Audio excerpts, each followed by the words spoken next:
One moment, existence ceased abruptly. Everything disintegrated. Structures turned to powder. Individuals started dying one after the other. A plague engulfed the planet. Initially, disbelief overtook all. The financial markets collapsed. Worldwide fear ignited rapidly. Reports circulated everywhere. This was humanity's demise. Conflicts ignited. Countries betrayed each other. Economies fell apart. Hunger devastated the masses. In the midst of deprivation, turmoil escalated. Even a single packet of ramen cost millions of won. Crowds flooded the avenues. They begged. They rioted. It was an apocalypse of incomprehensible proportions. Yet humanity wasn't responsible. Abruptly, mythical beasts invaded Earth. And that marked the end of humanity. Like a fable, as soon as these beasts emerged, people began acquiring extraordinary talents. They transformed into superhumans. Digital alerts started materializing, providing resources to confront these entities. At first glance, it mirrored a recognizable scenario. But here was the deviation. Despite newfound skills, the creatures were pure nightmare fuel. The soul-labeled superhuman abilities were nearly ineffectual. The beasts annihilated humans as if they were insignificant. In under 72 hours, the planet was nearly eradicated.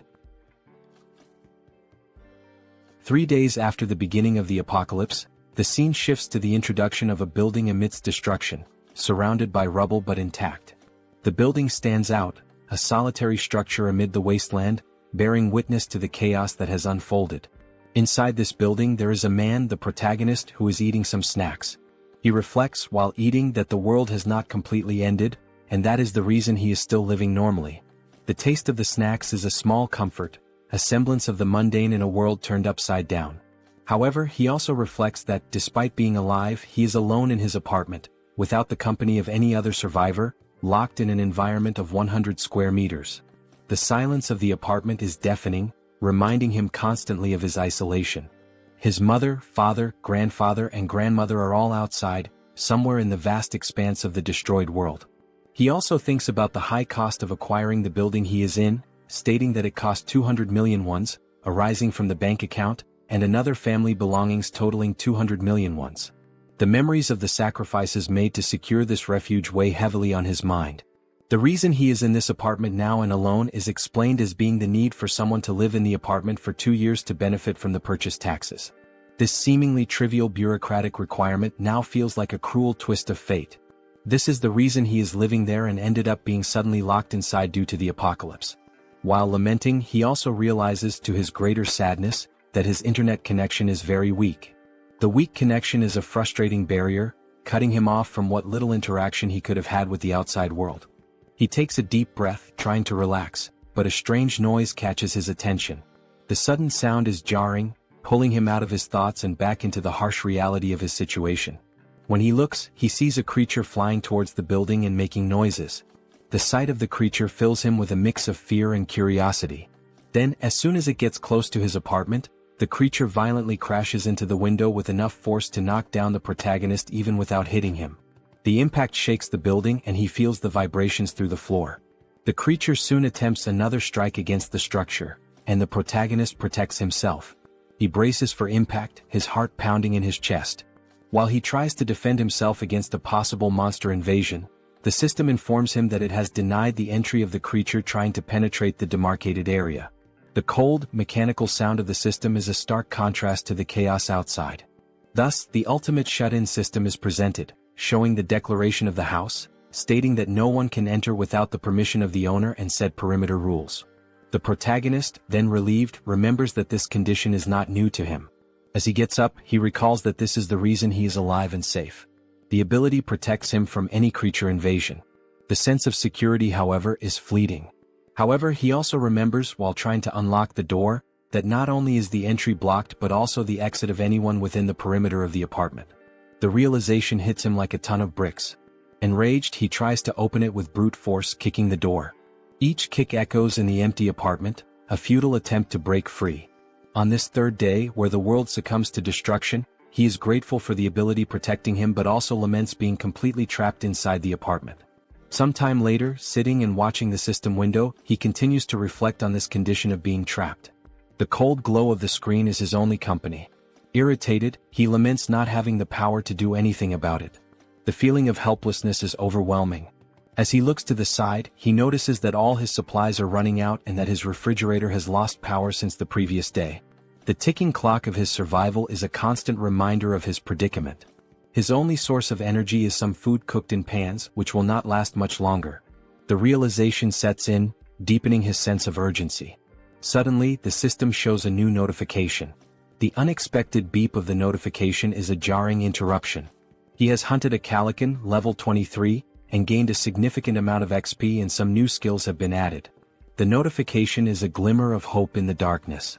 His attention is entirely focused on the system as he analyzes the reason for this unexpected notification.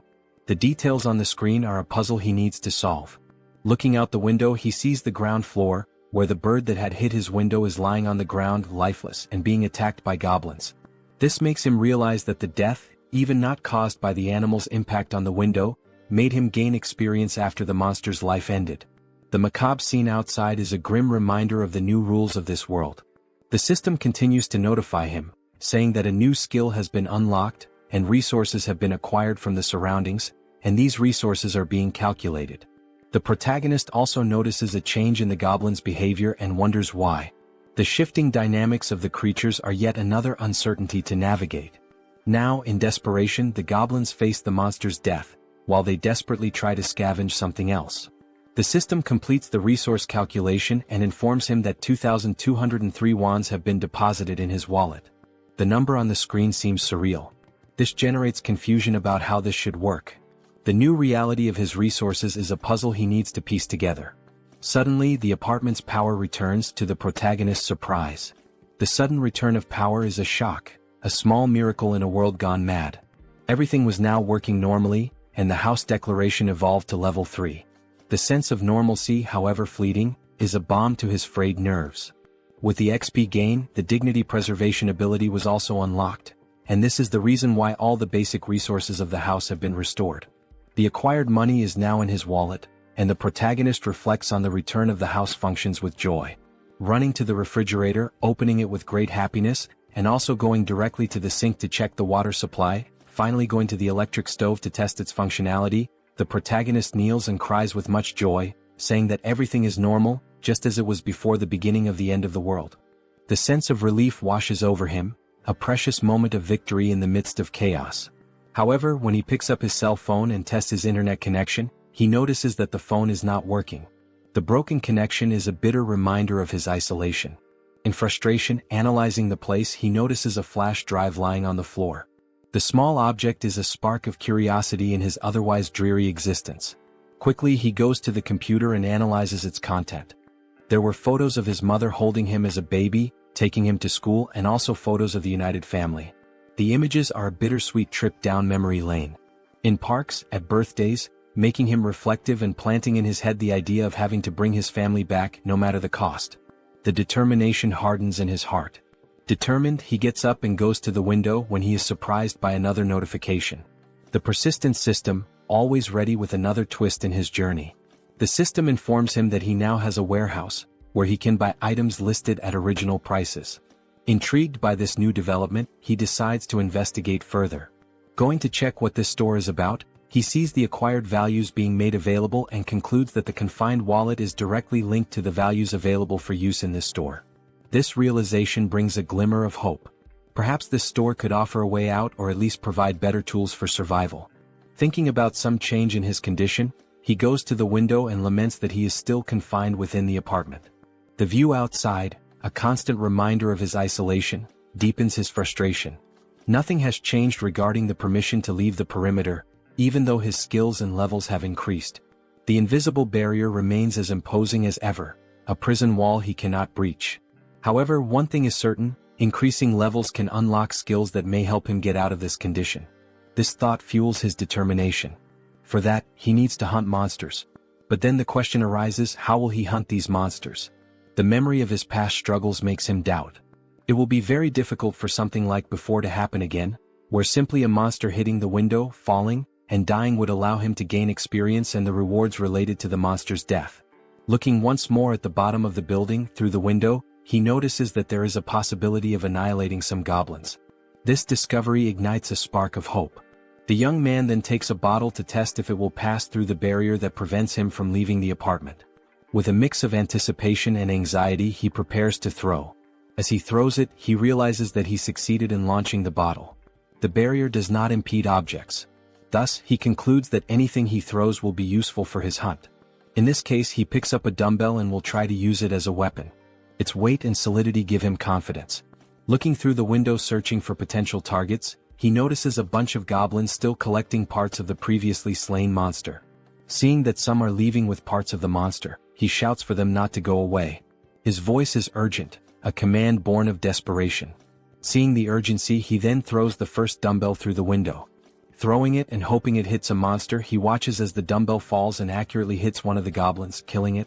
The other goblins around, surprised, cannot comprehend what just happened. The goblins' perception of one of their companions being killed causes the young man to feel frightened, fearing possible retaliation. His heart races, the adrenaline pumping. Realizing that only one dumbbell remains, he reflects on other possible artifacts that can be used in his hunt. He needs to be creative. Artifacts that are strong enough to perform a kill when thrown, even considering throwing the TV or computer. His mind races with possibilities. The goblin screams on the ground floor of the building catch the protagonist's attention, who becomes scared as they howl more and more with the intention of making some kind of counterattack. With the goblins advancing against the building, the protagonist realizes that this may be a good opportunity, as they are now closer, and he will be able to hit his targets more easily. The proximity could be an advantage. To solve the shortage of throwable artifacts, he goes back to the store and activates the function to list items, picking up his last dumbbell and registering it in the store to test the functionality. While scanning the dumbbell, he receives a notification of the artifact's characteristics and also the price registered in the store for the item acquisition. Surprised, he compares the listed price with the price he paid to buy this item online previously, concluding that the price of the items he registers will indeed be the same as normal stores from the period before the end of the world. This realization reassures him.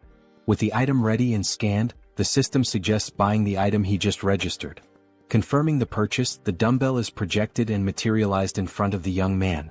He now shouts with joy, considering that everything worked as expected. His plan is coming together.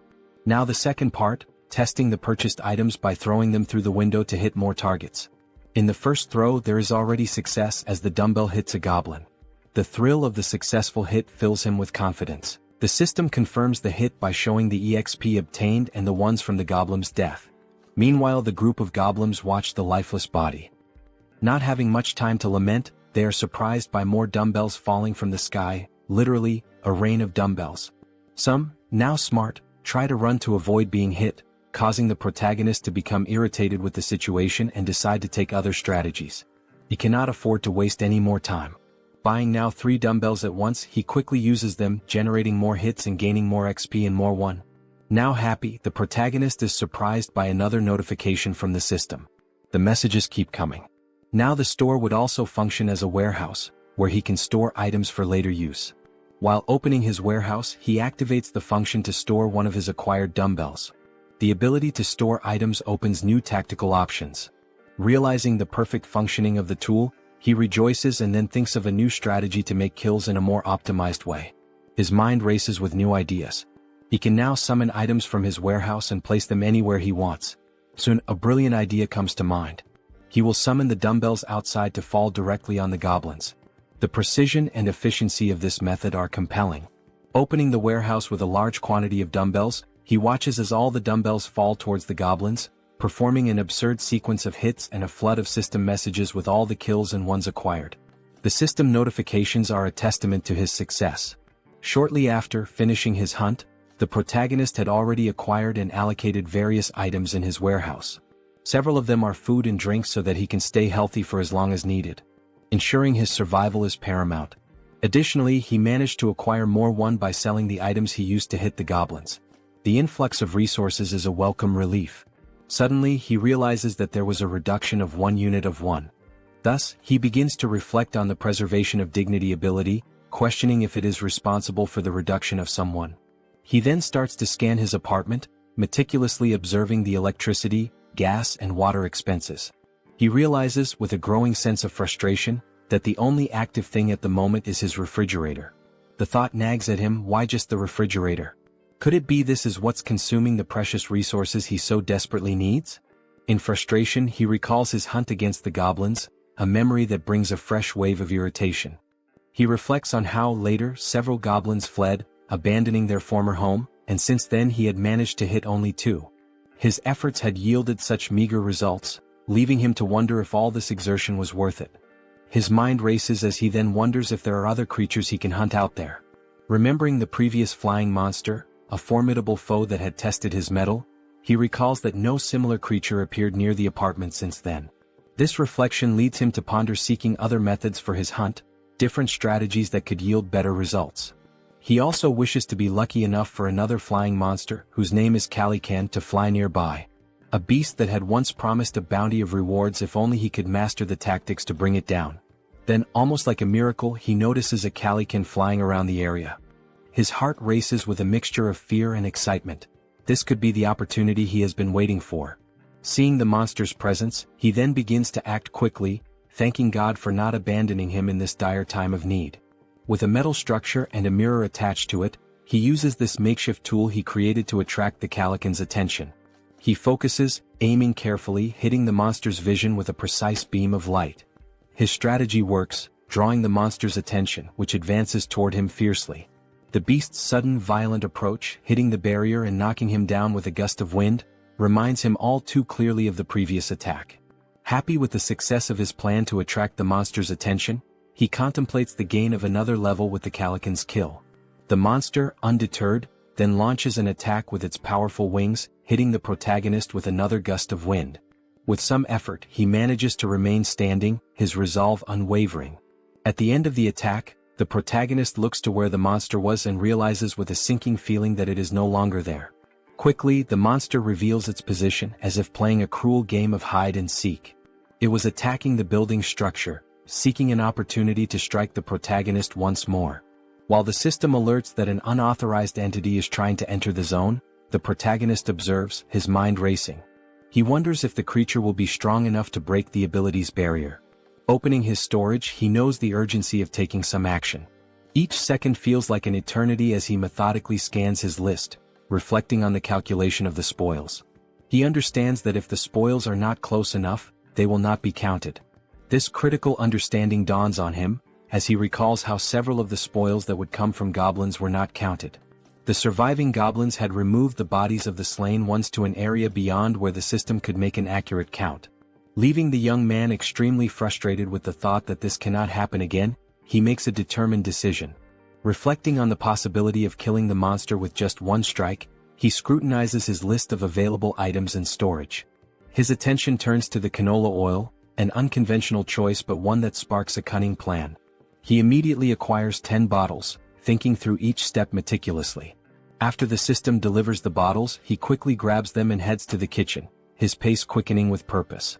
He picks up a pan and fills it with the liquid from the bottles, setting it to heat. His goal is to heat this oil sufficiently. While that happens, he ties a cloth to a stick, improvising a tool that will serve as part of his plan. Bathing the stick with the cloth in the boiling oil, he then stores the pan with enough heated liquid in the storage. He knows that timing and preparation are crucial. After pouring all the oil into the storage, the system confirms the listing of the item, and the protagonist goes in search of a lighter, which he uses on his stick to ignite it. His weapon is ready. Now at the window, observing the Calican, the protagonist waits for a good opportunity to invoke the canola oil on the bird. He watches, his pulse quickening as the bird starts flapping its wings against the hot oil. Once it begins to descend, the protagonist sets the monster on fire. The flames engulf the creature almost immediately, a sight that fills the protagonist with a sense of grim satisfaction. The protagonist is pleased with the success of his plan while observing the Calican in its final moments. As the flames do their work and the Calican is indeed dead, the system returns the results to the protagonist. It indicates a level increase in abilities and also the unlocking of a new skill while calculating the spoils. With the calculation complete, an additional 9,347,487 won is directed to the confined person's wallet. He, surprised by the large amount of won, did not expect to receive 10 million in a single kill. This unexpected fortune catches him off guard. Now turning his attention to the gain of the new skill called territory expansion, the protagonist suffers changes in his body, making him wonder what is happening. Now, with black eyes and everything around him being seen differently, almost like an X-ray, he tries to adapt to the change. He notices that his eyes scan the entire building structure, revealing the hidden intricacies and finally leading him to 4 survivors in a room in the building. Clearly a surprise to him, as he did not imagine that there would be surviving neighbors so close. This revelation opens new possibilities and uncertainties, his mind racing with potential outcomes. Attempting to understand the situation, the young man, still with his eyes blackened, is overwhelmed by feelings of despair, confusion, and doubt. Suddenly, his eyes perceive the presence of people inside the building in a strange manner, leading him to a single question. What is happening? How is it possible that there are other survivors inside this building? And how does this ability work? As the effects of the ability fade, and while recovering from the changes it caused, the system emits several notifications.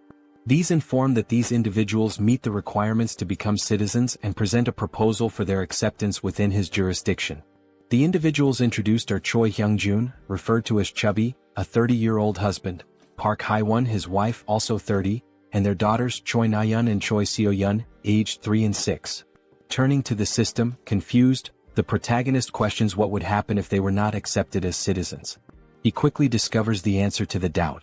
Those who are not accepted as citizens will be expelled from the residential zone. This would inevitably result in their certain death, as they would have no chance against the monstrous threats outside.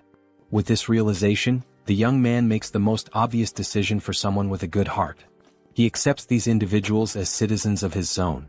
The system then confirms the addition of each inhabitant one by one, and the protagonist speculates about the possibility of unlocking new abilities related to managing these people. Consulting the system, more details are gathered, not only regarding these speculations but also about the ability that allowed the detection of the presence of these other beings. The ability is called Ultimate Eyes, and at level 1, it ensures that nothing within his home escapes detection. Learning about this ability, he explores skills related to citizens and finds an option within the system for citizen management.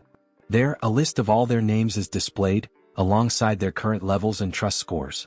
Below the list, a population counter shows 4 out of 600. The number is surprising. 600 people is a lot. Diving into the details about Chubby, information is found about awakened skills.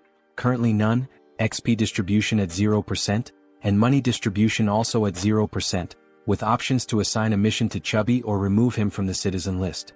Data such as XP and money distribution rates raise questions about the possibility of sharing gains with the host of the house, sparking curiosity about how much control there might be over these rates. Could this also be a way to grow stronger? Returning to the system, under the option to assign a mission to Chubby, the system presents a form requesting details such as description, time limit, mission rewards, and penalties for failure. This detail is surprising, especially the need to specify all these elements. In this case, the mission is described as Goblin Hunt, giving Chubby 168 hours to complete it. The reward is a small amount of XP with no penalties for failure. When confirming the mission, considerations are made to alter the form's details, balancing penalties for failure with the mission's complexity and its rewards, even contemplating imposing elimination as a failure penalty. However, back at the confirmation screen, the assignment is cancelled, deemed too dangerous and unfair to arbitrarily decide the lives of citizens. Reflective, the protagonist wonders what should be done with this ability. Then, an idea arises: use Ultimate Eyes again to check what is happening in the room where the citizens are. Observing everything, the family, sitting around a table, seemingly desolate, begins a dialogue with the wife questioning what they can do now. The reasoning behind her question soon becomes clear. Chubby intends to leave the safe zone to search for basic supplies such as water. Though he wishes to stay with his family and daughters, he knows the necessity of obtaining essentials for their survival. The wife shouts that he cannot do this, emphasizing the extreme danger involved. Chubby understands but, given their circumstances, fears they have no other choice. He wonders aloud if there might be any place with at least water. He answers that even if there isn't, it is necessary to try the nearby convenience stores, mentioning one particularly large store that will surely have something usable.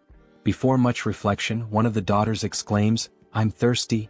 The mother, realizing this is not a good time to voice concerns, tries to hush the child, knowing such a statement would act as a trigger for Chubby's decision. Confident, Chubby takes his wife's hand, asking if she trusts him and assuring her he will definitely return safely with something for their family. Saddened, the wife finds no further arguments to stop him. Back in his room, the protagonist ends the ability and reflects on the family's situation. The decision is then made to open the store and check the list of items. It appears that the maximum item storage capacity is limited, and it is wished that this could be expanded. While navigating the skill window, information is noticed showing storage at level 1, dignity preservation also at level 1, and the store at level 1 as well. Observing the levels of each item, there is a sense of relief. If there are levels, there must be a way to increase them and, consequently, enhance the capacities of these abilities. With points available for immediate upgrades, the store's level is raised to 2, increasing its capacity by 20 items. Additionally, the system applies a 10% discount to the total price of all used items. The protagonist, with enthusiasm, evaluates the given data and wonders what to do with the 2 remaining points. He considers investing in the shop or in the preservation of dignity, recognizing that these skills might help him encounter more citizens in the future. His shop, now at level 3 with a maximum capacity of 40, also has a new function: item recovery. This function enables him to restore old items and turn them into new ones. This was undoubtedly an excellent choice. Without further ado, he visits his shop again to acquire water and some fruits. With the remaining points, he decides to allocate them to other skills, particularly the preservation of dignity. Still at level 1, the choice to upgrade is based on the ability to request various things in return if he provides energy and water. With the preservation of dignity skill at level 2, he can now register vassals, leaving the protagonist puzzled about what vassals might be. The scene shifts to the living room where the family is gathered, and Chubby is seen preparing for his journey. Looking back, his wife and daughters appear distressed, wishing he would reconsider before it's too late. However, Chubby responds with a display of affection and protection, promising that he will return and asking the children to protect the house while he is away. The children ask if he really plans to go, and he responds as if it's a simple task, saying he is merely going to fetch some food and water. He also requests that they obey their mother in the meantime. The eldest daughter, however, knows it won't be that simple. She cries and screams about the monsters outside. Her memories take over, revealing details of day 1 of the apocalypse. The children had been playing in a sandbox in a park when monstrous creatures suddenly appeared, catching their attention. Terrified, the children stood up and started running in panic. While running, their father grabbed the youngest in one arm, desperate to survive, while their mother carried the other child so they could all reach safety faster, pursued by goblins. Now determined, the father swallowed his apprehensions, resolute in his decision. The mother tried to comfort the children to stop them from crying, making the father's decision even harder. He reflected on the possibility that this might be the last time he would see his daughters, trying to remain strong in front of his family. Suddenly, the doorbell rang, startling everyone and preparing them for a potential confrontation with monsters. Gathering his courage, the father cautiously checked the situation while hearing someone on the other side of the door asking to be let in. The voice from the other side caused surprise and doubt. Could it really be a person? Chubby wondered, but he didn't rule out the possibility of a cunning monster. As the voice continued from the other side, he prepared for a potential confrontation, noticing a sudden silence. Pondering whether the monster had left, he was startled when the door suddenly opened. Quickly, he turned to his family, holding them in hopes of protecting them from a possible threat. Everyone screamed, and the father begged for mercy for his wife and daughters. Amid the cries, a calm voice asked for permission, completely breaking the tension and prompting everyone to finally look at the one who had knocked.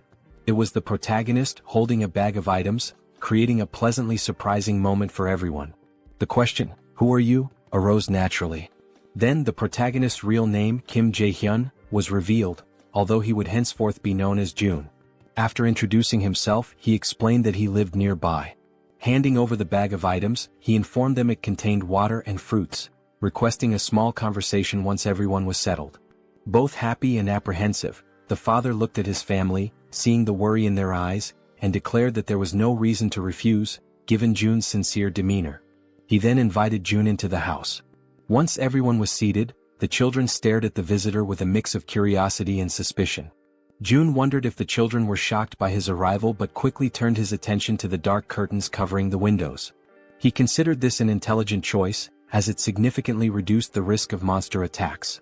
However, the darkness necessitated light. To address this, June activated his skill, restoring power to the room where they were conversing. While organizing items in his bag, the family, still in shock, was astonished by the return of power to their apartment. June then decided to interact with the family by offering water to everyone, starting with the children. Chubby expressed gratitude and distributed the water bottles to his daughters, who eagerly quenched their thirst. Shaun, the youngest, drank her bottle so quickly that she choked, briefly worrying her mother. June observed and promptly offered the little one a tangerine, which she accepted with slight hesitation. The mother stepped in, requesting that Shaun hand over the tangerine so she could peel it. Taking a piece of the fruit, the mother returned it to her daughter, who quickly devoured it, expressing immense joy as she savored it. The mother asked if it was good, and Shaun enthusiastically confirmed. The elder sister then asked the mother for a piece as well, which she also enjoyed, showing similar delight. For June, the system notified him that the citizens' trust levels had increased. It reported that Shaun's trust score had reached 50 points and her loyalty level had exceeded 30 points, meeting the requirements for her to become a vassal. Now at level 2, Shaun, with 57 trust points, no skills and no XP or money allocated, had new options available for missions to be assigned by June. He then reflects that this little girl has met the requirements. However, she is still too young to receive missions. Another thought that crosses June's mind is that the number of registrable vassals is highly limited compared to the number of citizens. Therefore, he needs to be very cautious in selecting vassals to avoid filling these slots carelessly. Looking at Chubby, whose trust level is at 31, June realizes that this score must be raised further. While contemplating, he is interrupted by Chubby, who asks if there is a way to repay June for his actions toward the family. June invites Chubby to talk in the hallway. Surprised, Chubby agrees and both move outside the room. Once outside, June asks Chubby if he received the invitation to become a citizen. Chubby checks his notification window and confirms that the entire family received this notification about 30 minutes ago. June then inquires if anything strange or unusual occurred during that time. Chubby confirms, explaining that they were immobilized for a short period. June understands the situation and assures Chubby that soon his life will return to normal. Shocked by this statement, Chubby questions whether such a thing is possible. June confidently replies that it is entirely possible, thanks to his ability. Chubby processes this information and then remarks that he knows such actions would never come without a cost. He asks what he should do. June explains the possibility that while on the mission given to him, Chubby might lose his life, and he asks if Chubby is truly willing to proceed with what is being asked. After a brief moment of reflection, Chubby firmly confirms his readiness to do whatever is necessary, stating that he had already been considering stepping out of his comfort zone to seek food and water before June's arrival. Chubby declares that he was already prepared to risk his life. Suddenly, June interrupts to ask about the golf club Chubby is carrying, curious about its cost. Confused, Chubby replies that the club cost around 400,000 to 500,000 won. Reflecting on this price, June considers it expensive and realizes the importance of saving money for future acquisitions. Chubby, still puzzled, questions the abrupt inquiry. June dismisses it as unimportant and shifts the conversation, asking if Chubby remembers the day the monsters first appeared. Chubby recalls the weekend when the monsters emerged, chasing them, and recounts the horror of that moment. June reflects that those who stayed inside their homes might have survived the attack. Considering that goblins are not very strong and their conditions are unfavorable compared to those of an adult man, June notes their primary advantage lies in their strategy of always attacking in groups. However, humans also have the strategic capacity to form armies, and an army is precisely what June intends to build from this point forward. Starting with Chubby, who will be the first member and will join June in finding other survivors. Sometime later, back in his apartment, June analyzes the system, which notifies him that his trust level with Chubby has risen further. Checking his list of citizens, the system displays Chubby's trust level at 40 points. Reflecting on having an entire family as citizens, June considers the possibility of his own family being added to this list as he continues to develop the system. Suddenly, a goblin screech catches June's attention. He gets up and goes to the window to investigate the commotion. Looking down, he is surprised to see other people fighting against a large number of goblins. Contemplating how he could assist and how challenging it would be, June formulates a plan while observing the goblins' assault on the group of humans. One individual, armed with a baseball, prepares a powerful throw at one of the attacking goblins. The ball strikes the goblin's face, knocking it out instantly. The attack's force sends the goblin flying, its skull bursting into a fountain of kaiju-like blood. The sheer power of the blow leaves June, watching from above, utterly astonished. Meanwhile, another member of the human group, a young woman, fires 2 arrows simultaneously from her bow, each striking the chest of a different goblin. Beside her, another man wields a baseball bat, targeting the goblin standing between the 2 struck by the young woman. The man leaps and smashes the goblin, reducing its body to a green pulp. The remaining goblins, fearing for their safety, decide to flee, realizing the group's overwhelming strength. The archer, still on alert after the battle, notices something strange moving and quickly aims her bow at the object. She soon realizes it is a food package, causing her confusion. June, shouting from the building's top floor, finally catches her attention. She looks up, noticing the man frantically gesturing and yelling to attract the group's notice. Suddenly, someone knocks on June's door. Looking through the peephole, he sees that it is Chubby carrying a box. June invites Chubby to enter the apartment with the box. Following June's instructions, Chubby approaches the entrance but discovers that the system's barrier prevents him from entering. The system makes it clear that Chubby is not qualified and therefore cannot access the apartment. Chubby questioned what it meant to be not qualified. June wondered if the system would prevent anyone from entering his apartment at that moment. He also speculated whether registering Chubby as a vassal might resolve the issue. However, he decided to postpone addressing the matter of entry and instead focused on receiving the box, which contained items that could be used as weapons. Upon receiving the box, June placed it on the floor, opened it and examined its contents.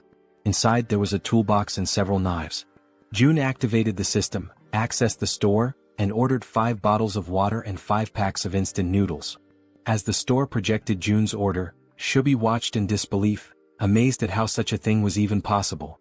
Without dwelling too much on the situation, June packed all the requested items into the box and handed it back to Chubby, instructing him to take the box to the building's entrance on the 1st floor.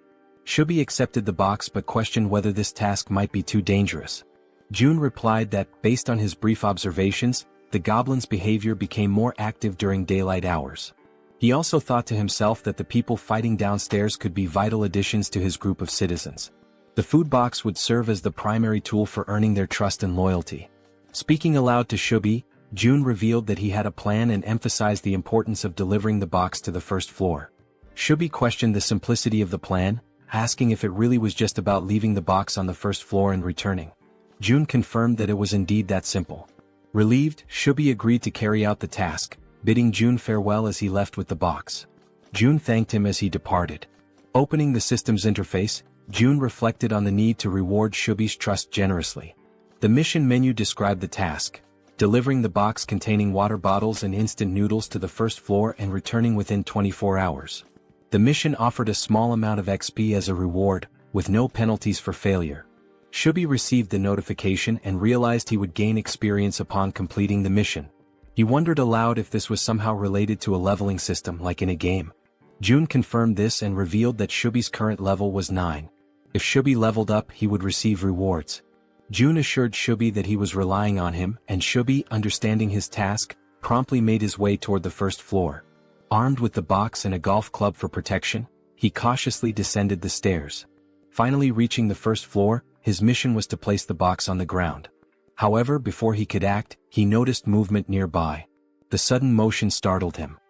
He suspected it was goblins and grew alarmed as darkness was beginning to set in. Panicked, he decided to flee. Yet, in his haste, he twisted his ankle and fell, causing the box of supplies to spill across the floor. Items scattered everywhere, and Chubby, now lying on the ground, desperately tried to regain his composure. As the creatures drew closer, Chubby instinctively shielded himself with his arms and shut his eyes tightly. Suddenly, a voice called out to him. Opening his eyes, he saw a group of humans approaching, asking if he was okay. While in June's apartment, the system issued an alert about an unauthorized attempt to enter. June began to wonder what it could be, speculating that it might involve an invasion by the group. Activating his ultimate eyes ability, he scanned the building and noticed Chubby with a group of people, leading them as they conversed among themselves. The group questioned how it was possible for someone in the building to throw a package of noodles. This raised their hopes, thinking the building might have an abundance of food while they were on the brink of exhaustion. Deactivating his observational ability, June recognized everyone in the group. The system then notified him that they met the requirements to become citizens and proposed adding them. However, June realized the risks of accepting outsiders as members of his group. He also considered the possibility that these people might reject his offer to join, which made him anxious and stressed. While contemplating the best course of action, June was interrupted by Chubby's voice calling out from nearby, trying to communicate with him. Responding to Chubby, June received a system notification indicating that this citizen had an ongoing mission. The system suggested editing the current mission, which June confirmed. The updated mission now included delivering meals to the newcomers. After confirming the changes, June and Chubby exchanged updates on the situation. June instructed Chubby to immediately gift the newcomers some food, as June had a plan in mind. Chubby agreed and followed the plan. When the group reached the barrier of June's safe zone, they had to wait while Chubby explained the situation. Reporting back to June, Chubby detailed the group's status, which June received positively. He then accessed the system and initiated invitations for the group to become citizens. The system sent invitations to Ha Donggan, Kang Deoksu, Kim Gaeong, Yu Hyerin, Kim Jeon, and Moon Byung-go. Once permission was granted, all new group members entered the safe zone. The system announced that the citizen count had increased to 10, granting a 10% bonus to XP and monetary rewards. June felt a surge of gratitude toward the newcomers, knowing their presence would be crucial for future monster hunts. The system updated the trust scores and levels for the new members.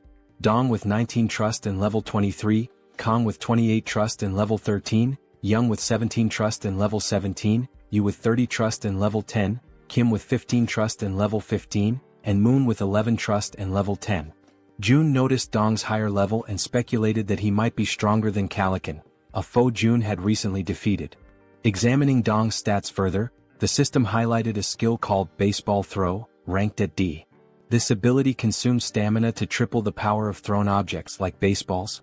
June concluded that Dong was a metahuman capable of turning baseballs into lethal weapons. He recognized Dong's potential as an indispensable ally for monster hunting. To strengthen their bond, June planned to gradually build Dong's trust. June instructed the system to set the group's XP sharing to 70%, which the system confirmed. He then began assigning hunting missions to help the newcomers gain XP and resources. June likened his strategy to an auto-hunting system in games. Beyond logistics, June acknowledged the importance of establishing personal relationships with the group. He believed a good rapport was essential to eventually locating and reuniting with his family. Unexpectedly, the system notified him that the trust scores of Dong, Young, and Yu had increased, leaving June surprised and curious about the cause. The scene shifted to Chubby's apartment, where he invited the group inside. The archer, Gaeong, expressed her gratitude. Chubby's wife, confused by the situation, questioned what was happening. Chubby reassured her to stay calm and promised to explain soon. He also requested that she prepare food for everyone. Initially startled, Chubby's wife pointed out that there was no food ready and that everything would need to be made from scratch. Chubby urged her to proceed, explaining it was part of June's plan. After some hesitation, she agreed and began cooking. Han, previously referred to as Dong, expressed his gratitude and shifted his focus to Chubby, asking about June. Chubby admitted he didn't know much about June, except that he was their neighbor. Surprised, Han listened as Chubby described June as someone mysterious yet immensely resourceful, providing them with everything they needed. Han concluded that June must be a metahuman, possessing the extraordinary ability to solve everyone's problems with essentials like food and water. Determined to make a good impression on June, Han believed that June's abilities were almost miraculous. Chubby informed the group that they could take a shower while waiting for the food. The female members were stunned by the idea of taking a shower amidst the chaos. Han observed that, given the building's functional resources, such luxuries were indeed possible. Chubby elaborated, mentioning the availability of hot showers, leaving the women speechless. Chubby added that there were 2 showers available for simultaneous use. Another group member, who bore a resemblance to Toji, jokingly suggested challenging June to a fight. Han immediately dismissed the idea, calling it absurd and emphasizing the importance of impressing June instead. The group agreed on the need to prioritize securing food, recognizing this as a rare opportunity that couldn't be wasted. They turned their attention to Moon, who appeared lost in thought. Han gently touched Moon's shoulder, snapping him back to reality. When Han apologized for potentially upsetting him, Moon reassured him that nothing was wrong. Han began expressing regret over a past decision, but Moon interrupted, affirming that every choice had been consensual and there was no need for remorse. The group collectively strategized about obtaining supplies for Moon's grandmother. However, Moon internally lamented that it might already be too late for her. As Han discussed their plan further, the sound of the door opening startled everyone. Han readied a baseball in his hand, prepared for confrontation, but quickly realized it was June. June's presence radiated warmth and reassurance, instilling hope in the group. They felt certain that June was the key to lifting them out of their despair. A few minutes went by and they sat in silence around the table. The atmosphere was tense until Haiwan, a fatty's wife, feeling the strain, finally spoke. She apologized for how cramped the room was. Han, striving to be courteous, replied that it was fine. Since they had arrived unannounced, it didn't bother them. Just then, Fatty entered the room and announced that the food was ready. One by one, Fatty placed bowls of rice before them. They could hardly believe they were about to enjoy a real meal and began to wonder when they had last eaten something proper. Haiwan, feeling slightly awkward, hesitated before admitting she wasn't sure if the food she had prepared would match their tastes. What seemed like a simple meal to Haiwan left the group's archers stunned with admiration. As she stared at the dishes laid out before her, she couldn't contain her amazement. She told Haiwan that the food was incredible, confessing it had been a long time since she had eaten something so delicious. Haiwan, shyly brushing off the compliments, explained that it was all thanks to the ingredients Seo Jun had provided. She admitted that, without Seo Jun's help, she would have only been able to serve rice and tangerines. Meanwhile, Seo Jun noticed that Haiwan's trust level had reached 50. He smiled quietly to himself, reminded of his mother, who always beamed with joy when guests praised her cooking. But as the thought lingered, he realized with some surprise that Haiwan's trust had surpassed Jun's. Later on, they all started eating, expressing their gratitude to Haiwan for the meal. Haiwan and Fatty watched as their guests eagerly enjoyed the food, eating as though they hadn't had a proper meal in ages. The archer couldn't stop complimenting the egg roll, while another girl remarked to Haiwan that the style of the egg seemed Japanese. Haiwan smiled warmly, agreeing and politely encouraging her to enjoy the meal. At that moment, Haiwan's youngest daughter called out to her, capturing her attention. The little girl wanted to eat the egg rolls too, but Haiwan gently explained that she would make more for her after the guests left. This made her daughter a bit sad. Noticing this, the archer asked Haiwan's daughter if she'd like to share the egg rolls with her. The child's face lit up immediately, her excitement brightening the room. She quickly ran over and climbed onto the archer's lap, her happiness obvious. The archer smiled warmly, delighted by the little girl's enthusiasm. The child eagerly announced she was ready, and the archer picked up a piece of egg roll, softly asking Seoyin to open her mouth. As the archer fed her, Seoyin beamed with joy, her smile lighting up the moment. Seo Jun then suggested that Fatty and Haiwan join them, assuring them there was enough food for everyone. The two exchanged a hesitant glance, unsure at first, but eventually smiled and agreed, happy to join the gathering. As they all shared the meal together, the room filled with laughter and cheerful conversation. Seo Jun took a quiet moment to reflect on the warmth of the scene. The lively noise reminded him of how long it had been since he had experienced something like this. His thoughts drifted to memories of his mother and the care she had always shown. A soft smile spread across his face as he silently hoped his family was safe and well. Time passed and soon the food was gone, leaving behind only empty dishes. Haiwan's youngest daughter, now tired, mentioned she wanted to rest. Haiwan gently lifted her and asked her eldest daughter to follow her to their room for bedtime before leaving the table. Moments later, Seo Jun decided it was the right time to get back to business. He turned to the guests and suggested they continue their earlier conversation, questioning why they couldn't reach the grandmother's house despite its close proximity. Han, his expression serious, explained that it was due to the goblins. Seo Jun raised an eyebrow, doubting whether it was truly goblins, recalling his own struggles when he had first encountered them. Han nodded, affirming it was true. He elaborated that the goblins had discovered an underground parking lot and had turned it into their base, hiding there. Seo Jun's curiosity deepened, and he asked if they had any idea how many goblins were down there. Han, with a somber look, answered that there were several thousand goblins in the underground area. Seo Jun paused, thinking carefully. He realized that his abilities only worked effectively from ground level to level 30, meaning they wouldn't be as useful in the underground parking lot beneath the building. Suddenly, it all made sense to him. This was how the goblins had infiltrated the area. Han continued, explaining that the underground parking lot was connected directly to the entrance of the apartment building they needed to reach.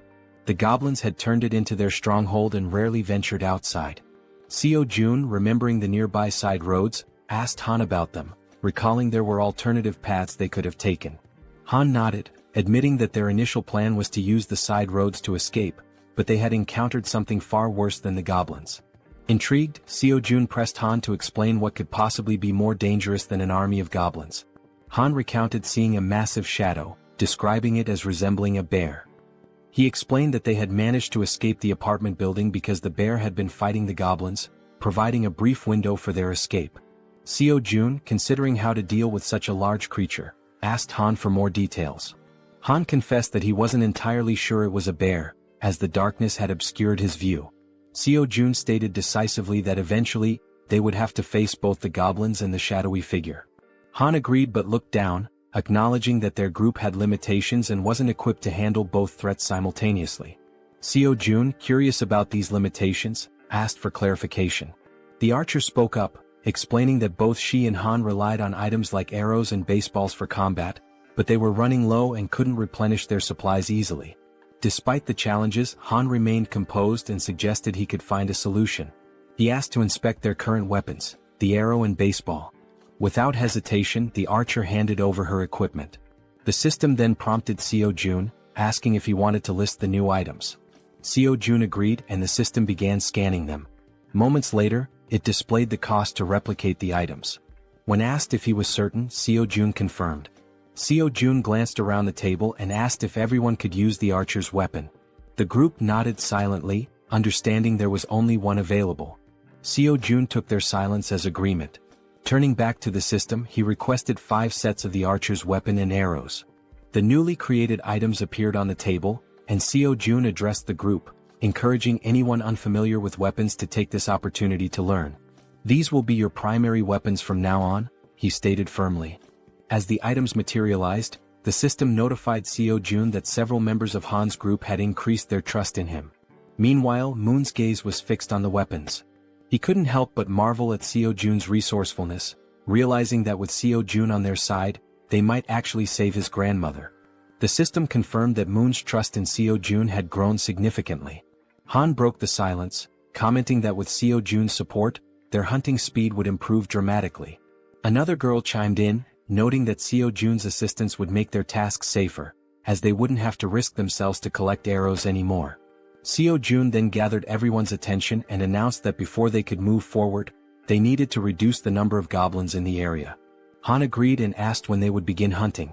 Seo-jun replied decisively, "Tomorrow?" Han seemed hesitant, questioning the urgency, but Seo-jun explained that the sooner they acted, the better their chances of success. Han eventually nodded, though he still appeared uncertain. Seo-jun turned to Moon and assured him, "Tomorrow we're going to rescue your grandmother." Moon's face lit up with hope and excitement at the thought of seeing his grandmother again. Han, still wary, voiced his concerns about how they would manage with so many obstacles in their way.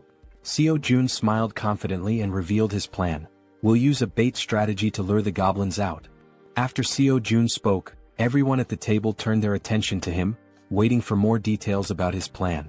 Han and the archer girl remained pensive, wondering if the idea could truly work. The boy with glasses voiced his concern, saying the plan would only succeed if everything went exactly as planned. As they deliberated, the system notified Seo-jun, revealing that the mission previously assigned to Fatty had been completed. Along with the notification came a reward of 30,000 won. Reading the message, Seo-jun was surprised. He hadn't realized that payment was given for every completed mission. To be certain, he read the notification again and it was confirmed. Seo-jun quickly realized that, with money, he could assign missions to his citizens, allowing them to level up. In other words, the more money he had, the more power he could accumulate. Closing his eyes, he thought about how, while this seemed like a strong long-term strategy, he hoped not to rely on it too heavily for now. The system also informed Seo-jun that Jun's trust had increased to a total of 50 points, unlocking a new status, loyalty, which surpassed 30 points. Meeting the minimum requirements, Fatty transitioned from being a simple resident to becoming a vassal. The system displayed Jun's updated stats and attributes. He was now at level 9 with a trust level of 51 points and loyalty at 62. However, he had no awakened skills and 0% shared XP or money. After carefully analyzing the information, Seo-jun decided to register Fatty as his first vassal. As a result, a blue aura began to emanate from Jun, who started feeling sudden changes in his body and broke into a sweat. The system notified that the first vassal registration was successful, unlocking a new skill for Seo-jun called Summon Vassal.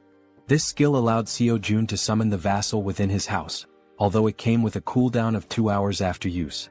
The system updated Jun's stats again, revealing that he had reached level 20 and gained the title of First Servant. Additionally, he awakened his first skill, Gorilla Strength, a Tier C passive ability that granted him superhuman strength. The system further explained that, thanks to the First Servant title, all XP and gold earned by Fatty through hunting would be shared. Lastly, the system revealed that Seo-jun could use the Ultimate Eyes skill to summon the vassal within a 5-meter radius of his house. Seo-jun noticed a plus symbol beside Jun's level and wondered what it did. Upon pressing it, he discovered it was a feature to increase the vassal's level at the cost of 1 million won. Shocked by the exorbitant cost, Seo-jun exclaimed that it was far too expensive for a single vassal skill. Seeing his expression, the woman at the table asked what was wrong. Seo-jun brushed it off, saying it was nothing, and turned his attention back to Jun, asking how he was feeling. The focus shifted to Jun, who stated that his strength was overflowing, with his veins visibly pulsing. He asked if this transformation was Seo-jun's doing. Seo-jun confirmed with a nod. Jun, looking at his hands, remarked that it felt as though his body had become 10 years younger. Seo-jun smiled proudly and suggested that Fatty join the rescue mission team, handing him a bow. Fatty looked confused by the gesture. Seo-jun explained that the mission was assigned because vassals earned double the rewards of regular citizens. In a commanding tone, Seo-jun instructed Fatty to defeat as many monsters as possible. Fatty nodded in agreement, prompting Seo-jun to smile and express his trust in him. Outside the house, on the first floor, the rescue team began their search for survivors. The boy holding a baseball bat questioned whether it was necessary to search the first floor, but Han reminded him that it was Seo-jun's order. The rescue team embarked on their first mission, to locate all survivors in the building and lead them to the 30th floor. The crucial part of the mission was to draw out a large number of goblins for elimination while rescuing as many survivors as possible.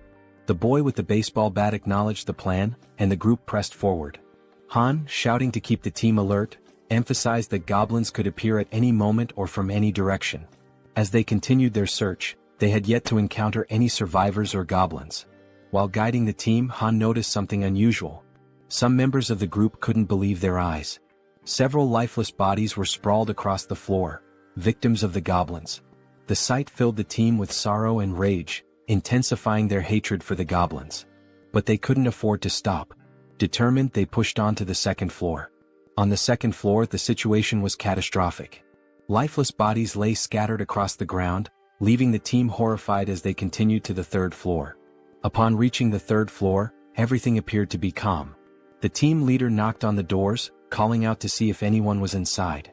The rest of the team followed suit, hoping to find survivors. After several unsuccessful attempts, the team lowered their heads, burdened by a sense of sadness. However, the boy with the baseball bat refused to give up, encouraging the team to press on to the next floor. On the fourth floor, they resumed knocking on doors, announcing themselves as the rescue team. Suddenly, a door creaked open, revealing a man with a tired expression. He asked if they were truly part of the rescue team, mentioning that he was extremely thirsty and begging for water. Han quickly pulled out a bottle and handed it to him. The man, still skeptical, asked again if they were really from the rescue team. Han reassured him, confirming their purpose and explaining that, as a resident of the building, he was helping to lead all survivors to a safe location. The man seemed surprised to hear this. He closed the door momentarily but reopened it shortly after, revealing 2 others inside the apartment. Introducing himself as Hong Young-soo, he stated that he would rely on the team. Han introduced himself as well, expressing his hope for good cooperation between them. Han then introduced the girls on the team and instructed them to escort Hong Young-soo and his group to the 30th floor before returning to continue the mission. Hong Young-soo hesitated, questioning the safety of the 30th floor and expressing his reluctance to leave. His son, however, admitted he had been hoping for a rescue and suggested there might even be a helicopter waiting for them. The girl clarified there wasn't a helicopter but assured them there was hot food and the chance to take a bath. Hearing this, Hong Jung-soo's daughter became excited, marveling at the idea of taking a bath even in the midst of the apocalypse. The girl chuckled and confirmed it would be a warm bath. The daughter eagerly turned to her father, urging him to stop hesitating and go with them. Reluctantly, the man gave in to his children's wishes. Shortly afterward, the system notified Seo-jun that the total number of citizens had increased to 40.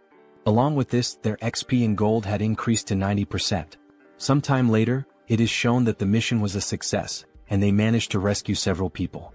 The elderly and children were taken to Fatty's house, where everyone seemed happy. The younger members stayed in the hallways. Han confidently confirmed that there were now a total of 40 people, with no one missing from the search. Seo-jun thanked everyone for their excellent work. Seo-jun then activated his skill, Absolute Eye, causing his eyes to turn black as he carefully observed every movement his citizens were making. He saw them carrying chairs, working with cables on the stairs, hauling ropes, and even climbing the stairs with a very heavy object. After ending the skill, his eyes returned to normal, and smiling he told Han it was time to begin phase 2 of the goblin hunting operation. Now in the hallway, Han, alongside the other members, called for focus and explained the plan and how it would work. Everyone listened patiently as Han detailed how they would lure out all the goblins hiding in the basement. Initially, they would start on the first underground floor, B1. The group would divide into 2 teams with the goal of attracting and clearing out the goblins on B1. Afterward, they would proceed to B2 to eliminate all the goblins there as well. A boy with glasses raised his hand and voiced a question. He asked what they would do if more goblins appeared than anticipated. He also mentioned that if the goblins counterattacked, the bodies on the floor might obstruct their escape. The archer and Han, confident, assured him they could handle all the goblins on their own since they now had plenty of arrows, unlike before. The boy with glasses nodded in agreement and said he trusted them. Suddenly they heard a strange noise. Turning toward the source of the sound, they noticed a small group of 3 goblins ready to attack. Without giving the goblins a chance to make the first move, the archer drew her bow and with 2 quick shots hit the heads of 2 goblins, leaving only one alive. Without hesitation, the man with the bat charged forward and with a single blow, smashed the remaining goblin's head. The 3 goblins now lay lifeless on the ground.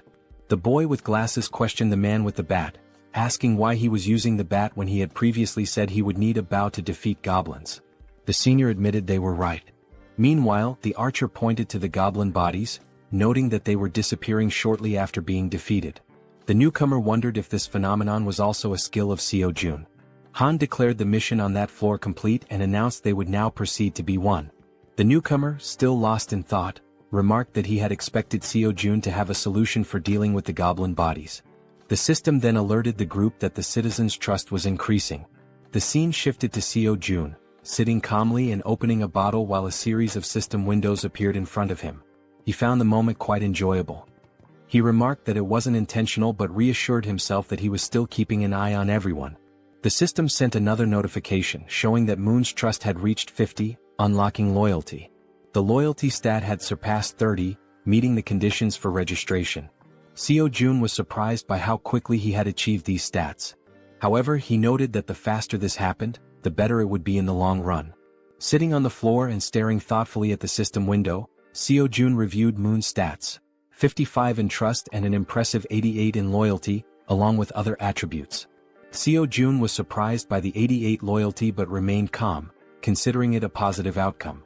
With an ironic smile, he pressed a button on the system window, declaring that the time for retention registration was complete.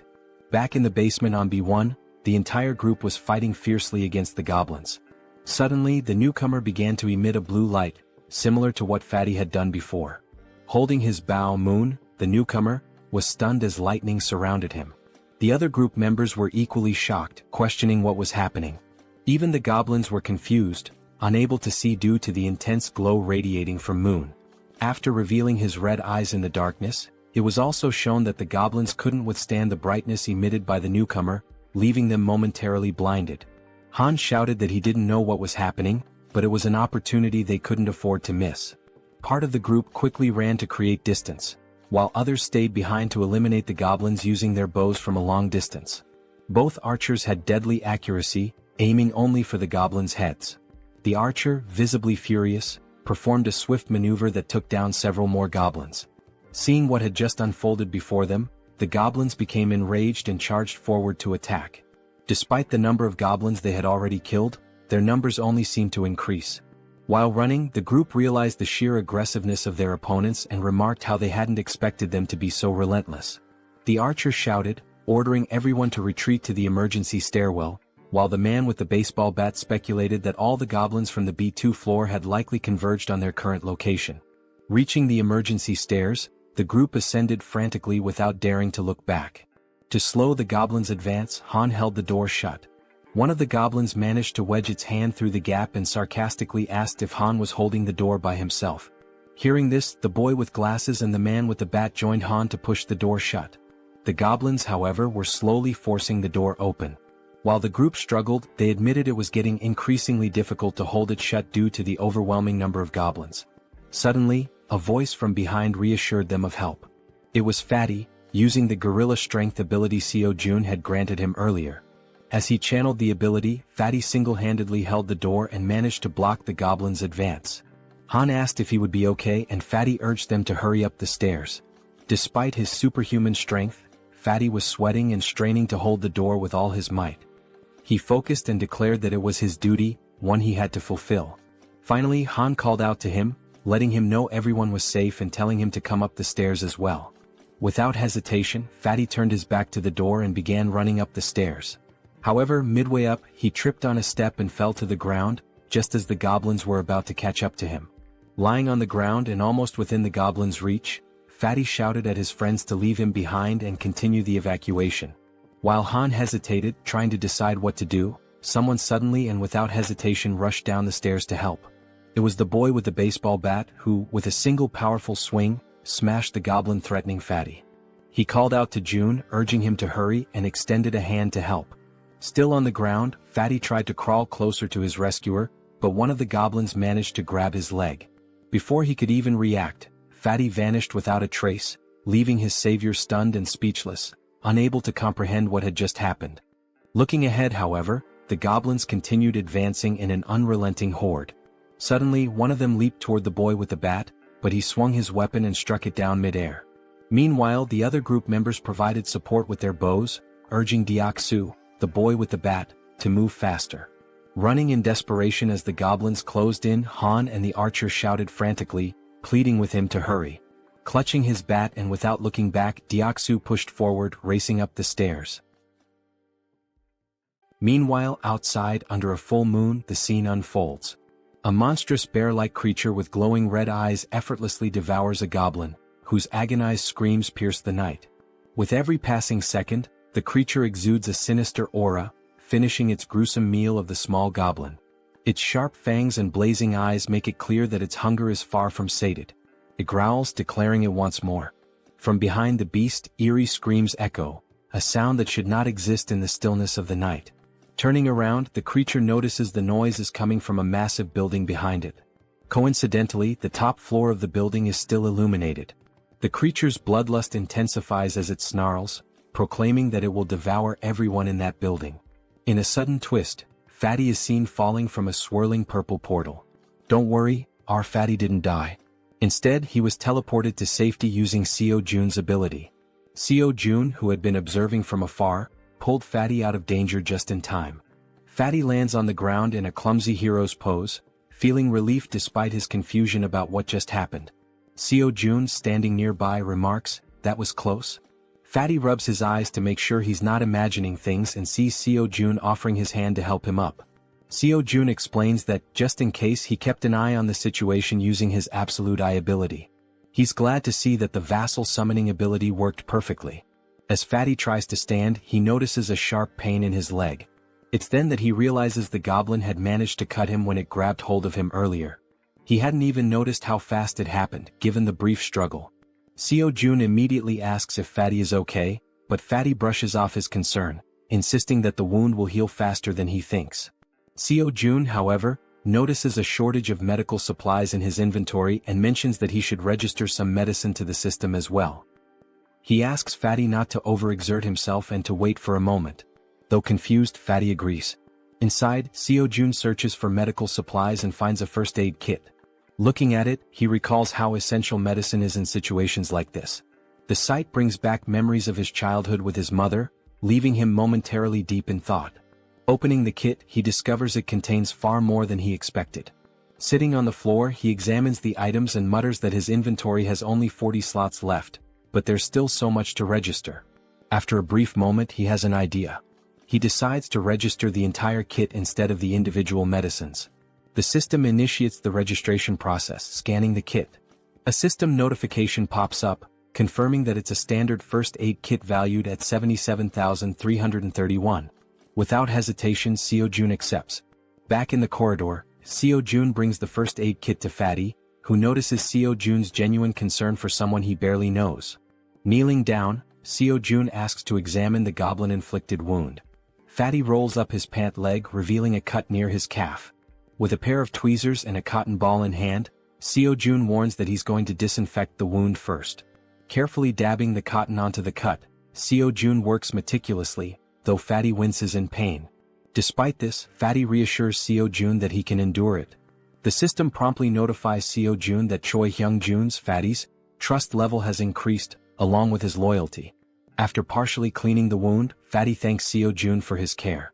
Seo-jun, while packing the first aid supplies back into the kit, expresses his concern for the others.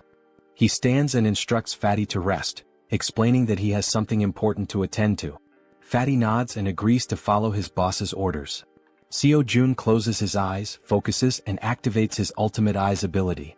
His eyes darken as he scans the building, allowing him to see everything happening within. Back at the emergency stairs, Deoksu, also known as Toji the baseball bat wielder, is desperately fleeing from the relentless goblins. The archer, with her impeccable aim, provides support, taking out goblins with perfect headshots that would make anyone envious. Han and the guy with glasses try to help Deoksu create distance from the goblins but shout in frustration that they can only handle one goblin at a time, urging Deoksu to run faster. Toji sprints as fast as he can, but the goblins remain undeterred, chasing him with tireless persistence. From behind an improvised barricade, the support team fires arrows that was dangerously close to Deoksu, but every shot lands perfectly on the pursuing goblins. Deoksu finally reaches the end of the staircase and, with a leap, crosses the barricade. However, in a moment of carelessness, two goblins manage to jump and lunge at his back, catching him off guard. Instinctively, the rookie Moon charges forward with a shout, determined to protect his comrade. With a single powerful blow from his bow at close range, he takes down the two goblins that had pounced. Moon stands with a serious expression, his eyes glowing blue and filled with determination. Without hesitation, he leaps back into the stairwell, plunging straight into the swarm of goblins. Han is left speechless. Delivering rapid, precise strikes, Moon significantly thins the goblin horde as Han and Toji watch in awe. The rest of the group, witnessing the scene, asks in disbelief if Byung-go Moon had always been this skilled in combat, remarking that his actions are utterly insane. From afar, Seo-jun observes everything and comments that the rookie is doing exceptionally well. The system screen appears, displaying Moon's status. For reference, his full name is Moon Byung-go, and he holds the title of second vassal. His confidence level is 55, and his loyalty is 88. He possesses a teleportation ability that consumes mental energy to move within his line of sight. The mental energy cost increases with the number of companions and the distance traveled. With a sly smile and darkened eyes, Seo-jun remarks that registering Moon as a vassal was a brilliant decision. Back at the stairwell, goblins are being decimated by Moon, each of his blows striking their heads with deadly accuracy. Han asks Jaehyeon, the guy with glasses, if the extension cord is ready. Jaehyeon, holding it firmly, replies that it is. Han then checks if the water tank is prepared. The archer and the baseball bat wielder confirm its readiness. Moon, realizing he has to retreat, sprints toward the barricade as Han yells at him to hurry up. With a swift jump, Moon lands safely behind the barricade. For a brief moment, the goblins believe the group has simply fled. But moments later, a massive water tank appears above the barricade. The tank is tipped over, drenching the goblins and flooding the emergency stairwell with water. The goblins, initially confused, think it's merely a stalling tactic. Han shouts that this is the perfect opportunity, and Jaehyeon flips the switch. An electrical surge travels down the now soaked stairwell through the wires they had previously laid, electrocuting all the goblins that had been pursuing them. Seo-jun's system screen notifies him that he has hunted numerous goblins of varying levels, including some at levels 6 and 7. Another notification pops up, showing that Seo-jun has gained significant XP and earned a total of 334,464 won, which has been deposited into his account. Additionally, his skill level has increased, and a new ability has been unlocked. While using his ultimate eyes ability, Seo-jun suddenly feels a strange pressure. A sharp pain begins to spread through his body, causing him to writhe in agony. Upon closer inspection, a purple wave expands outward from him, covering an increasingly large area. The purple energy travels through the building, the stairwell, the parking lot, and even the goblins chasing his friends. The purple wave appears to function as a scanning mechanism because Seo Jun's ability screen indicates that hostile entities have been detected. After the scan, the system declares that the hostiles will be eliminated. As the energy wave dissipates, the goblins begin to deform, screaming in agony. In an instant, their bodies explode, vanishing in the blink of an eye. The system notifies Seo Jun once again, confirming that he has defeated numerous goblins, including several at levels 6 and 7. Not long ago, some goblins still hadn't given up chasing the group and continued climbing the emergency staircase. One of the goblins sensed something was amiss. A chill ran down its spine as it realized something was following them as well. Turning around slowly, it was greeted by an enormous shadow, its reaction one of pure shock. As it focused, it saw the silhouette of a massive bear approaching from behind. Before the goblin could even think, the bear, with sharp fangs and glowing red eyes, let out a deafening roar. In the blink of an eye, before the goblin could react, the bear attacked, biting near its neck. The goblin screamed in pain, drawing the attention of all the other goblins, who stopped and turned to see what was happening to their comrade. By then, the bear had already eliminated the first goblin and had begun attacking the others with its enormous claws. The first goblin was struck down, followed by another and then 2 more. The bear was making effective use of both its claws and teeth. Despite the bear's massive size, the goblins noticed they outnumbered it and decided to fight back. They surrounded the bear and launched their attack. Some jumped onto its back while others distracted it from the front. Quickly, the bear used its claws to knock off the goblins clinging to its back, but this left it vulnerable to more attacks. The goblins lunged at the bear, biting it with their sharp teeth. One managed to grip near its eyes while another bit into its back. The enormous beast tried to resist, striking nearby goblins with heavy blows, but their sheer numbers overwhelmed it, allowing them to attack from all sides. Using their sharp claws, they aimed for the bear's eyes, and just as they were about to blind it, all the goblins' heads suddenly exploded in an instant, likely due to Seo Jun's domain expansion. Now terrified and confused, the bear realized it was safe. At the same time, a system notification appeared, indicating citizenship had been granted. Exhausted from the grueling battle, the bear seemed to shrink in size. It began twisting its neck in an unnatural way, its body contorting strangely. Then it started to transform, revealing a human face emerging from its furry body. Finally, the bear's true form was revealed, a stunning woman with brown hair and eyes. Weakened from the intense fight, she collapsed in the parking lot, surrounded by the bodies of the goblins. Meanwhile, as Seo Jun writhed in pain while using his ultimate eyes ability, like a surveillance camera, he noticed the woman's unconscious body on the ground. He wondered who she was. A system notification identified her as Yeonju, level 33, with 9 trust points and an awakened A-rank ability called Werbear. This ability allowed her to transform into a beast, enhancing all her physical capabilities and granting powerful regenerative properties. Seo Jun's eyes widened as he realized this woman possessed an A-rank ability. Additionally, the system revealed that both Dongan and Harem had reached 50 trust points, unlocking their loyalty. The notification also stated that Deoksu's loyalty had reached 30, meeting the requirement to be registered as a vassal. Seo Jun quickly decided to register Deoksu as a vassal. Deoksu, now at level 25 and holding the title of third vassal, had 52 trust points and 31 ability points. Upon awakening, he gained a B-tier ability called Iron Knight, which allowed him to summon full steel armor and a halberd. Seo Jun, deep in thought, deduced that a vassal's level is determined by the rank of their awakened ability. He recalled that Fatty had awakened the strength of the gorilla, a C-rank ability, and was at level 20. Deoksu's Iron Knight was a B-rank ability, placing him at level 25. Moon's A-rank teleportation ability had placed him at level 30. Seo Jun concluded that when a vassal is registered, their level corresponds to the rank of their awakened ability. Yet one question lingered: is the ability selection random like a roll of the dice? He wonders if Moon received an A-rank ability due to his loyalty. If that's the case, then Fatty, who has higher loyalty, should have awakened a B-rank ability instead of a C-rank one. This thought becomes even more puzzling considering that Deoksu, the baseball bat wielder, has only 31 loyalty yet already possesses a B-tier ability. Still deep in thought, Seo-jun remarks that understanding the conditions for obtaining higher-ranked abilities is crucial. It's an important question to answer.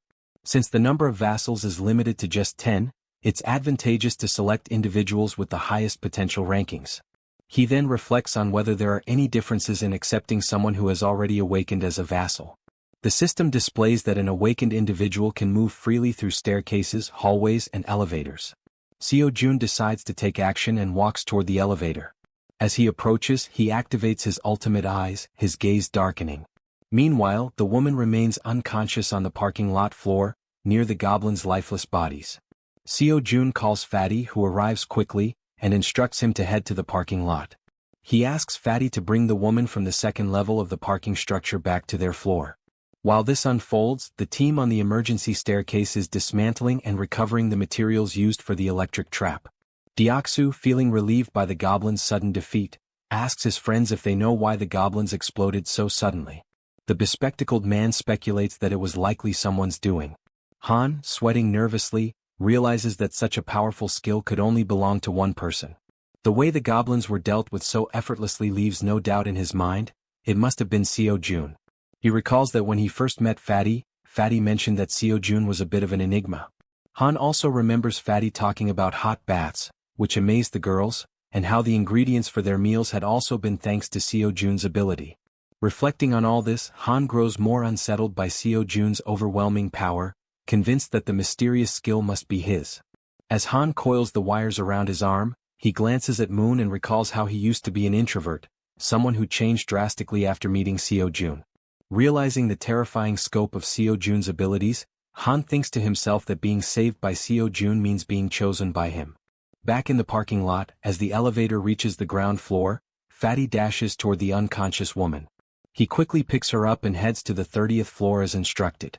All of this is observed by Seo-jun through the surveillance-like view of his ultimate eyes, while Han silently contemplates how being saved in this world seems to hinge on being favored by Seo-jun. A flashback is revealed, showing a small toy car. A child was playing with it in a park while being watched. The boy was filled with joy, calling out to his mother to watch what he could do. The woman from the parking lot, Yeonju, was his mother. She smiled at him genuinely, encouraging him. As the child stood up and waved to his mother, something appeared behind him. The genuine smile on the mother's face turned into an expression of horror. She froze, overcome with terror. A group of 3 vile goblins surrounded the poor boy, who was innocently waving at his mother. She tried to act, summoning all her strength, but she wasn't fast enough. The goblins attacked the boy, leaving her helpless to stop them. All she could do was weep as the sight of her son's final moments was burned into her memory. All that remained was the toy car the boy had been playing with. Trapped in a nightmare, Yeonju suddenly woke up, startled by the painful memories. She looked to her side and saw Seo-jun, who called her by name. He watched her lying down and she sat up on the bed, her head throbbing. Seo-jun extended his hand and introduced himself, saying it was a pleasure to meet her. Ignoring his introduction, she asked him if he was the one who did it. Surprised, Seo-jun hesitated, unsure what she was referring to. Quickly she clarified, saying he knew exactly what she meant, the thing that made the goblins' heads explode. Seo-jun froze in a moment of hesitation, and his hand began to tremble. Gripping his hand to steady himself, he admitted that, yes, he was the one who had done it. Yeonju started thinking, realizing how immensely powerful he must be. Someone with such a neutral expression could wipe out an entire horde of goblins in an instant. Fearful but hopeful, she thought that if he could do something so incredible, then maybe. She began trembling, her thoughts racing. Finally, she begged him, pleading for him to save her child. Through her tears, she cried out, asking him for just one day to bring her son back. As she finished her plea, Seo-jun looked at her, seeing her face soaked with tears, an expression of unbearable pain. It was the face of someone who had their child ripped away. Still crying, she said she missed her beloved son terribly. Seo-jun clenched his teeth, anger boiling within him as he realized she had lost her son to those wretched goblins. Yeonju sobbed so hard, trembling and unable to speak coherently through her hiccups. Seo-jun stood there, frozen, wondering if there was truly nothing he could do. He decided to try issuing a mission through the system. Hunt down 1,000 goblins with no time limit and no penalty for failure. The reward would be the resurrection of her child. Lost in thought, he wondered if such a thing was even possible. The idea filled him with apprehension. But then the system notified him that the mission couldn't be issued. Frustration surged through him as he realized resurrection was beyond his current capabilities, even with his powers. The system explained further, stating that a resurrection required a tremendous amount of power and resources. Then another notification appeared. There weren't enough funds to cover the resurrection mission's reward. It suggested trying again after increasing his funds. Seo Jun was stunned, his jaw dropping in disbelief as he read the message. Resurrecting someone might actually be possible if he had enough money. Overwhelmed with excitement, Seo Jun shouted at the system, demanding confirmation. Could he truly bring someone back to life if he had the funds? Returning to the room, he saw Yeonju still crying. He realized he had no idea how much it might cost to resurrect someone, nor could he even begin to guess. But knowing the possibility existed, he decided to act. He called out to Yeonju, who quickly looked up, wiping her tear-filled eyes. With a serious expression, Seo Jun told her that he thought he might be able to help her. He explained that there might be a way to bring her son back. Upon hearing this, Yeonju feels a sense of relief. Though not a certainty, the idea that there might still be hope offers her comfort. Still crying, she grips the bedsheet tightly and asks if what he said is truly real or just a cruel joke. Seo Jun reassures her that he would never joke about something so serious. However, he explains that while it is possible, it cannot happen just yet, and she nods in understanding. He adds that he doesn't know exactly how long it will take, but there is definitely a way. Yeonju turns to him, saying she'll do whatever it takes and asks what she should do to make it possible. Seo Jun considers the situation. With Han's group, which now includes Moon, Toji and Fatty with their awakened abilities, they already have a strong team. Adding Yeonju, a level 33 fighter, would make them capable of handling most monsters. He thinks the best course of action is to transform all 7 of his minions. Changing his expression to a smile, he asks Yeonju to get up, saying he'll introduce her to some people. Shortly after, Han introduces himself, and Yeonju politely returns the greeting. She then asks if he's the one who was throwing baseballs to hunt goblins, which startles Han that she knows about that. Yeonju also turns to the archer, saying she recognizes her too since she was shooting arrows at the goblins, leaving the archer equally surprised. Nervous, the archer asks how Yeonju knows her. Yeonju, growling and mimicking claws with her hands and sharp teeth, asks if they really don't recognize her, saying they've met before. Toji, the archer, and Han look confused about her growling while cute bears appear in the background. Deciding to clarify, Yeonju begins transforming. Gradually, fur starts appearing on her body as she focuses. Her bear form becomes evident, complete with a snout and brown fur. The archer, shocked, points at her and asks if this is actually happening. Now a massive bear stands in the room before the group. Still pointing, the archer exclaims that it's the beast they saw in the alley earlier. Yeonju, laughing awkwardly, corrects her, saying it's actually a bear, not a beast, leaving the archer dumbfounded. The bear woman explains that she had helped them deal with the goblins a few times before, though they hadn't realized it until now. Looking at the giant bear in front of him, Han remarks that their meeting wasn't a coincidence after all. The bear woman confirms this, saying that anyone who opposes the goblins is a friend of hers. At that moment, Seo Jun arrives and interrupts their conversation, stating that it's good they're already acquainted. With a serious expression, he says he has something important to announce. Seo Jun explains that after thinking it through, they'll execute the plan to rescue Moon's grandmother tomorrow. The group listens intently as he informs them that the number of goblins has drastically decreased, making this the perfect opportunity for the mission. He adds that Fatty will sit out this mission due to his injuries and mentions that he borrowed Fatty's room, as Fatty lost his bed to the bear woman. Seo Jun then announces that Yeonju, the bear woman, will join them on the mission. She nervously thanks him for the opportunity and says it's a pleasure to meet everyone. Concluding the meeting, Seo Jun tells them to prepare for tomorrow morning. The group, filled with determination, agrees to the mission without question. Afterward, Seo Jun calls Toji and Moon aside for a private conversation in the hallway, leaving them feeling uneasy. He reassures them not to worry, saying it'll only take a moment. Under the full moon in the hallway, Seo Jun asks if they know why he called them there. Both Toji and Moon look startled, unsure of what he's referring to, though deep down they might have an idea. The two were caught off guard by the sudden question and visibly startled. Toji hesitated and admitted he wasn't sure, while Moon spoke up, asking if it had something to do with the powers they had recently acquired. June smirked sarcastically and replied, "Yes, it's about your powers." He went on to explain that both of them had awakened abilities this time, leaving them shocked at how perceptive their leader was. Seo Jun explained further, revealing that Moon's newly obtained ability was teleportation. This excited Moon, who was eager to learn how to use it. As for Toji, his ability was named Knight of Steel, which left him curious about what it could do. Jun's expression shifted to one of seriousness as he considered the situation. He realized he needed to understand how both their abilities worked before they embarked on the mission the next day. Deep in thought, he opened the system screen to analyze their progress. He issued a mission to both of them: demonstrate their newly awakened abilities within 1 hour. The reward for success was increased strength, while the penalty for failure was having to sleep in the corridor.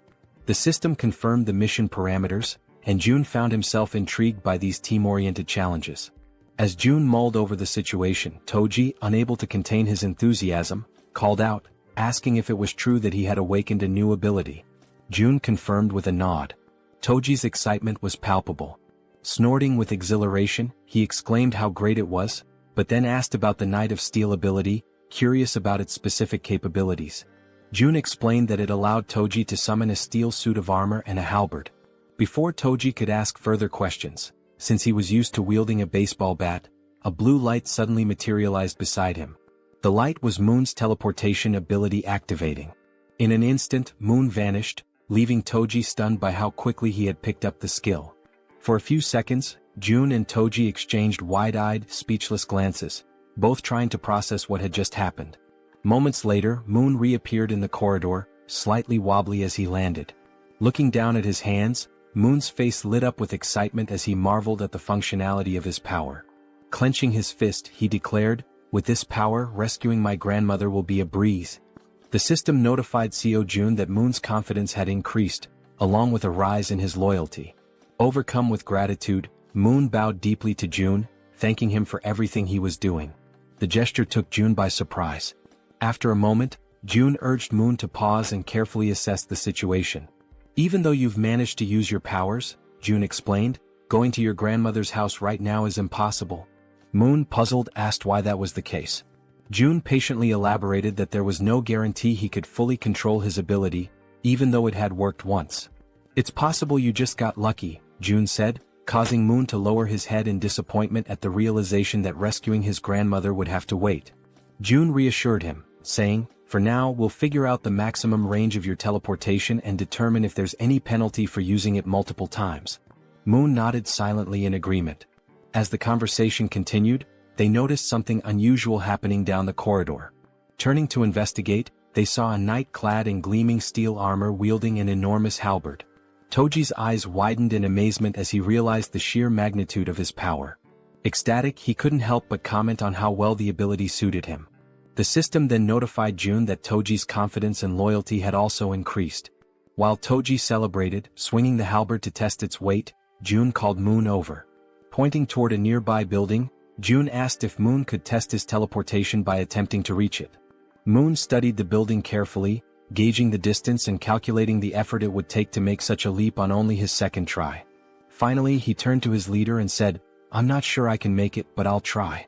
The system presented a new mission: teleport to the rooftop of Building 113 within 3 minutes.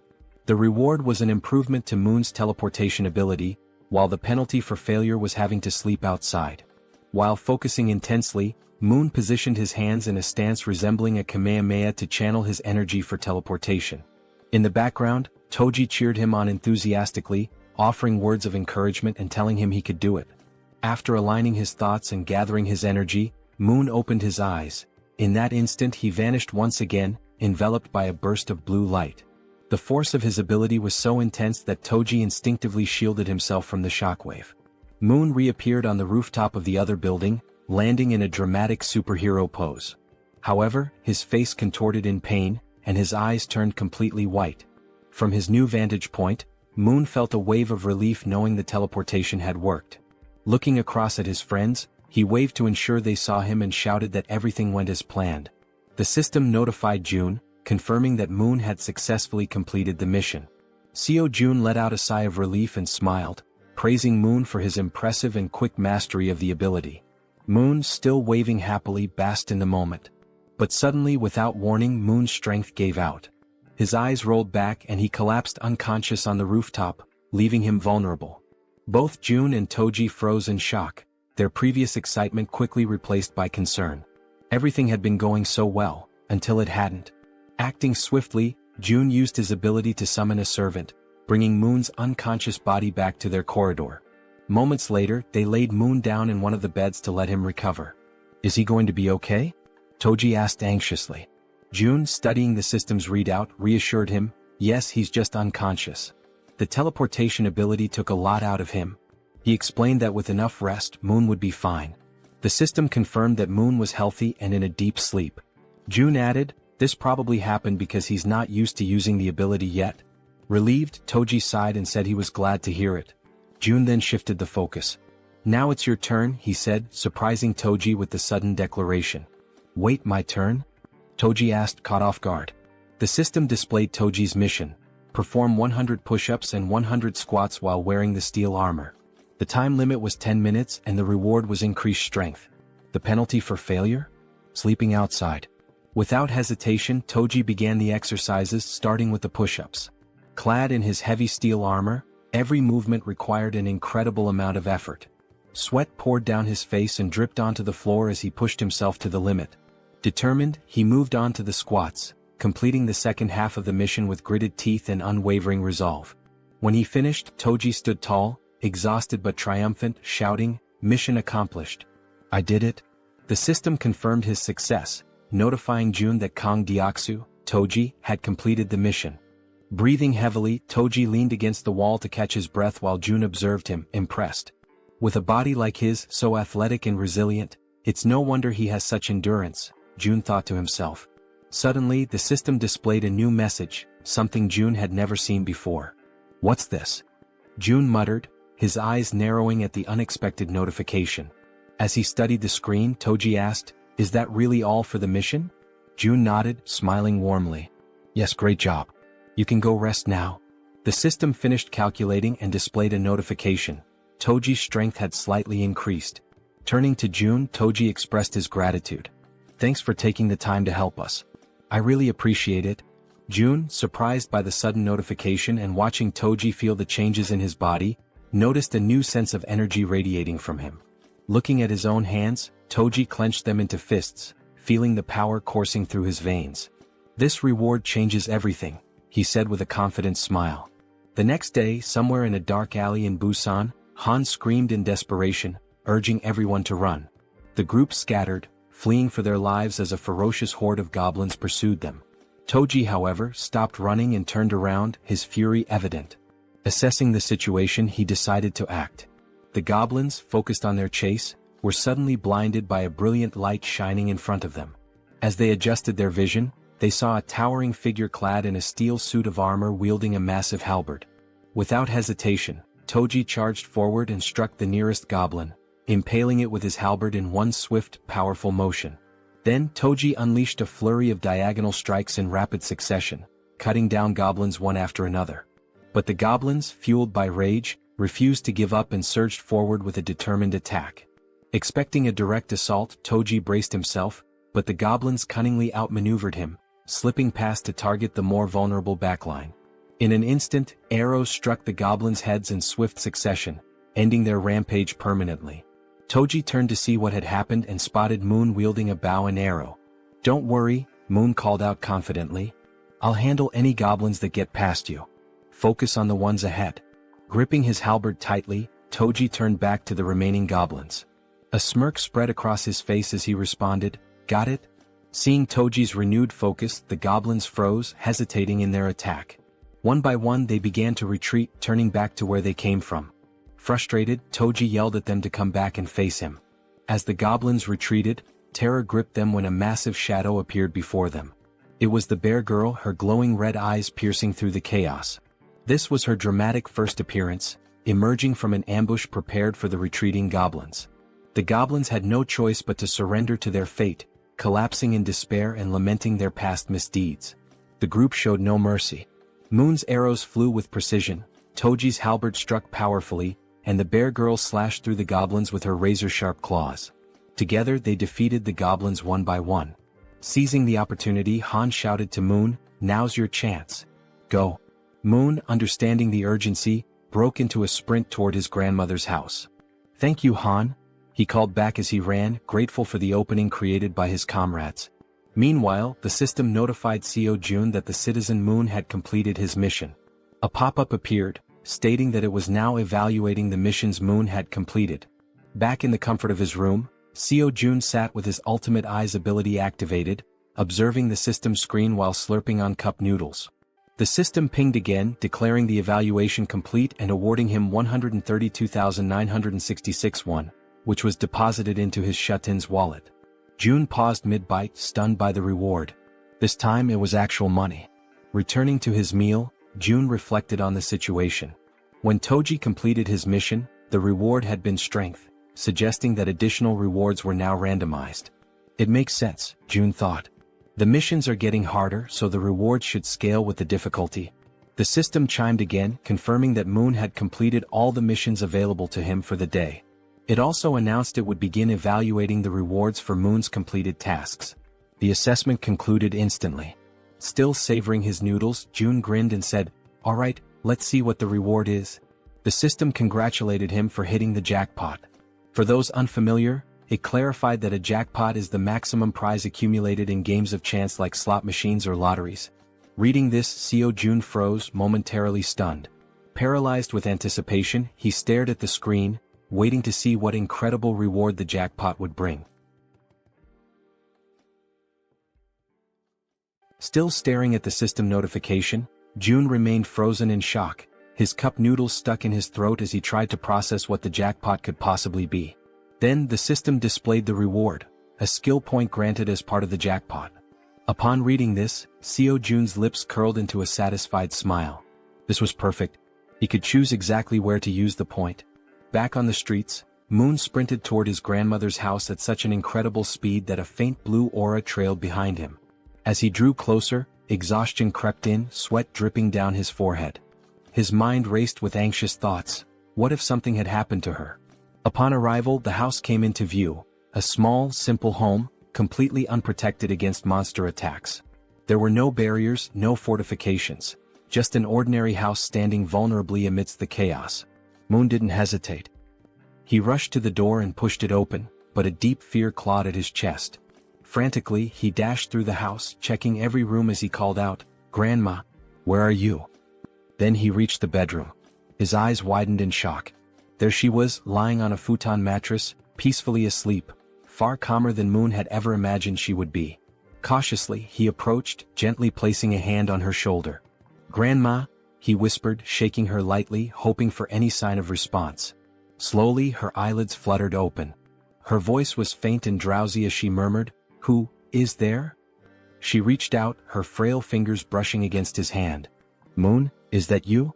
And at that moment, ninjas cutting onions must have passed through the room, because Moon's vision blurred as he choked up, his chest tightening with overwhelming relief. Tears streamed down his face. His body trembled as he sobbed uncontrollably, overwhelmed by the sheer relief that she was still alive. Unable to hold back, he threw his arms around her in a warm, desperate embrace, whispering apologies between his sobs. "I'm sorry, Grandma. I'm so sorry it took me so long to come back for you." Despite his tears, the old woman smiled kindly and patted his back. "You're such a brave and kind boy, Moon. I knew you would come for me." At that exact moment, a system notification appeared in front of Seo Jun. Moon's loyalty had reached 100. Moon was now officially registered as a vassal. The number of available vassal slots had increased. Jun squinted at the system window in confusion. What's this? Apparently, reaching a certain level of trust unlocked an additional vassal slot. The system then displayed his current vassals. Choi Hyungjin aka Fatty, level 20, Moon level 30, and Kang Deoksu aka Toji level 25. Scratching his chin, Jun was taken aback. Wait, so I can level them up too? Curious, he decided to check how much it would cost to upgrade Moon's level. He tapped the plus symbol next to Moon's name. A new notification popped up. Insufficient funds to level up. Then another window appeared, showing the required amount. 100 million won is needed to upgrade Vassal Moon to the next level. Jun's jaw nearly hit the floor. His hands clenched into fists. 100 million won? His face twisted in frustration as he rubbed his temples. That's insane. Just for one vassal? With a sigh, he ran a hand through his hair and lightly punched the table. I'm sorry, Moon, he muttered under his breath. I'll make it up to you by assigning you missions every single day. At that moment, a noise snapped June out of his thoughts, his senses going on high alert. The elevator was moving. His brow furrowed. Who the hell could that be? His comrades were still out in the streets, fighting goblins. Narrowing his eyes, he activated Ultimate Eyes. His pupils darkened as his vision extended, scanning the entire building. Two people stood outside one of the apartment doors. A man and a woman. The man carried a box on his shoulder, while the woman knocked on the door, asking if anyone was inside. Something felt off. Their expressions weren't exactly friendly, and their dark under-eye circles hinted at exhaustion or something more sinister. June immediately recognized the apartment. Inside was Fatty's wife. From the other side of the door, she hesitated. Hearing the knocking and voices, she called out cautiously, "Who is it?" Assuming it was urgent, she made a quick decision and opened the door. Standing there was the young woman, who greeted her with a bright smile. "Hello," she said cheerfully. "I'm Kim Dabin." Then she gestured toward the man beside her. "And this is my younger brother, Kim Miho." She continues, mentioning that they live in unit number 1701. Intrigued, Fatty's wife asks what brings them there. The girl sighs, explaining that she only came because she desperately needed help, leaving Fatty's wife wondering what kind of help she could possibly need. Then, with a sudden burst of desperation, the girl blurts out, practically shouting, "Would it be possible for you to let me take a shower?" Fatty's wife is completely caught off guard. Her jaw drops. Of all the things she had expected to hear, this was the absolute last. Still trying to process it, she blinks in disbelief and asks if she heard correctly. "Did you really just ask to take a shower? And that's all you need?" The girl nods eagerly. "Yes, that's all. I just want a shower." Relieved that the request wasn't anything too complicated, Fatty's wife lets out a small chuckle and waves them inside. "Well, that's easy enough. Come in." The two enter, expressing their gratitude. The man, still carrying the box on his shoulder, also thanks her before asking where he should put it. Curious, Fatty's wife asks what's inside. As he places it down on the floor, the girl, still grateful, explains that it's just canned food and some miscellaneous supplies. The man opens the box, revealing various types of canned goods, exactly as she had said. Seeing this, Fatty's wife smiles and thanks them, mentioning that they really didn't have to go through all that trouble. The girl waves it off. "It's nothing really. If you think about it, I just walked into a stranger's house and made a pretty weird request." Just as she finishes speaking, something catches her attention from the corner of her eye. She turns her head slightly, her gaze landing on the collection of bows lined up against the wall, alongside Toji's baseball bat. Curious, she can't help but ask, "Do these bows and that bat belong to the owner of this apartment?" Fatty's wife wasn't expecting that question. Still, after a brief pause, she shakes her head. "No, actually. These don't belong to the apartment's owner. The real owners live in another unit, but it's kind of a complicated situation to explain in just a few words." The girl nods in understanding. "I see." Watching everything unfold, Seo Jun deactivates his ability and thinks to himself that so far they don't seem like bad people. He then shifts his gaze toward the window and murmurs to himself, "I'll go check it out later." After a brief moment of thought, he adds, "I also need to talk to them. I want to ask if they'd be willing to help rescue other survivors from the nearby apartments." Before he can dwell on it further, a sudden system notification pops up. June blinks in surprise as the message appears before him. "You have successfully hunted a red tiger." A second notification follows immediately after. "You have gained a large amount of XP." Then another. 39,783,201 has been deposited into the Ultimate Shutin's wallet. And finally, one last message. "Your skill level has increased and you have acquired a new ability." June stares at the notifications, his eyes widening in shock. What just happened out there? He hadn't even been paying attention for that long. How could so much have changed in such a short time? Without hesitation, he forces himself to reactivate Ultimate Eyes, pushing his abilities to their limit despite the strain. Outside, the battlefield is far from calm. Han, the archer, and the guy with glasses are both lightly wounded. In front of them, the corpse of a massive red tiger lies motionless on the ground, and next to it, the werebear is also severely injured, struggling to move. The rest of the group stands frozen, unsure of what to do next. June observes everything, but a strange feeling creeps up on him. his stomach twists, and his chest tightens as a wave of unease washes over him. What the hell just happened? Suddenly, a sharp pain shoots through his body. His muscles spasm, cold sweat dripping down his face as an overwhelming pressure grips his chest. He groans in agony, barely able to keep himself upright. Then the system sends another notification. You have discovered individuals who are eligible to receive citizenship. Through the pain, June barely manages to process the message. There are still people who aren't citizens yet? His breathing is ragged, but he forces himself to speak. System, grant them citizenship. A new notification appears instantly. A list of names flashes across the screen. Citizenship has been granted. And then, another alert. You have officially reached 50 citizens. An additional message follows. The amount of XP and money that citizens can earn has increased by 100%. But the surprises don't stop there. A final notification appears on the screen, revealing something unexpected. As the number of citizens has reached a specific threshold, all citizens have unlocked a new ability, Power of Trust. June stares at the words mind racing. Power of Trust. What does that even mean?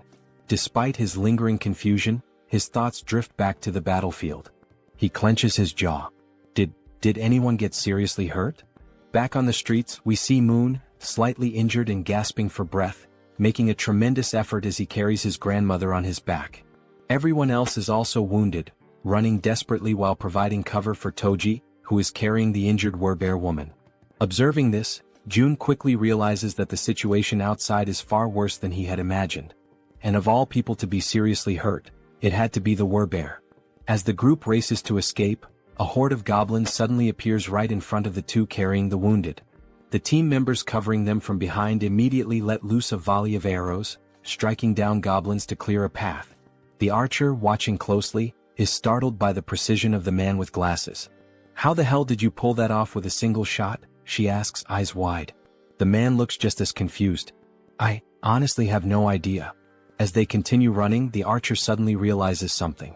For some reason, my body feels lighter. Han, running beside her, nods in agreement. Yeah. And I just noticed, I'm not even out of breath anymore. Meanwhile, back with June, the system finally provides an explanation. The ability Power of Trust is a passive skill that increases all stats by X%, where X equals the trust level of each citizen. Seo Jun stares at the message in disbelief. This skill didn't even exist before. How the hell is it so strong? Then, another realization hits him. Every single member of his group has at least 50 trust points or more. This means that all their stats, including stamina, strength, reflexes, and more, have naturally increased by 50%. At that very moment, Moon's expression shifts as if something suddenly clicks in his mind. He has a hunch. This must be another one of June's new abilities. The system then notifies June of something else. Both of the girls have now surpassed 30 loyalty points. As a result, they are now eligible to be registered as vassals. Without hesitation, Kim immediately commands the system to register both of them. The moment it happens, the two women suddenly stop in their tracks, their bodies tingling as an overwhelming power surges through them. The system follows up with an update. Kim Gaeong, now at level 20, has acquired the piercing ability. Yu Hyerin, now at level 25, has awakened the skill Poisonous Mist. Now, brimming with their newfound power, the two turn back, ready to face the goblins chasing them. The archer steadies herself, drawing her bow. She fires an arrow straight at the goblins. Normally, her shots always land as headshots, every single time. But this time, something is different. The arrow doesn't just pierce through one goblin, it ricochets off and strikes several others, piercing through them effortlessly. Confused, the archer furrows her brows. What the hell? What just happened? The system promptly provides an answer. The ability's piercing is a tier C skill that uses mental strength to fire a penetrating arrow. June, standing with his arms crossed, watches as the information unfolds before him. Now that he knows what the ability is, he immediately issues a command to the system. Create a mission. A new quest pops up. The archer must use piercing to hunt 10 goblins within a 10-minute time limit. Reward: increased piercing proficiency. Penalty for failure: fatigue. As he processes this, June shifts his attention to the other ability. Unlike piercing, this one seems far trickier. Poisonous Mist is a deadly attack, and while it's classified as a B-rank skill, using it incorrectly could endanger the entire team. June exhales sharply, deciding to deal with it later. I'll figure it out when the time comes.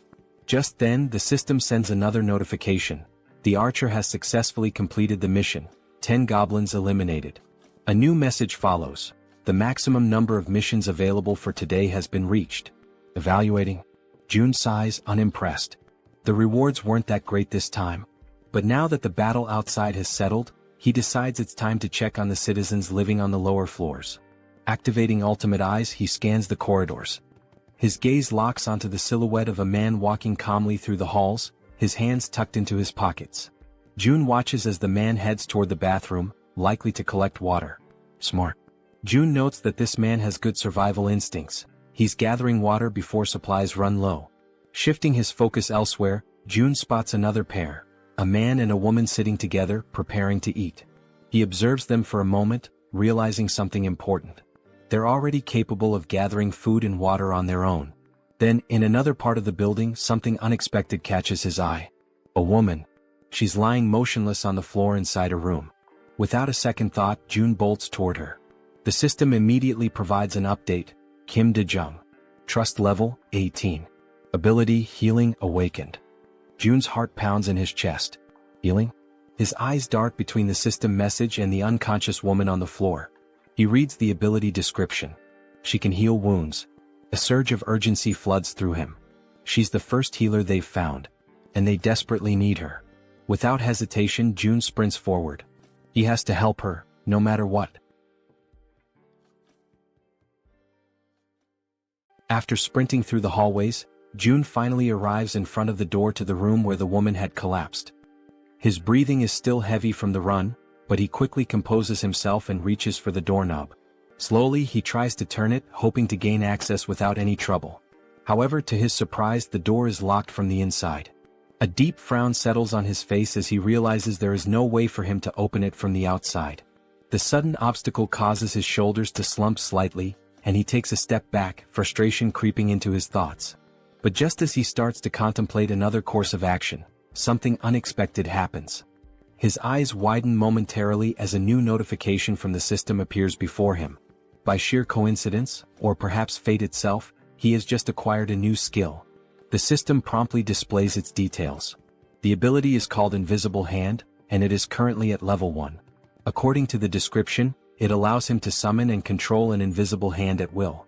Reading the notification, a surge of newfound determination fills his chest. His grip tightens into fists as he mentally acknowledges the absurd but undeniable reality of his newfound power. Silently, he expresses his gratitude for this sudden stroke of fortune. Closing his eyes for a brief moment, June focuses his thoughts entirely on the locked door before him. He visualizes himself breaking the lock, willing it to yield under his command. When he finally opens his eyes, he is met with an unexpected yet welcome sight. Right before him, materialized out of shut-in energy, is a lock-breaking tool, a sturdy bolt cutter formed entirely of the same strange energy he has come to rely on. Without hesitation, he reaches forward, taking hold of the newly formed tool. The cold sensation of the manifested object in his grip confirms its existence. Without wasting another second, he positions it against the lock and applies pressure. A sharp snap echoes through the quiet hallway as the lock gives way effortlessly. With a swift motion, he pushes the door open and rushes inside. The moment he steps into the dimly lit room, his gaze immediately lands on the unmoving woman lying on the floor. Now that he is seeing her up close, the eerie stillness of her body makes the entire scene feel unsettling. June quickly kneels beside her, concern evident in his expression. Reaching out, he gently nudges her shoulder, his voice calm yet firm as he speaks. He asks if she can hear him, if she is all right, urging her to wake up. There is no response. A deep sense of unease washes over him. He carefully observes her condition, scanning for any visible injuries. But what he notices instead sends a wave of worry through him. Her face is unnaturally pale, her lips dry and cracked. Severe dehydration. His mind races. Dehydration this extreme could be dangerous. She needs help, immediately. He quickly shifts his attention to the surroundings, searching for anything that might assist in stabilizing her condition. His eyes dart around the room, taking in every detail. Then, something catches his attention, something that makes him pause, confusion flickering across his face. There is water in the room. Yet, despite the presence of water, she is still in this critical state. It makes no sense. The contradiction unsettles him, sending a cold shiver down his spine. Glancing back at the woman, he forces himself to push aside the troubling thoughts. Now is not the time to question the situation. The priority right now is saving her. A sudden idea forms in his mind. Without hesitation, he opens the system interface. There is a chance this might work. June quickly assigns her a mission, a simple yet crucial task. The mission objective: breathe. The reward: immediate recovery from dehydration. The system processes the command, deducting 10,000 won as the cost for activating the mission. Almost instantly, a soft blue aura begins to envelop the woman's body. June watches intently, his pulse quickening as the energy works through her. Then faint sounds escape her lips, a weak, breathy noise, but a clear sign that she is beginning to stir. Relief floods through him. It worked. Slowly, her eyelids flutter open, her gaze hazy and unfocused. A blurred silhouette of a figure stands before her, a voice reaching her ears, asking if she is awake. Her mind struggles to process the situation. Her voice, weak but laced with confusion, manages to form a question. Who is he? And why is he in her room? June straightens slightly, meeting her dazed gaze. He introduces himself, explaining that he lives in a unit just above hers in the building. She blinks, her expression still foggy with exhaustion. The information doesn't seem to register right away. Still lying on the floor, she questions him again, her voice laced with uncertainty. How did he get inside? June, seeing no reason to hide the truth, states it plainly.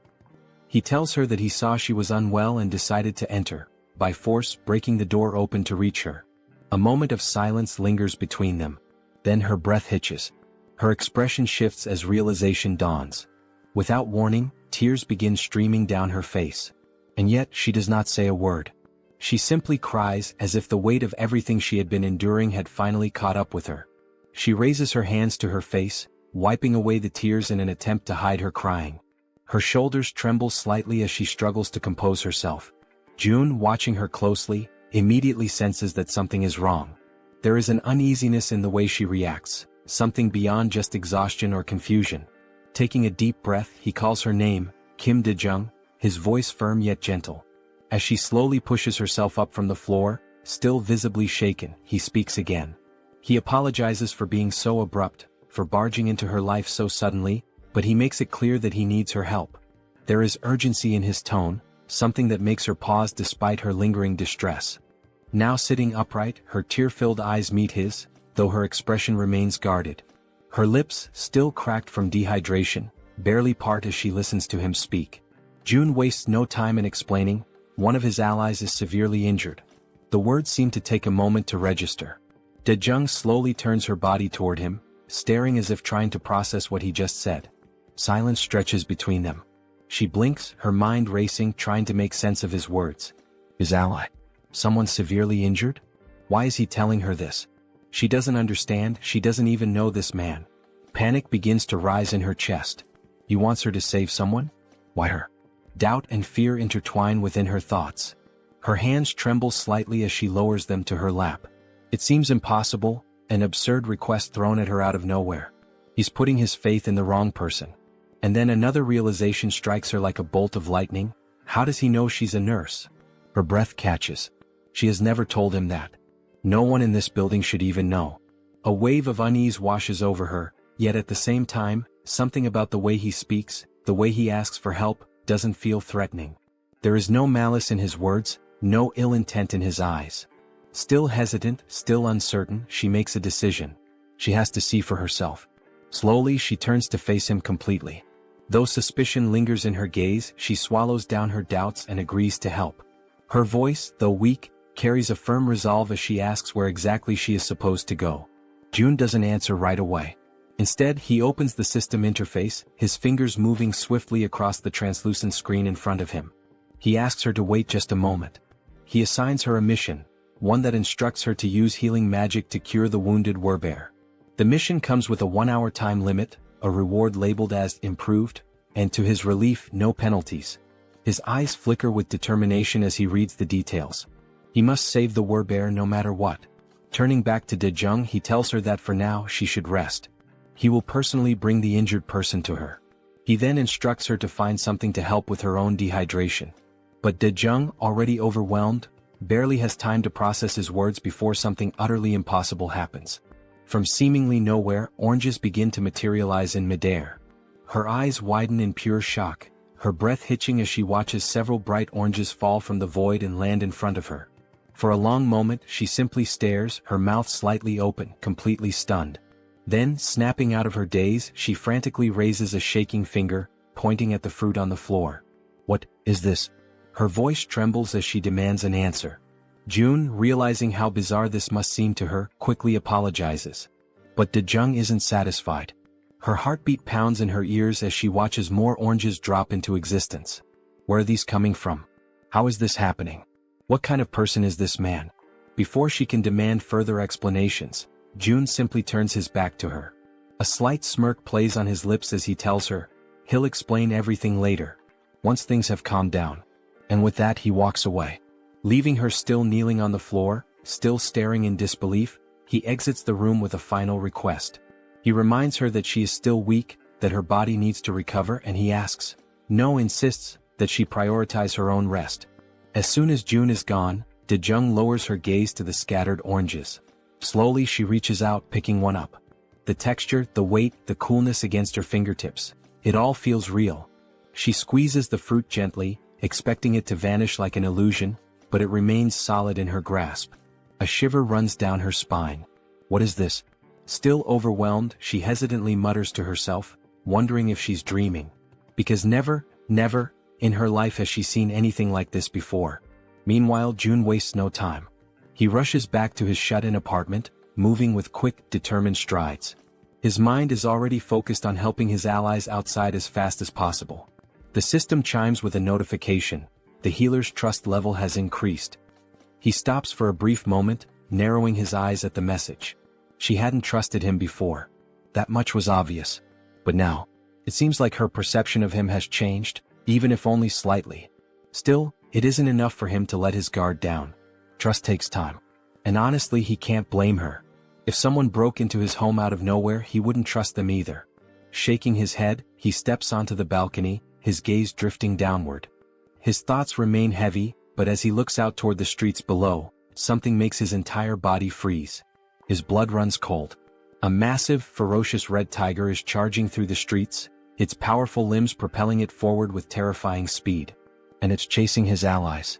June's breath catches as he sees his companions below, running for their lives. Desperation is evident in the way they scramble to escape, but the monstrous beast closes in on them, its deadly fangs gleaming under the dim light. Then, as if things couldn't get any worse, its piercing eyes fixed on its targets, its muscular body moving in perfect synchrony as it hunts his team. A wave of panic washes over June. This isn't just a dangerous situation. This is a massacre waiting to happen.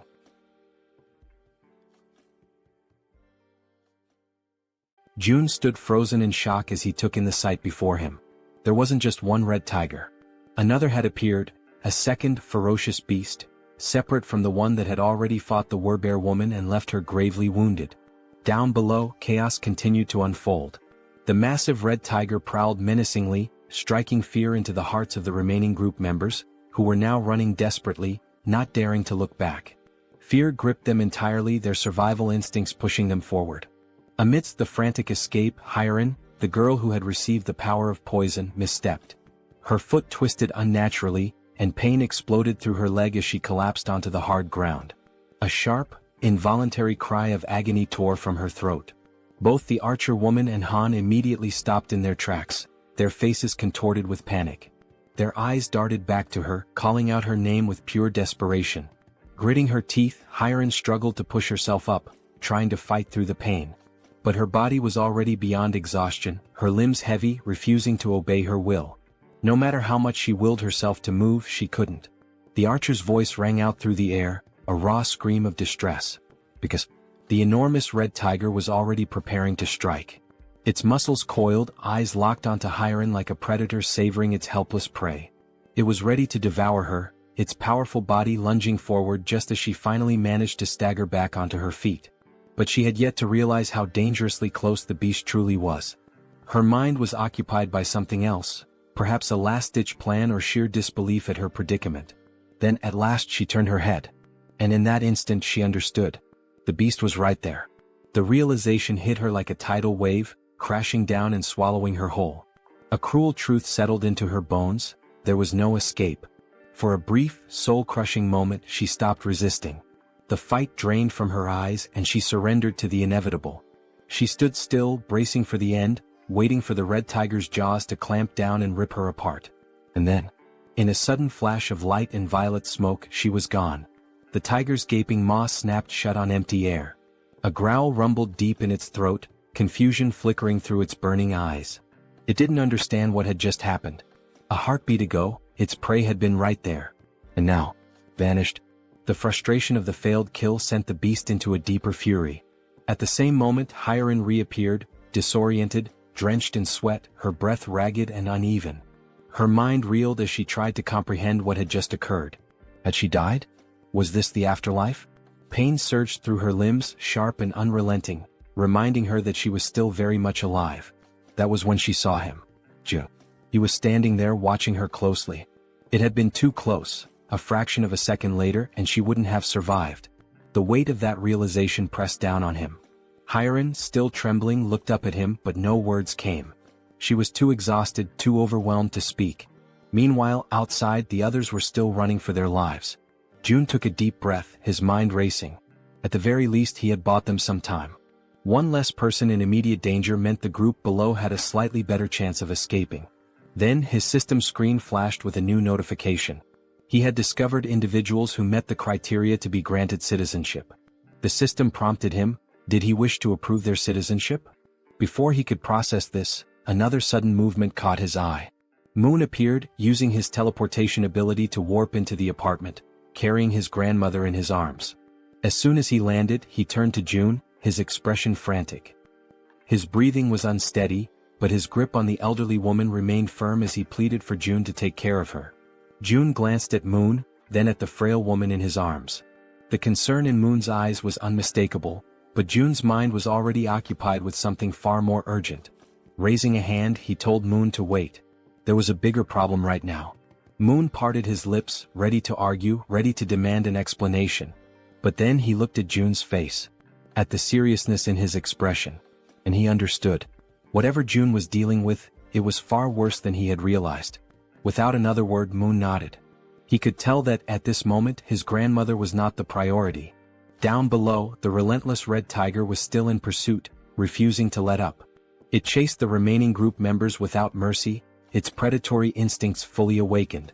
June clenched his fists, forcing himself to focus. He needed to act. Activating his new ability, Invisible Hand, he made a decision. That tiger needed to die, and he had to find a way to kill it. Down in the streets, the archer, Han, and Togi, who was still carrying the injured werbear, kept running. But no matter how hard they pushed themselves, the red tiger was catching up. Han risked a glance over his shoulder, his stomach twisting with dread. If this continued, they were all going to be devoured. He had to do something. Instinct took over. Without a second thought, Han skidded to a stop, planting his foot firmly on the ground. His fingers tightened around one of his baseballs. His heart pounded in his chest as he raised his arm, channeling everything he had into one throw. A faint blue glow began to radiate around him, intensifying with each passing second. He poured everything into it. Then, he hurled the ball with all the force he could muster. It soared through the air, cutting through the night like a bullet. For a moment, hope flickered. Maybe, just maybe, it would hit. But in the blink of an eye, the tiger dodged. The ball shot past it, colliding uselessly with the ground. A low, guttural growl rumbled through the air. Then, the red tiger threw back its head and roared, a deafening sound that reverberated through the city streets, a declaration of its dominance. The archer's voice rang out in terror as she screamed for Han, begging him to run. But it was too late. The red tiger, eyes gleaming with lethal intent, lunged at him. Teeth bared, claws outstretched. Han gritted his teeth, knowing he was out of time. There was nothing he could do to stop it. But there was one thing he could still do. A single desperate choice. He turned his head and shouted for his friends to keep running. Then, without hesitation, he broke into a full sprint in the opposite direction. If he could lead the tiger away, even if it cost him his life, then at least the others might make it out alive. His chest heaved. His legs burned. Every step was fueled by sheer willpower. But deep down he knew. This could be the end for him. And still he ran. As he approached a parking lot, hoping against all odds that goblins or some other kind of monster would appear to distract the red tiger. Han continued to run with all the strength he had left. But once again the relentless beast was far too close behind him. It was undeniable now, this was truly the end for him. While sprinting, he risked a glance over his shoulder, his breath catching in his throat as he took in the sight of the enormous glistening fangs of the red tiger. They were massive, sharp, and deadly, a testament to the inevitable doom that awaited him. At that moment, his gaze locked with the tiger's, and an unspoken understanding passed between them. This was it. There was no escape. His fate was sealed. Just when all hope seemed lost, when every fiber of his being prepared to accept his tragic demise, something unexpected happened. A strange, pulsating purple force suddenly materialized and coiled tightly around the red tiger's neck. It appeared out of nowhere, wrapping around the beast with a speed and intensity that defied comprehension. In an instant, the force pulled downward with such overwhelming strength that the tiger's head was violently slammed into the ground. The impact was so powerful that the very pavement beneath them cracked and shattered, sending debris flying in every direction. The tiger let out a guttural snarl of frustration, struggling against the mysterious force. Its powerful limbs instinctively clawed at the ground, attempting to regain stability, but the unseen energy was relentless. Slowly, its paws began to lift off the ground, its body suspended as if an invisible hand were hoisting it up. The purple force continued to constrict, tightening mercilessly around the tiger's throat, squeezing the life out of the monstrous creature. It was unmistakable. This wasn't a natural occurrence. This was someone's doing. And Han, still frozen in shock from witnessing the impossible, knew exactly whose work this was. There was no doubt in his mind, this was Jun's power. Moments later, the archer woman and the bespectacled man arrived at the scene, their breaths ragged from the exhausting chase. They had rushed there, fearing for Han's safety, but what they found left them momentarily speechless. Their eyes widened in disbelief as they beheld the red tiger, still writhing in agony, its body dangling helplessly as the mysterious force continued to choke the life out of it. As the archer took in the scene, a system screen suddenly appeared before her, glowing softly in the dim light. She hesitated for a brief moment before focusing her attention on the text displayed before her. Her expression shifted almost instantly. Her eyes widened in shock as she absorbed the information. Then, as though gaining a newfound sense of understanding, she took a deep breath, regaining her composure.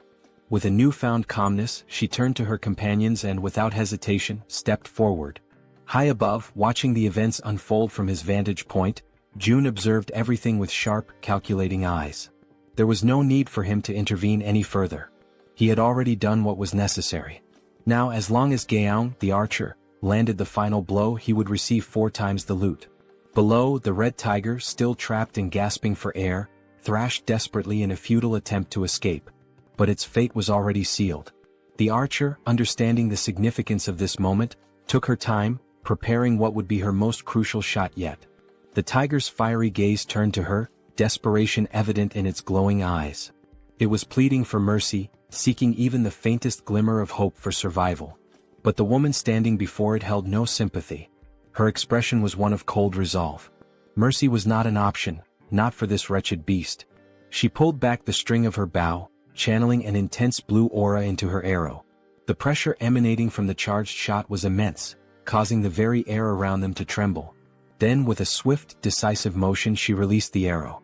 A powerful gust of wind exploded outward as the arrow soared through the air, its force cutting through the night like a spear of vengeance. The instant it found its mark, a system notification flashed before Jun's eyes. You have successfully hunted a level 28 red tiger. You have gained a significant amount of experience points. 62,311,776 one has been deposited into your shut-in wallet. As the tiger's body collapsed lifelessly onto the ground, another notification appeared, this one highlighting the growing dynamics among the group. Team trust and loyalty levels have increased. Another notification followed shortly after. Han's loyalty level has exceeded 30. He now meets the requirements to be registered as a vassal. A satisfied smile played on Jun's lips. Everything had gone exactly as planned. He nodded to himself before selecting the prompt to accept Han's registration as his vassal. A few moments later, the scene shifted to another part of the building where someone was being healed. It was the healer, the woman who had previously collapsed in exhaustion within one of the rooms. Now fully conscious, she focused her energy, her hands glowing faintly as she tended to the wounded. The injuries of the others faded rapidly under her care, not even leaving scars behind. The first person she prioritized was the Werbear woman, whose body had suffered severe damage during the brutal encounter with the Red Tiger. June, watching from afar, reflected on the sheer luck they all had, him included, in having found a healer in a situation like this. Han approached, still catching his breath.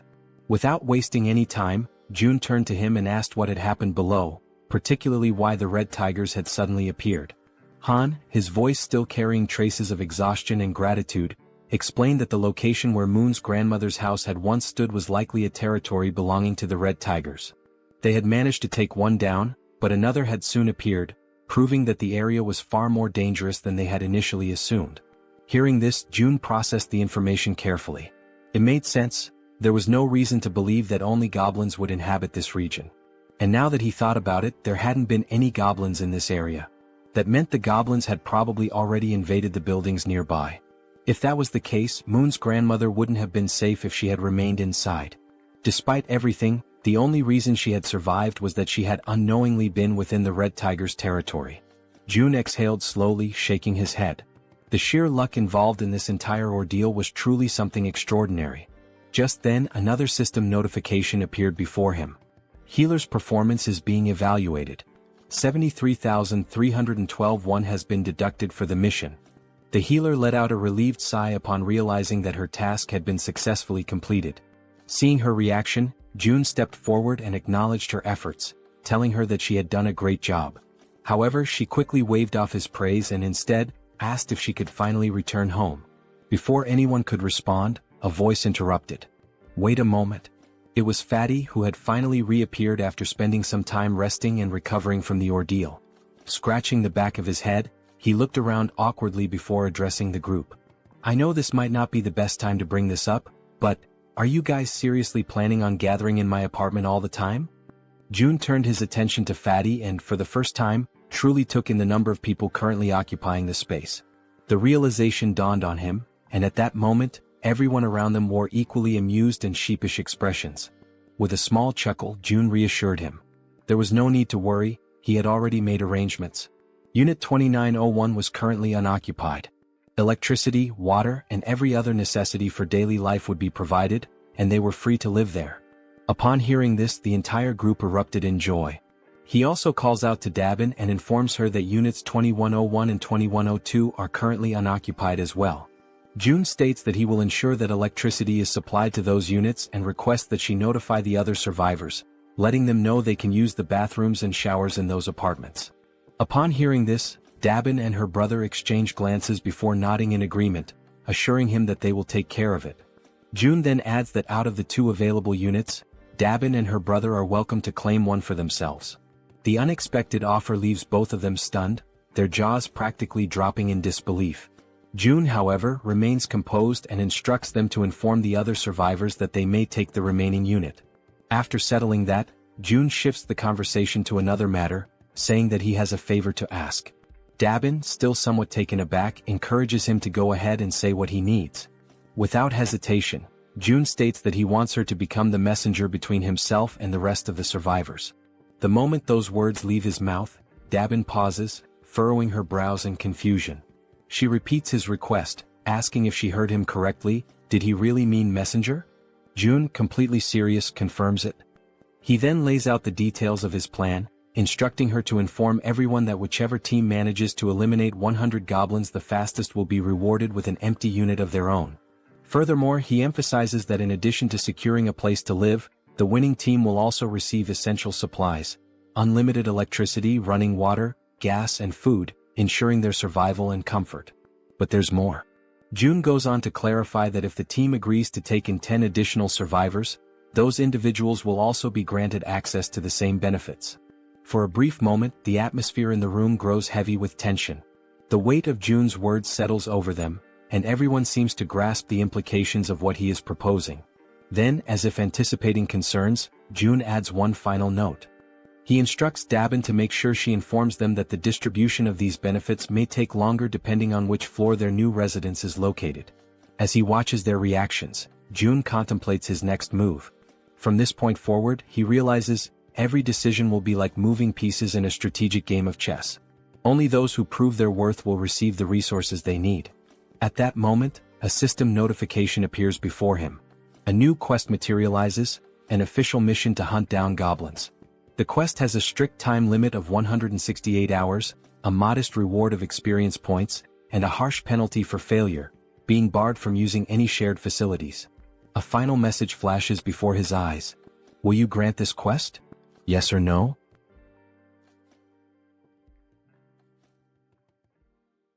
After that, all the residents that June had helped began hunting the goblins. Outside, one of them was desperately running for his life, being chased by an enormous horde of goblins. His breath was ragged and his legs burned with exhaustion, but he had no choice but to keep moving forward. The goblins were enraged, shrieking as they pursued him, their eyes glowing with a savage hunger. The young man in the red jacket was already drained from all the running, and regret started creeping in. He cursed himself for getting into this situation but kept repeating in his mind that he just needed to endure a little longer. As he continued sprinting, his eyes locked onto a door ahead, leading into the parking lot. His last hope of survival. Behind him, the goblins, with their sharp claws outstretched, were closing in rapidly, almost managing to grasp him. But at the last second, the young man threw himself forward, sliding across the ground as if making a desperate soccer tackle. His body barely squeezed through the doorway just before the goblins could reach him. With whatever breath he had left, he screamed in desperation, urging the others to attack immediately. His voice rang with panic as he warned them that the whole thing had been a trap. 3 other members of the group, armed with spears, stepped forward, assessing the situation with calm determination. They acknowledged the red-jacketed man's efforts, commending him for doing a great job in luring in even more goblins than they had initially expected. Without wasting a second, the spear-wielding men began their assault.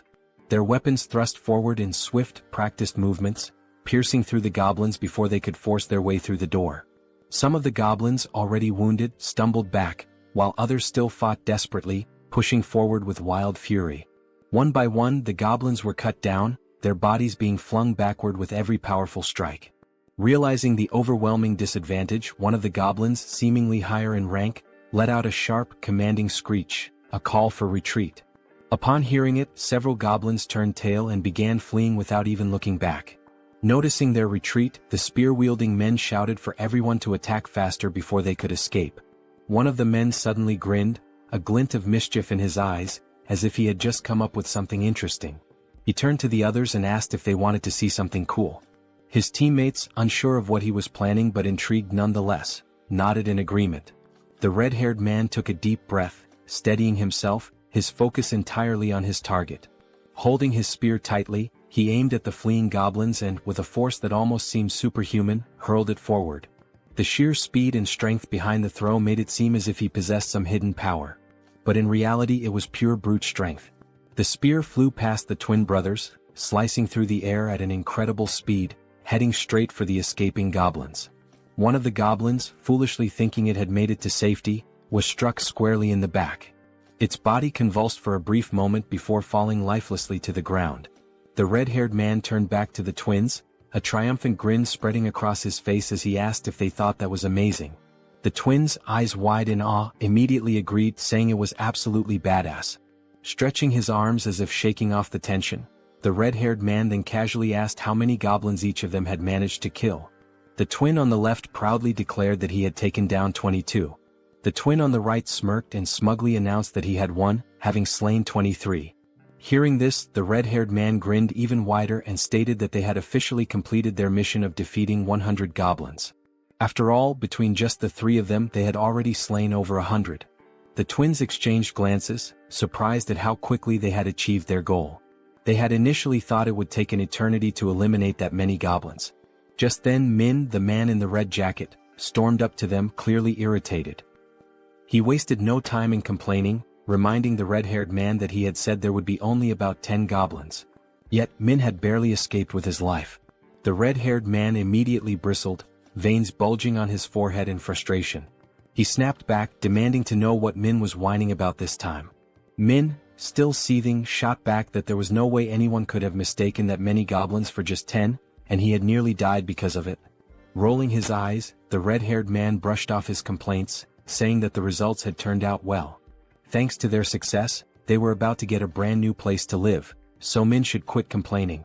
Irritated, he then told Min to pay attention and called him bro, which suggested they might actually be siblings. Then, with the veins on his face bulging even more, he reminded Min that he had come up with this hunting strategy himself, so there was never any chance of failure. He also pointed out that it was his idea to use the spears, which had been crafted by the twins. All Min had to do was run, something he was already confident in doing. With an exasperated sigh, the red-haired man then offered Min a way out. If he was that dissatisfied, he could simply leave the team. At this point, his presence wasn't even making much of a difference anymore. Sensing the tension between the two brothers, the twins quickly intervened to prevent the argument from escalating into an actual fight. One of the twins calmly asked the red-haired man to relax, reminding him that Min had put in effort as well. The other twin turned to Min and, with a playful grin, told him that he had done an excellent job acting as bait, pointing out that he had been running incredibly fast. The red-haired man clicked his tongue in irritation, saying that Min always managed to find a way to get on his nerves. He then demanded to know how Min dared to talk back to him like that. One of the twins, still grinning, urged Min to just apologize and get it over with. Realizing that arguing would get him nowhere, Min let out a sigh and begrudgingly muttered an apology. The red-haired man huffed in response, then turned his back on him. Dismissing the whole ordeal, he stated that it was time to move on, as they needed to head to the 21st floor to claim their new home. However, upon arriving at the 21st floor, ready to receive their reward, they were met with unexpected news. Dabin, looking somewhat apologetic, informed them that another team had already beaten them to it and claimed the reward first. The entire group froze in disbelief, their excitement immediately turning into shock. In their minds, they had been incredibly fast. There was no way another team had completed the mission before them. The red-haired man's face darkened, his irritation flaring up again. He demanded to know if there was really another team that had managed to slay 100 goblins faster than them. Dabin nodded, confirming it. Still unable to believe what he was hearing, the red-haired man furrowed his brows and told Dabin to stop joking around. In a protesting tone, he once again asked Dabin to stop joking around and to just hand over their house already. Dabin, maintaining a serious expression, insisted that it was no joke, she was telling the truth. Then she revealed that the group who had finished the hunt even faster had just arrived. The group that had killed the goblins first. Seeing who they were made the red-haired man even more irritated. The group consisted of Dabin's brother and an elderly couple, both of whom were smiling cheerfully as if nothing had happened. Dabin turned to her brother and asked how things went with June. In response, her brother explained that they had made a deal. In exchange for giving up the new house, his own home and the elderly couple's home would now have electricity, food, and other necessities. On top of that, their daughters would no longer have to take part in missions. Upon hearing this, Dabin immediately pointed out that the elderly couple's daughters were minors, meaning they should have already been exempt from missions in the first place. The elderly couple continued smiling, unfazed, and corrected her by saying that their daughters were actually adults. Despite their youthful appearance, they were older than they seemed. The elderly woman then added that their daughters were probably quite skilled with bows and arrows, though her husband always worried too much about them. Dabin's brother also mentioned that part of the agreement included providing bows and arrows for their daughters. Dabin frowned, questioning the need for bows and arrows. Were they planning to continue hunting goblins? Her brother nodded, confirming that they were, but specified that June had only requested the goblins in the surrounding areas. Since the goblins were relentless and kept coming no matter how many were killed, it was necessary to keep them under control. Hearing all of this, the red-haired man grew even more irritated and told them to stop with all the useless chatter.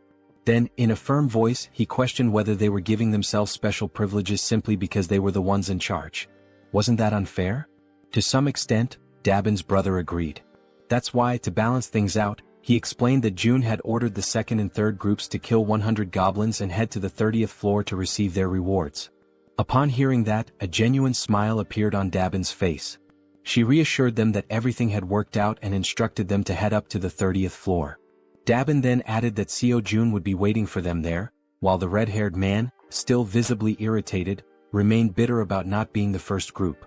As they ascended in the elevator, the red-haired man suddenly asked if the guy's name was really June, since he looked younger than all of them. Then, laughing with clear sarcasm, he commented on how ridiculous it had been to hear Dabin speak so respectfully about this June. One of the twins joined in on the sarcasm, joking that maybe Dabin saw June as some kind of god or something. The other twin laughed as well and scoffed, saying, "God my ass. At most he's just the leader of some cult."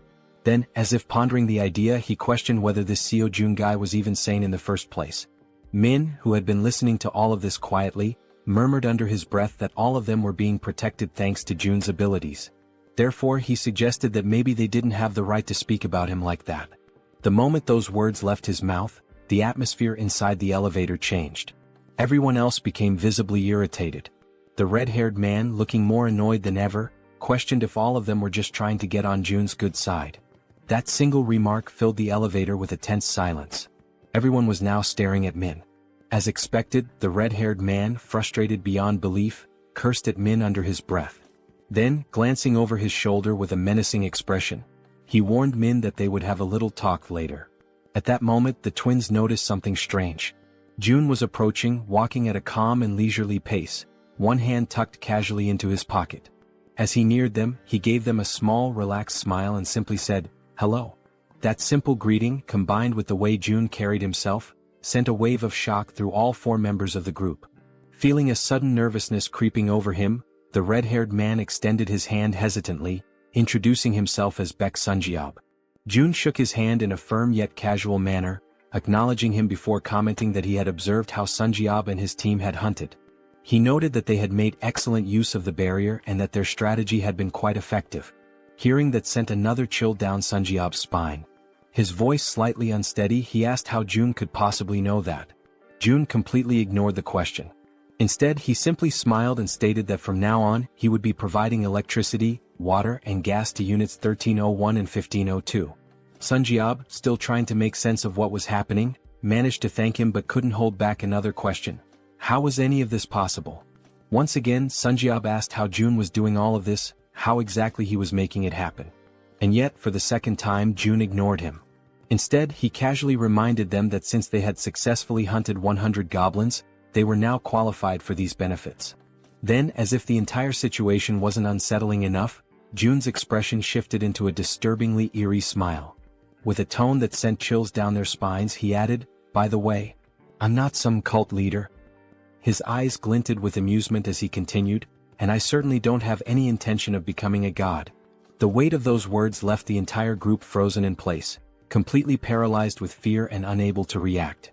Then, with that same eerie and slightly devilish smile, Jun raised his hand near his mouth, as if about to share a secret. "There's just one more thing." His voice carried an unsettling undertone as he announced that he had a request to make of them. Sometime after that, the new group is seen running at full speed, desperately fleeing from something. When the scene shifts to a front view, the four members are revealed to be escaping, but this time, it's not from goblins, it's from massive, bloodthirsty orcs. Their feet move swiftly as they turn a corner, frantically trying to put more distance between themselves and the monsters. As they round another street, they shout desperately for someone to hurry up and throw things at the orcs. Standing in front of them is Han, holding several spears in his hands. With a subtle smirk, Han tells them they did a good job. As the orcs remain distracted by the fleeing group, Han channels his energy into one of his spears, causing a blue aura to radiate from its blade. A system notification appears, displaying Han's stats. Level 33, holding the title of the 6th Knight, with 70 points in trust and 78 in loyalty. His awakened ability is throwing. Han's throws were already powerful, but now, by consuming mental energy, he can amplify his attack power up to 5 times. As he focuses on his throw, energy visibly gathers along the blade of his spear.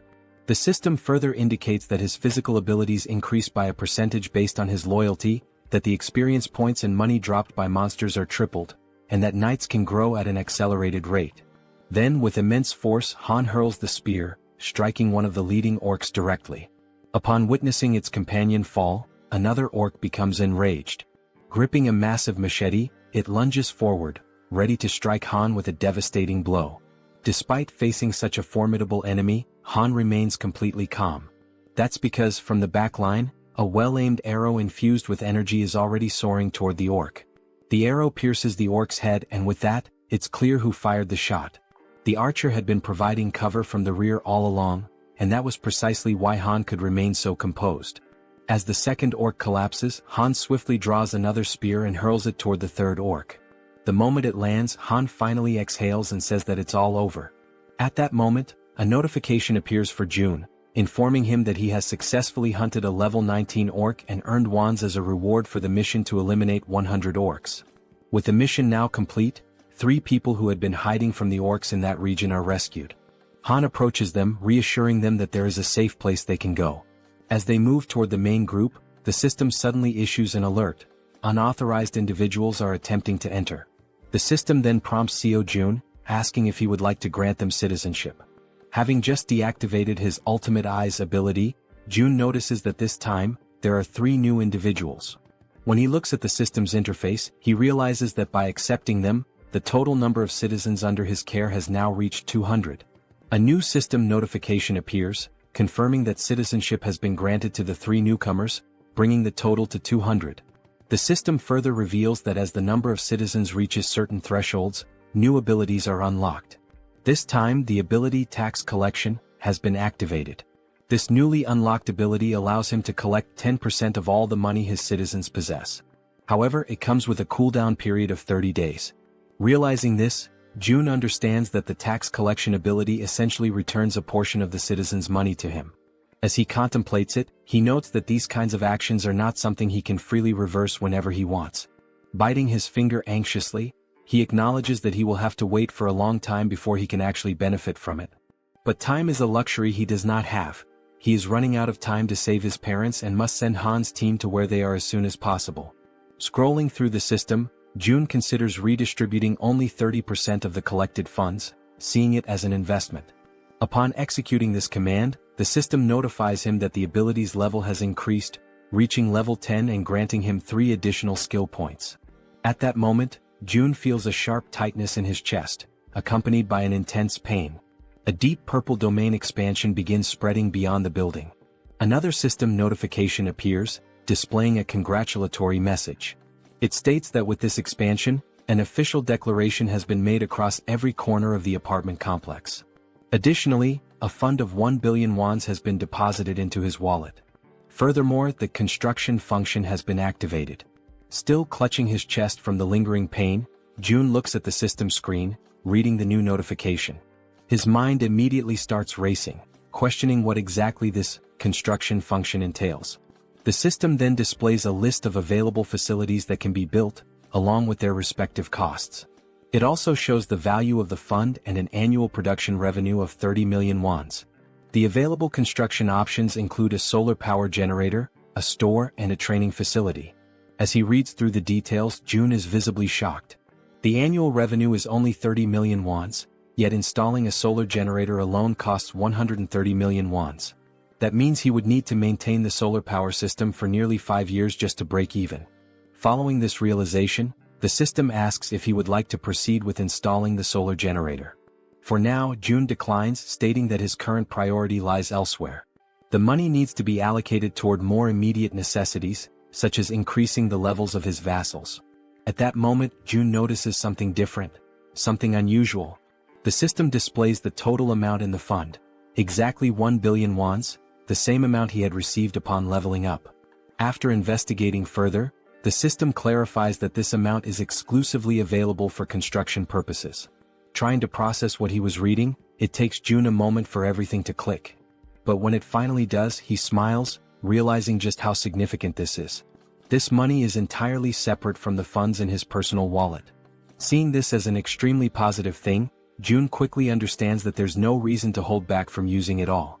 Without hesitation, he accepts the installation of the solar power system. The system then informs him that the process will take 24 hours to complete and updates his remaining balance, which now stands at 867 million wands.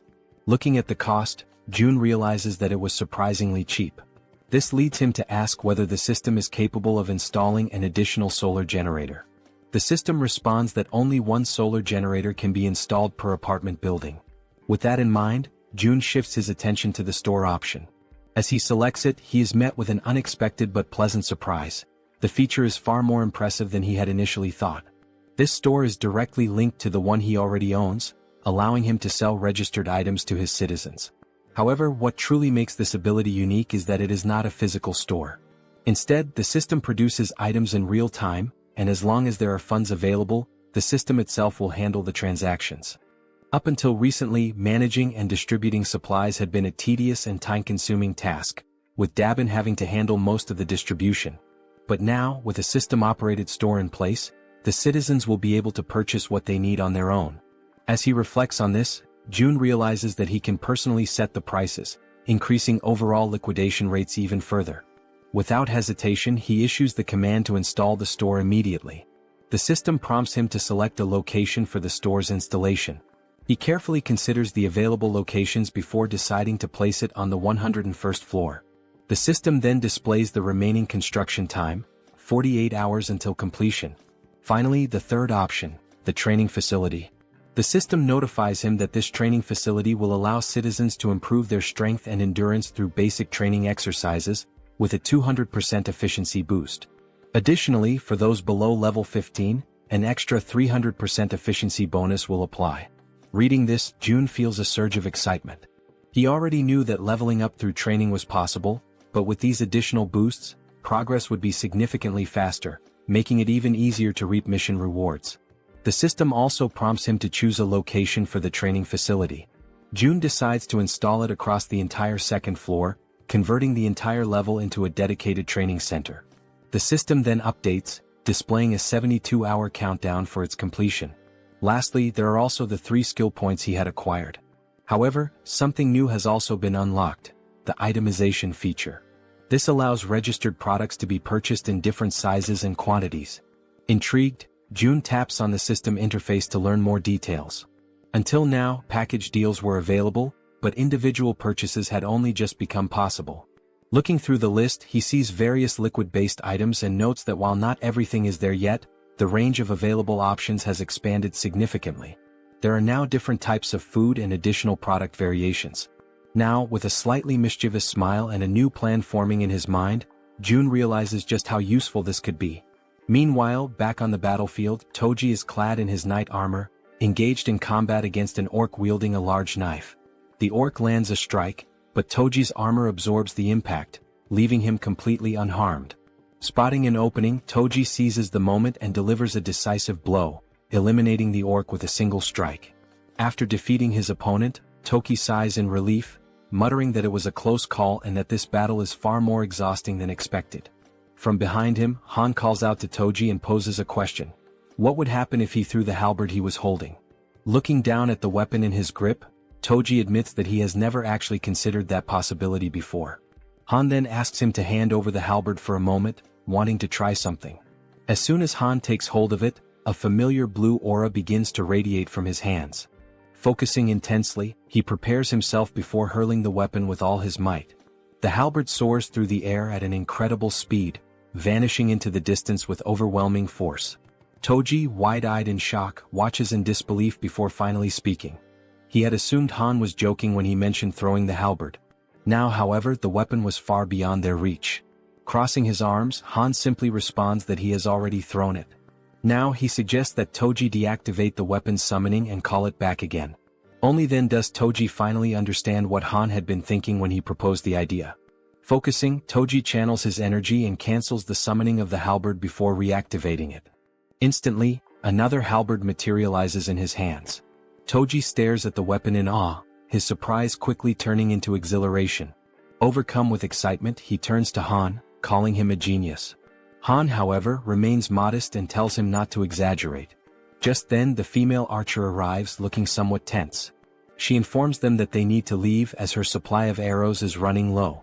However, just as she finishes speaking, something completely unexpected catches her attention.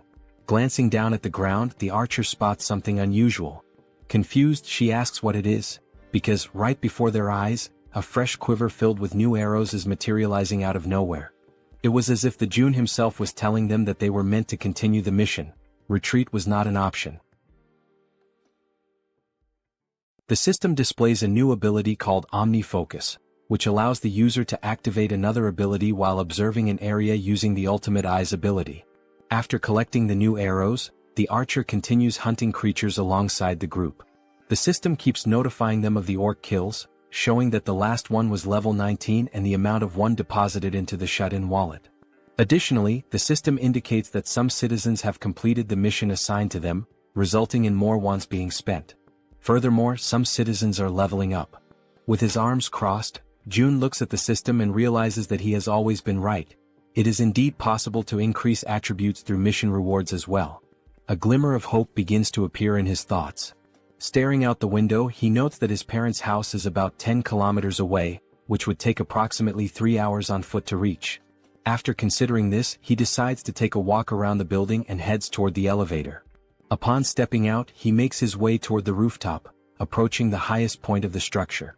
Observing the state of the city in the aftermath of the apocalypse, he takes in the sight of the ruins, every single building reduced to rubble except for his own.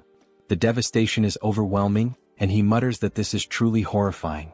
Thoughts race through Jun's mind and he quickly comes to a realization. He needs to act fast as soon as possible. Opening the system window, he decides to start with Han's group. The first person the system highlights is the bespectacled man Jaehyeon. He holds the title of 7th Servant, with a trust level of 59 and a loyalty level of 33, and his awakened ability is the Raven Pact. Seeing this, Jun realizes that as long as Jaehyeon's ability is being effectively utilized for reconnaissance, it would be best for him to team up with the Warbear and the healer. The Warbear, Yeonju, is at level 33 and has awakened the Warrior Bear ability, but her loyalty remains low at only 12. Meanwhile, the healer, Kim De-jung, is at level 30 and has the awakened abilities of healing, blessing, and magic armor. Examining the details, Jun notes that unlike the healer, who is already registered as a vassal, the Warbear does not yet possess the necessary trust to qualify for vassal status. Beyond her healing ability, the healer also possesses an A-tier blessing, which enhances physical abilities by 70%. Additionally, she has a B-tier magic armor, which generates a magical barrier that protects a chosen target. Kim recognizes that those who had an awakened ability from the beginning hold a tremendous advantage and begins to wonder how he could gain the Warbear woman's trust. Recalling her desperate goal of resurrecting her son, Jun questions whether that might be the only way.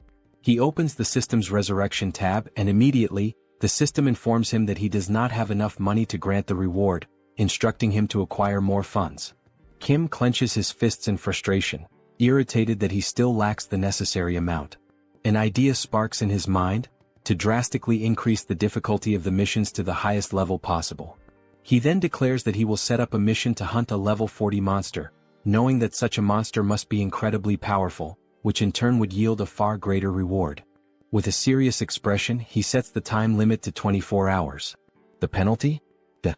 Yet, once again, the system notifies him that he does not have enough money to provide the resurrection reward.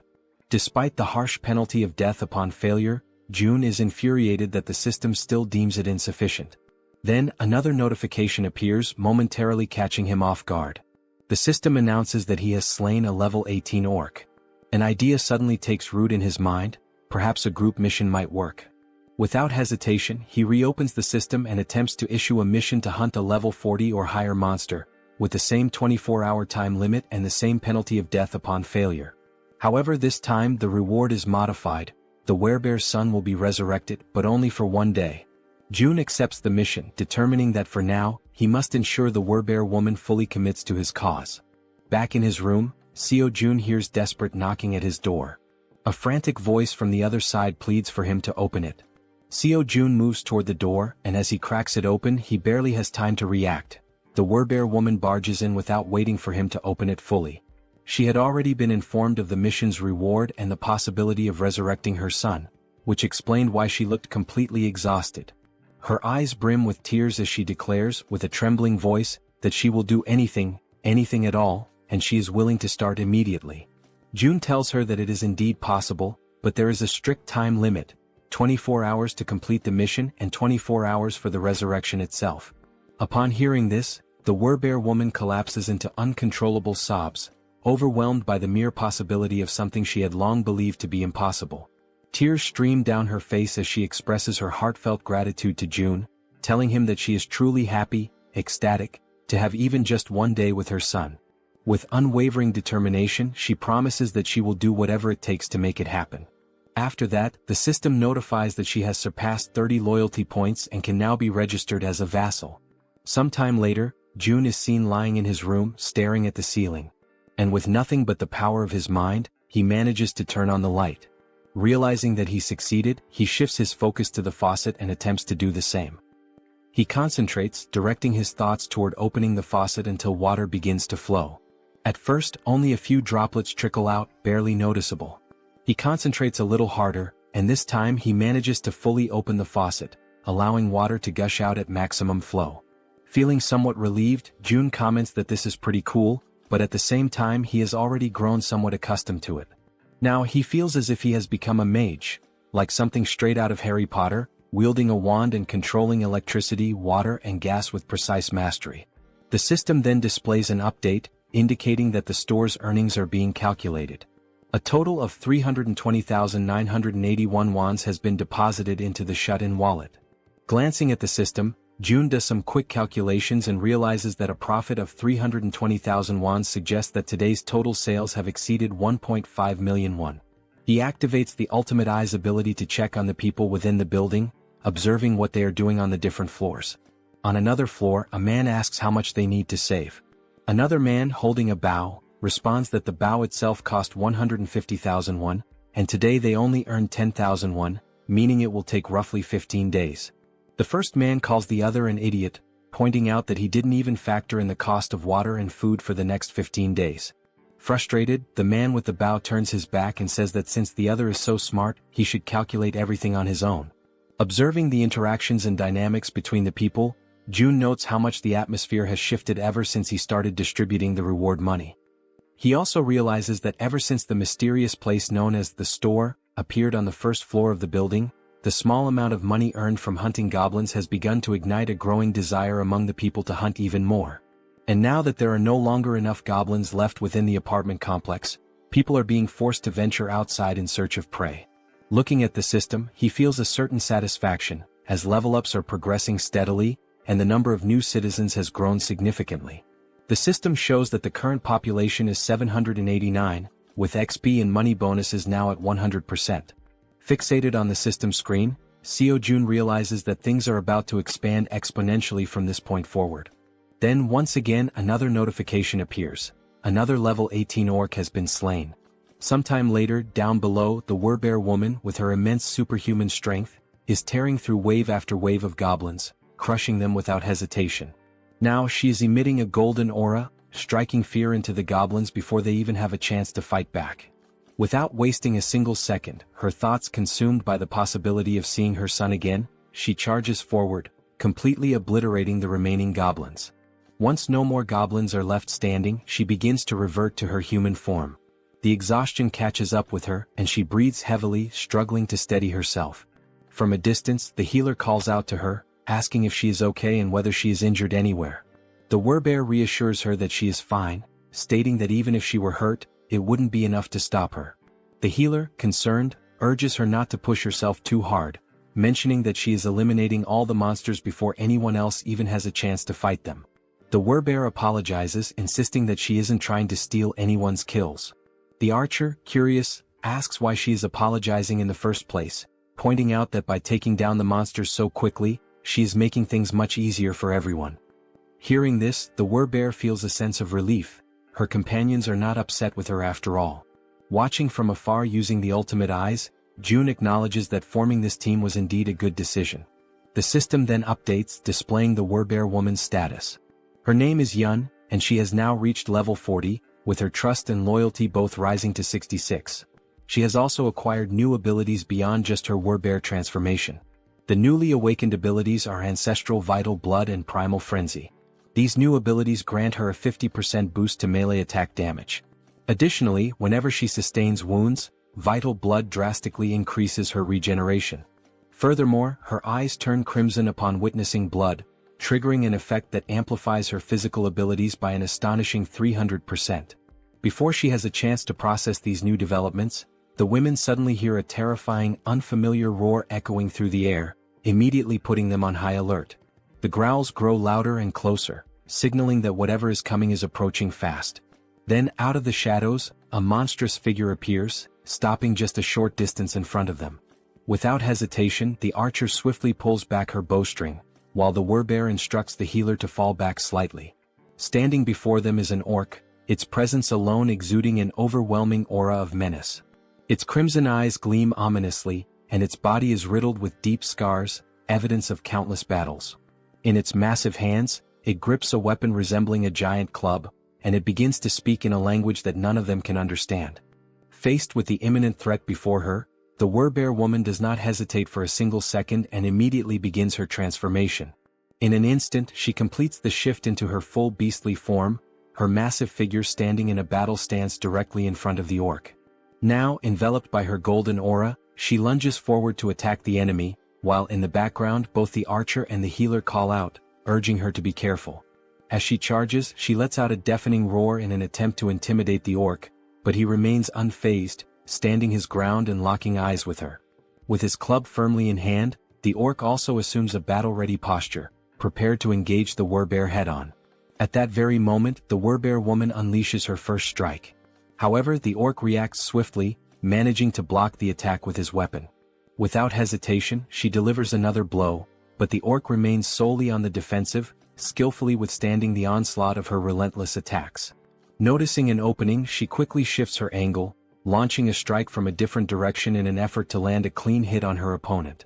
Meanwhile, as the fierce exchange of attacks continues, the archer readies her bow.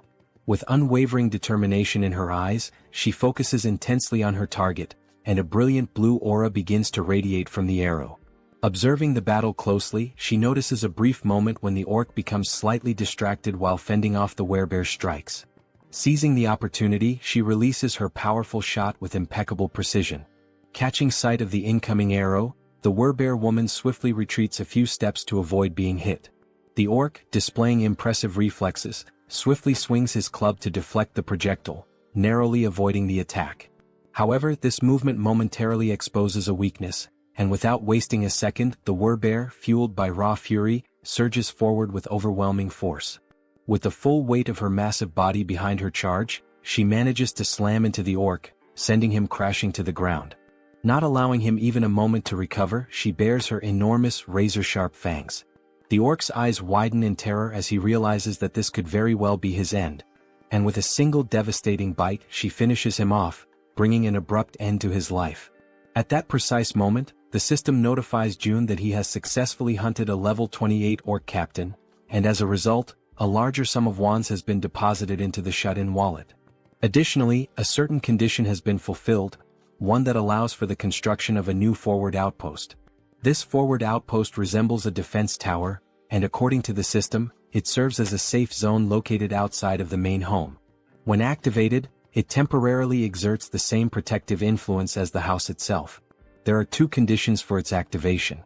The first is that it will only be operational if a citizen holding the rank of knight or higher resides there. The second condition states that if an unauthorized individual remains inside for more than a day, the outpost will automatically be destroyed. Reading this information, June is caught off guard, surprised by the realization that he now has the ability to construct something entirely new. A grin spreads across his face as he remarks that, despite the staggering cost of 1.3 billion wands, his bank account has more than enough funds now that all the orcs have been dealt with. He decides that this forward outpost is well worth the investment. The system also displays additional details, revealing that the construction process will take 7 full days and will require 3 citizens of knight rank or higher to be stationed there. With that in mind, June realizes that his only option is to wait for those 7 days while the 3 necessary members return to occupy the outpost. As various thoughts race through his mind, the one that troubles him most is the sheer amount of time that will be lost, an entire week spent waiting. Deep in thought, he acknowledges that he cannot afford to waste too much time. Furthermore, most of the monsters near the outpost site have already been eliminated thanks to the efforts of his citizens. Understanding this, Seo Jun decisively presses the button on the system to initiate the construction of the outpost. Even though it will take 7 days, he realizes that it is not a bad option at all. If he can build this within the main house's territory, it will at least provide him with some peace of mind. As these thoughts occupy his mind, he finds himself recalling memories from his childhood, moments of pure happiness spent with his family. And now, by strengthening his domain, he believes he will be able to protect his family more effectively. Staring out the window at the ruined city beyond, he feels a deep sense of unease, knowing that bringing his grandparents here will not be an easy task. Closing his eyes, he silently wishes for his family's safety. When he opens them again, his resolve strengthens. Since things have reached this point, he decides that tomorrow he will send Han's group to begin the rescue mission. The following day arrives and once again they find themselves back at the train station. A bespectacled man watches the events unfolding before him in absolute disbelief. At the front lines, the Werbear woman is tearing through enemies, completely unstoppable, while he observes in utter shock from the sidelines. Witnessing her eliminate the monsters one by one, he struggles to comprehend how a single person could possibly be capable of taking down an orc with nothing but her bare hands. With every orc she slaughters, the realization dawns on him: she is no ordinary human. She is a Werbear. Even though he is still overwhelmed by everything happening before his eyes, he acknowledges that it all makes sense. After all, she was already incredibly powerful even before receiving June's blessing. As she continues her relentless rampage, crushing orcs with ease, one thought refuses to leave the bespectacled man's mind. How the hell did June manage to win her over? After all, not too long ago this Werbear woman was utterly obsessed with hunting goblins. The bespectacled man then considers the possibility that she may have acquired new abilities, despite already being incredibly strong. At that moment, the system displays a notification indicating that there is a mission with a strict time limit of 1 hour. They must complete the mission and return home within this time frame, though there is no penalty in case of failure. Back at the station, the bespectacled man takes position at the front to scout the area, carefully scanning his surroundings. Not far from him, he spots the rest of the group who had accompanied him on this mission. Han calls out to him, suggesting that it would be best to head back home. The bespectacled man turns around, briefly considering the suggestion, and ultimately nods in agreement. As he waits, his raven, an extension of his newly acquired ability, returns from its reconnaissance flight. The bird lands gracefully on his arm, having completed its task, and the bespectacled man gazes at it with pride. Gently stroking the raven's sleek feathers, he decides to name it Black and expresses his gratitude for its good work. Han steps closer, placing a firm hand on his shoulder before asking if he can now take the lead in patrolling ahead, given his new ability. The bespectacled man turns to Black, instructing it to be cautious before sending it forward on a new scouting mission. The raven, its dark eyes filled with an eerie intelligence, silently observes its surroundings before taking flight once more. With a powerful beat of its wings, Black soars high above the station, climbing as high as possible among the towering buildings to gain a broad vantage point of the area. It moves in calculated circles, carefully surveying the entire perimeter. Thanks to the bespectacled man's new ability, he is able to access everything the raven sees as if their visions are linked, distance proving to be no obstacle to their connection. Once he fully processes the information relayed by Black, the bespectacled man turns to Han and reports that the area outside appears to be clear, confirming that it is safe to proceed. Han acknowledges the report with a nod and promptly signals the rest of the group. Upon receiving the order, everyone quickly moves into formation, positioning the strongest members at the outer edges while the healer remains securely in the center. As they march forward, the bespectacled man suddenly senses an unusual presence near his back. His instincts kick in and without hesitation he whirls around to check for any threats. A faint rustling sound reaches his ears and after a brief moment he identifies the source, a small rat scurrying along the path. Since he is positioned at the back line, the bespectacled man swiftly climbs onto the platform, stepping away from the train tracks to avoid obstructing the others. His companions continue moving ahead, yet an uneasy feeling lingers. Unable to shake it off, he turns once more to scan the area behind them, double-checking to ensure that they are not being followed. In the dimly lit tunnel, just beyond the tracks, something catches his attention, a pair of gleaming eyes watching from the shadows. The eyes belong to a rat. Without hesitation, the small creature leaps forward, mirroring the group's path with uncanny precision. Relentlessly, despite its diminutive size, the rat pursues them, its glowing eyes locked onto their trail. Carefully and persistently, it follows their every move, all the way to the station's exit.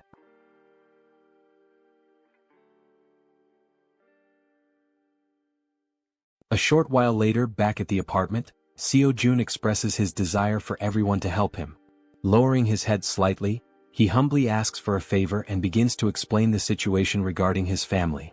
The other members of the group exchange glances, silently processing his words without uttering a single response.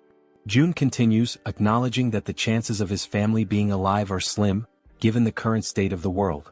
Han then asks if his relatives are also within the apartment complex, to which Jun replies that it is difficult to say for certain. At that moment, Moon steps forward and without hesitation, exclaims that they will help rescue Jun's family. The sudden outburst catches everyone's attention, and all eyes turn to Moon as he fervently insists that they should be allowed to assist with this. Han, with a faint but genuine smile, nods in agreement, stating that all of them have only managed to survive up until now thanks to Jun's efforts. Turning to face Jun directly, Han firmly declares that they will help, but only if Jun provides clear instructions on what needs to be done. Hearing this, Jun lets out a small, relieved smile and expresses his heartfelt gratitude for their willingness to assist him. With everyone watching attentively, he explains that now that they have successfully eliminated all the orcs occupying the station, their next move should be to follow the subway tracks leading to the next station. He then elaborates further, saying that this station is the closest one to his home. However, they can exit through exit number 2, and once outside he will provide them with more specific instructions. Jun reassures them that he is not asking them to go there immediately in one direct mission, as that would be too selfish on his part. Instead, he clarifies that their current objective is simply to secure the station first. Once again, he bows his head slightly in gratitude, asking everyone to rest well for today, as the operation will commence the following day. At that moment, the Werbear woman respectfully asks for permission to speak. She then poses a question, wondering why Jun cannot simply use the abilities he has displayed so far to bring his family to him. A flicker of frustration crosses Jun's face as he admits that he has already tried. He has attempted teleporting a target as a mission reward. Furthermore, he had been excited when Moon awakened his teleportation ability, thinking it might allow them to bring his family back instantly. However, the system immediately indicated that such a reward was impossible, leading to a complete failure. Jun speculates that the reason his abilities do not work might be due to his family being outside of their effective range. Scratching his head in contemplation, he adds that if this truly is the reason, then even if his parents were to die, there would be absolutely nothing he could do to save them, as they remain beyond his reach. As the group listens, Jun acknowledges that, despite his powers, he is not capable of everything. Even with the abilities he has gained, there are still things beyond his control. Turning his gaze toward the Werbear woman, he reassures her not to worry, affirming that the promise he made to her before is one he can still fulfill. At that moment, the system displays a notification indicating that her trust in him has increased even further. She smiles warmly and thanks him for his honesty, appreciating that he has been straightforward from the very beginning. Jun in turn thanks the entire group for their honesty as well, and once more urges them to rest for the day. One by one, they begin dispersing to prepare for the much-needed rest ahead. As Han steps away, he pauses briefly, turning back to remind Jun that he should get some rest as well. At that precise moment, something catches Jun's attention, making him instinctively glance to the side. The system suddenly notifies him that someone is attempting to enter, and that this individual meets the necessary requirements, prompting the system to ask whether he wishes to grant them citizenship. Without hesitation, Jun activates his Ultimate Eyes ability and commands the system to approve the citizenship request. The system displays the name of the individual as Yi Jin, a level 31 being with an awakened ability titled Queen of Rats. Upon using his ability to verify the identity of the applicant, Jun's eyes widen in shock, a wave of disbelief washing over him as he realizes that the one he had just granted citizenship to was, in fact, a rat. 1 hour earlier, while they were still inside the subway station, the rat had been observing the group closely, curiously wondering who these people were. These individuals were so powerful that they had managed to eliminate the orcs with remarkable ease. As the group ascended the stairs, the rat pondered whether their strength was due to the fact that they all had awakened abilities. But at the same time, it questioned if such a thing was even possible. Hiding in the corner of the wall, the rat considered the best course of action. Perhaps it would be wise to simply follow them for now and attempt to make contact later. The thought lingered in its mind that such an endeavor might be challenging, but with its abilities, it should be much easier. Determined, the rat took off in pursuit of the group. Now outside the station, amidst the city's ruined streets, the rat continued tailing them, convincing itself that it was only taking a quick look around.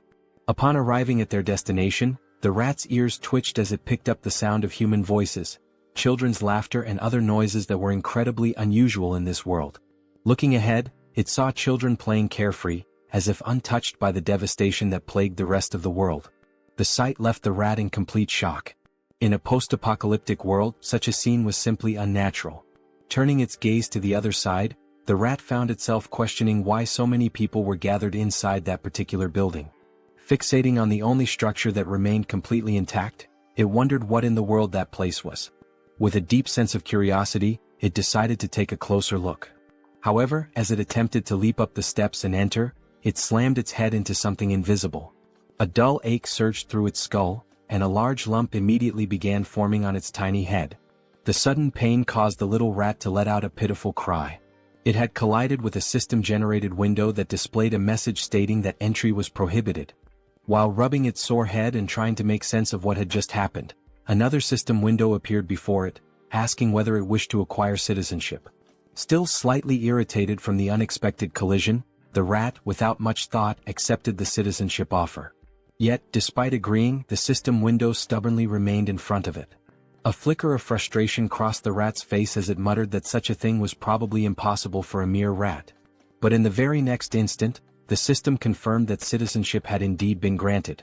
Overwhelmed with excitement, the rat raised its tiny fist triumphantly, as if celebrating a great victory. A part of it still wondered if this had actually worked. Stepping forward, it entered the building, reassuring itself that everything was fine now. However, the moment it crossed the threshold, panic erupted. The sight of a rat inside sent the people into a frenzy. Instantly, several individuals reacted, attempting to stomp on the small creature to eliminate it. The rat, realizing the danger, frantically dodged their feet, twisting and leaping in desperate evasive maneuvers. It barely managed to escape the chaotic scene, but in the process, it lost its balance, tumbled forward, and ended up rolling into another area entirely. The new location was a training facility, where the group's members were actively working out. Han and Togi were lifting dumbbells, training their biceps. Moon and the glasses-wearing man were performing bench presses. The archer and the poison-wielding woman were working out on the other side of the room. Meanwhile, the healer and the werbear woman were taking turns using the lat pull-down machine. Observing the sheer intensity of the training, the little rat found itself in awe, its tiny mind racing as it marveled at the sight. What kind of place was this? At that very moment, elsewhere, a new figure appeared. A woman, clutching her head, muttered that she was experiencing pain. She had been inside that very subway station earlier, and now she was suffering from a splitting headache. Perhaps this pain was a lingering effect of when the rat had collided headfirst into the system's invisible barrier. Bringing her hand to her mouth, she let out a smile, one that gradually morphed into something filled with twisted excitement. She spoke softly to herself, claiming that now, at long last, an opportunity had presented itself. A low chuckle escaped her lips, and soon she was grinning almost maniacally. She had finally found a way to survive. However, she quickly realized that the real challenge was how to actually reach that place. For now, she only needed to make her way to the station where the group had been. As she gnawed at her nails, she considered the possibilities. Perhaps the only viable method would be to traverse the subway tracks. But there was a major obstacle in the way, the monster that currently occupied the station, blocking the path forward. And yet, instead of despairing, she clenched her fists with determination. That was precisely why she still had a chance. There was nowhere in this world that she could not reach. At her command, a swarm of rats began to emerge, flooding the entire area. At that moment, a system notification appeared, indicating that he had hunted a trained level 2 rat and had gained a small amount of XP. The woman's ability was called Queen of Rats, a skill that compelled any rat she encountered to swear loyalty to her, allowing her to share their senses. Observing the notification, June, deep in thought, quickly realized that this woman was controlling the rat's spirit. Without hesitation, he activated his ability, Ultimate Eyes. Someone with an awakened Tirei ability had arrived on their own, so no matter the circumstances, he had to accept them. He carefully examined each room, searching for any sign of her, but there was nothing to be found. Turning his gaze outside, he scanned the surroundings, yet there was no trace of her there either. June then considered summoning her through a mission, as she had already been accepted as a citizen. The mission he devised was simple: visit the apartment within a 48-hour time limit, with a reward of cola and a choco bar. However, just before confirming the mission, June paused, realizing he was forgetting something. A memory resurfaced, the conversation he had with the werbear woman, where she had asked if he simply couldn't bring someone there using his abilities. June had tried multiple times before and had never succeeded. But perhaps that was because those people had been outside his sphere of influence at the time. Now, however, things were different. Everyone who had obtained citizenship was undoubtedly under his influence. No matter how far away they were, the system still registered the bodies of the monsters they hunted, calculating them accordingly. This proved Jun's theory. With this realization, he ordered the system to modify the mission. The new objective remained the same: visit the apartment. However, the time limit was now only 10 seconds, and the penalty for failure was immediate summoning to the location. After confirming the changes, Jun felt a hint of surprise that the system had allowed it to proceed without imposing any restrictions or additional penalties. Deep in thought, he considered that this was a worthwhile attempt. If he could successfully summon a citizen from the outside just once, then he could safely bring his own family there in the future. Once the forward base was activated, he would temporarily gain the same authority as his original territory. Only then would Han's group be dispatched. The forward base would be constructed, citizenship would be granted to his entire family, and using the mission system he would finally be able to summon them there. Jun realized that this plan had a real chance of working. However, the real issue was how much it would cost. But ultimately, the cost didn't matter as long as he could save his family. With unwavering determination, he declared that he would begin, pressing the button to start the mission. The countdown started, 10 seconds. The only thing on Jun's mind at that moment was that he hoped this wouldn't cost a billion won. When the 10 seconds elapsed, the system notification appeared. Mission failed. However, to Jun's relief, the cost was nowhere near what he had feared. Feeling the weight lift off his chest, he placed a hand over his heart, relieved that it had only cost 30 million won. But now, standing at the entrance of the apartment, was Yi Jin, the Queen of Rats. She was on her knees, trembling, her face filled with terror as she frantically questioned where she was. Jun immediately deactivated Ultimate Eyes, confirming that the penalty had indeed worked as intended. Slowly, he began walking toward the woman. The sight of him approaching sent her into full panic mode, her entire body trembling with fear. The monarch of isolation finally spoke, calling her by name. Hearing her name from his lips only deepened her confusion. Without wasting a second, she hastily demanded to know who he was and how he knew her. Jun's response was simple: he was the one who had granted her citizenship. Yijin took a moment to process this information, trying to make sense of the situation. Still in shock, she questioned whether this place was the same location where her little rat had been. Jun, retrieving a can of soda from the system, confirmed that yes, this was the top floor of the apartment she had previously seen through the rat's eyes. As he offered her a chocolate bar and a soda, he apologized for summoning her so suddenly, fully aware that she was overwhelmed and terrified. Then, in a calm and composed manner, Jun introduced himself, stating his name and expressing that it was a pleasure to meet her. Still wary, Yijin hesitated for a moment before extending her hand to accept the chocolate and soda. She took a deep breath, gathering herself, before asking if he was the one who had summoned her here and if he was also the one responsible for that strange search at the subway station earlier. Jun confirmed both. Without warning, her expression shifted completely, excitement flashing across her face. Her sudden change in demeanor left Jun puzzled. Then, as if she had just remembered something urgent, Yijin began to speak. She knew it was asking for a lot, but there were people under her care and she wanted to know if he could bring them here as well. Continuing, she explained that she had tried to do it herself, but it had been extremely difficult to bring everyone here. She had been so close to taking a huge gamble to make it happen. Jun, maintaining his composure, asked her how many people she needed him to bring. Without hesitation, Yijin answered, 35 people. Realizing the high number of people involved, Jun hadn't expected that there would be so many others with her. He sighed and apologized, explaining that this would be difficult to accomplish. Yijin, clearly distressed, immediately questioned why. Without hesitation, he stated plainly that with his current power, he simply couldn't bring that many people there. Hearing this, the girl panicked. She grabbed onto his clothes, her fingers trembling as she desperately pleaded with him. Her mother and younger sister were among those people, and she swore she would do anything to save them. Jun observed her carefully, realizing that she needed help too. After a moment of silence, he asked her to give him some time to think. As his mind raced for a solution, he recalled something. Yijin hadn't needed to interact with him directly to receive citizenship. That meant the system had recognized her rat as an extension of herself. If that was the case, perhaps something similar could work again. A system window appeared before Jun, displaying Yijin's current stats. Her trust level was at 37, and she was at level 31. Seeing this, he noted that her trust had already increased, and given her situation and everything she had just said, it was only natural for her to trust him even more. Still kneeling in front of him, her eyes full of desperation, she listened as he called her name. She immediately asked if she really could do anything. Without hesitation, Yijin confirmed that she would, she would do absolutely anything. June took a deep breath before finally speaking. There was a way to make what she wanted possible. But first she had to trust him completely, 100%. He asked her if she understood. Then, speaking in a calm and steady voice, he told her that if she placed her absolute trust in him, he would undoubtedly save them. Hearing those words, the girl's eyes lit up with hope. She clasped her hands together, almost as if in prayer, and shouted that she truly trusted him. With unwavering determination, she declared once more that she would do anything if it meant saving her family. At that moment, the system notification appeared. Yi-jin's trust level had reached 50, and her loyalty had surpassed 30.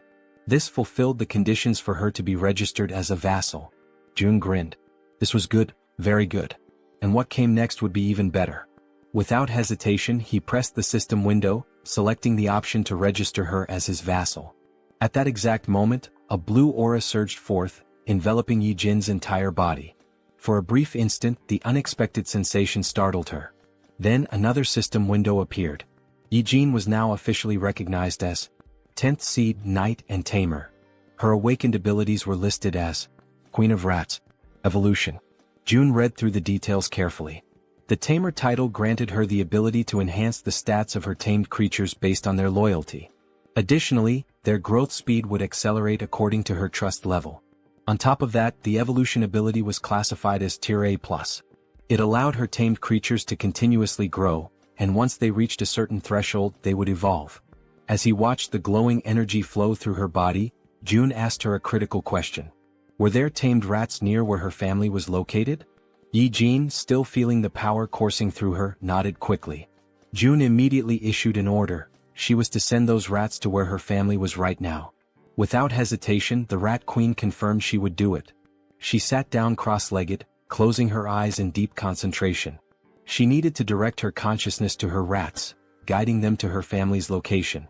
June seized the moment and activated Ultimate Eyes. As soon as he did, his vision expanded and he was able to see through the eyes of the rat. The system recognized it as an extension of Yi-jin herself. A system window popped up, identifying the creature. Tame Mouse, Level 2. The small rat scurried forward, stopping in front of a group of people. They watched it carefully, recognizing it almost immediately. Whispers spread among them. Was this one of Yi-jin's rats? Then, to their surprise, a system window appeared above the rat. The unexpected sight made the people uneasy. And then, something even more shocking happened. One after another, various supplies began to materialize from the system. Food, water, necessities, all appearing out of thin air. The people stared in disbelief, struggling to comprehend what they were witnessing. Someone muttered a question. Was this Yi-jin's doing? With this, the system updated once more. Yi-jin's trust level skyrocketed, increasing several times over. From a distance, June observed it all. This was exactly what he had anticipated. He continued watching as the rats moved. A realization struck him. Yi-jin's ability and his absolute eyes were a perfect combination. From this moment on, the tens of thousands of rats crawling through the sewers would now serve as his eyes. June couldn't help but smile. This was insane. And now he had acquired the ultimate scout. The Rat Queen politely asks for permission to speak, her voice calm but firm. She then inquires if the place June wants to know about is the one located near the beach. June nods in confirmation, stating that yes, that is indeed the place he is referring to. A realization dawns upon him. Coincidentally, Yi-jin had gone to Nambu-Mindong, which happens to be where his family's house is located. Naturally, this puts her in a far better position than Han's team, who are still unfamiliar with the area. On top of that, all she needs to do is send a single rat. Even just one rat alone makes it possible to confirm his family's survival, and now with her abilities, it will also be much easier to send supplies. After June explains the plan to her, Yi-jin smiles, confidence shining in her expression, and assures him that he can leave everything to her. Right at that moment, the system notifies that both her loyalty and trust have increased. Not wanting to waste any more time, June immediately asks if she can go right now. Yi-jin, still smiling playfully as she absent-mindedly plays with one of her rats, confirms without hesitation that she can. June then gives her a specific request. He asks if she could follow the subway tracks on her way. Her expression shifts slightly, and she asks if he is seriously suggesting that. June confirms without hesitation. His plan is to use that route for the rescue mission later. However, Yijin's expression changes drastically. A look of sheer panic washes over her face as she quickly exclaims that this will not work. Jun is momentarily taken aback by her sudden reaction and questions why his plan would fail. Yijin, still visibly shaken, explains that a monster lives inside Siamayan Station. Jun freezes for a moment, completely caught off guard by the unexpected information. In disbelief, he asks her if she is serious. Yijin simply nods, her expression grim. Jun raises a hand to his chin, deep in thought. After several seconds of contemplation, an idea forms in his mind. He then asks Yijin if she can send just one rat to where the monster is. Though she is visibly hesitant, no doubt because of her traumatic experiences, she steadies herself, takes a deep breath, and focuses. As the blue aura flows through her body, she confirms that she can do it. The perspective shifts, and now it is through the eyes of a rat inside the subway. The tiny creature scurries forward, navigating the abandoned station. Then, it suddenly stops, completely frozen in place. Something up ahead catches its attention. As its gaze slowly rises, it sees a massive figure lifting the lifeless body of an orc as if it were nothing but a rag doll. The rat's vision continues to rise, revealing the true form of the creature. It is a gigantic snake. The monstrous serpent effortlessly takes the life of the orc, devouring it with frightening ease. Despite being small and trying to remain hidden, the rat's subtle movements attract the snake's attention. The giant serpent's head snaps in its direction, instantly recognizing something unusual in the surroundings. It swiftly swallows the orc, and without wasting a second, it shifts its focus entirely to the rat. Realizing it has been discovered, the rat trembles in fear, its tiny body shaking as it scurries behind a pillar, desperately trying to stay out of sight. For a brief moment, it feels safe, believing it has managed to hide successfully. But its relief is short-lived. The gigantic snake moves with terrifying speed, heading directly toward the spot where the rat is hiding. The serpent's enormous mouth opens, revealing its razor-sharp fangs, poised and ready to end the tiny creature's life. As the attack closes in, the rat is paralyzed with fear, a cold chill running through its entire body. At the very last second, it manages to leap away, barely escaping the deadly strike. Now, its only chance of survival is to run as far and as fast as possible. However, the snake does not relent. It hunts mercilessly, pursuing the rat with unstoppable determination. For a brief moment, the gigantic serpent appears to hesitate, and the rat uses that single opportunity to flee for its life. Back in the apartment, Jun watches in complete silence, his ultimate eyes ability fully activated. After seeing just how massive and powerful the snake is, Jun wonders what level the monster could be. He has a strong suspicion that it is at least above level 40. Yijin, her voice trembling slightly, asks Jun if he saw that thing. Then, without waiting for a response, she states firmly that this is exactly why they cannot use Siamayan Station. She then offers an alternative plan. They should skip that station entirely and move on to the next one instead. Yijin adds that she has seen the strength of Jun's companions firsthand. She is confident that getting to the next station won't be a problem for them. Jun ponders for a moment and then realizes that Yijin is absolutely right. He nods in agreement, thanks her, and states that her idea sounds like a good plan. With a grin, he then tells her that she can head to Unit 2701, which is the next station. From today onward, that will be her base. However, she will need to do some cleaning up first. Yijin nods in understanding, then stands up and expresses her gratitude. She asks for permission to leave and informs him that she is heading out now.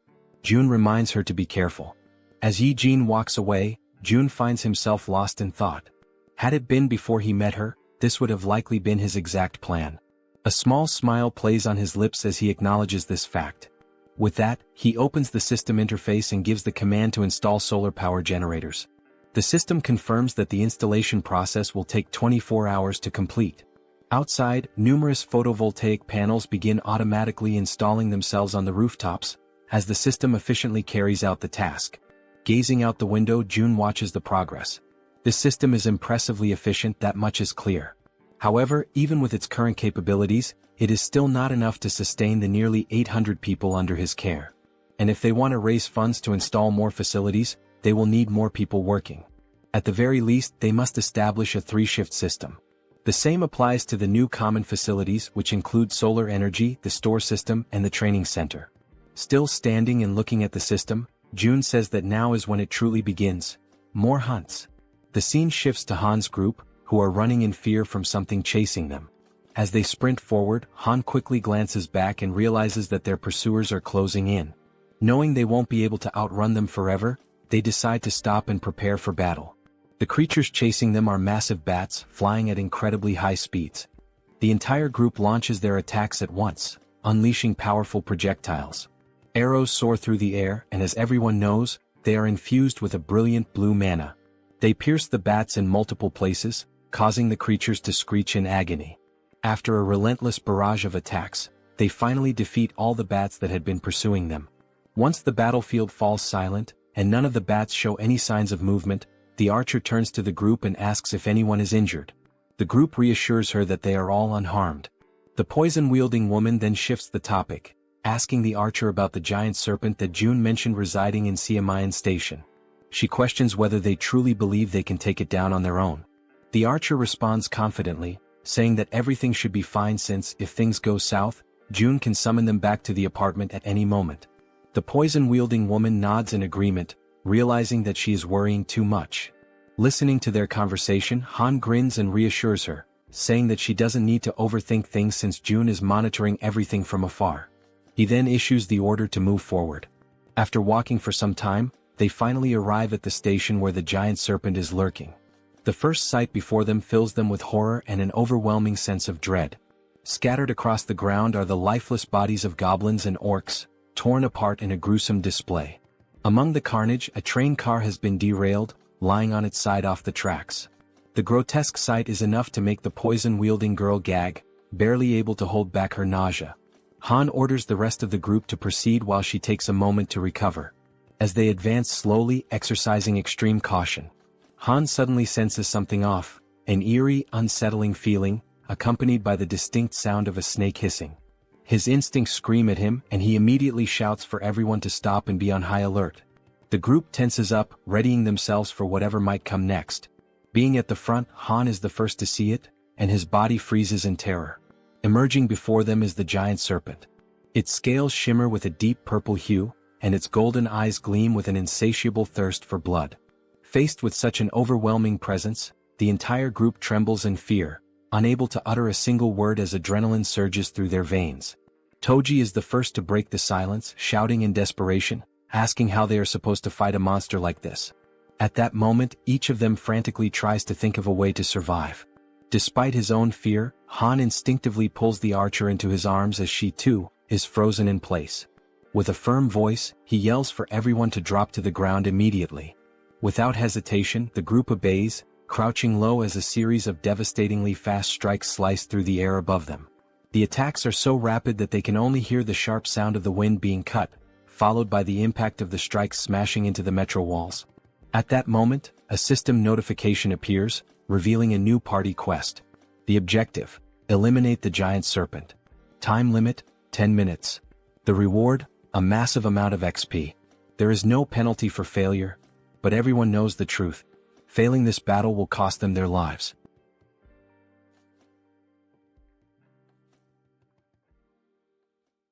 After the possible attack, while still shielding the archer with his body, Han realizes, deep down and with absolute certainty, that this might truly be the end for them. As the others begin to recover from the shock, confusion sets in, and they start questioning what exactly just happened.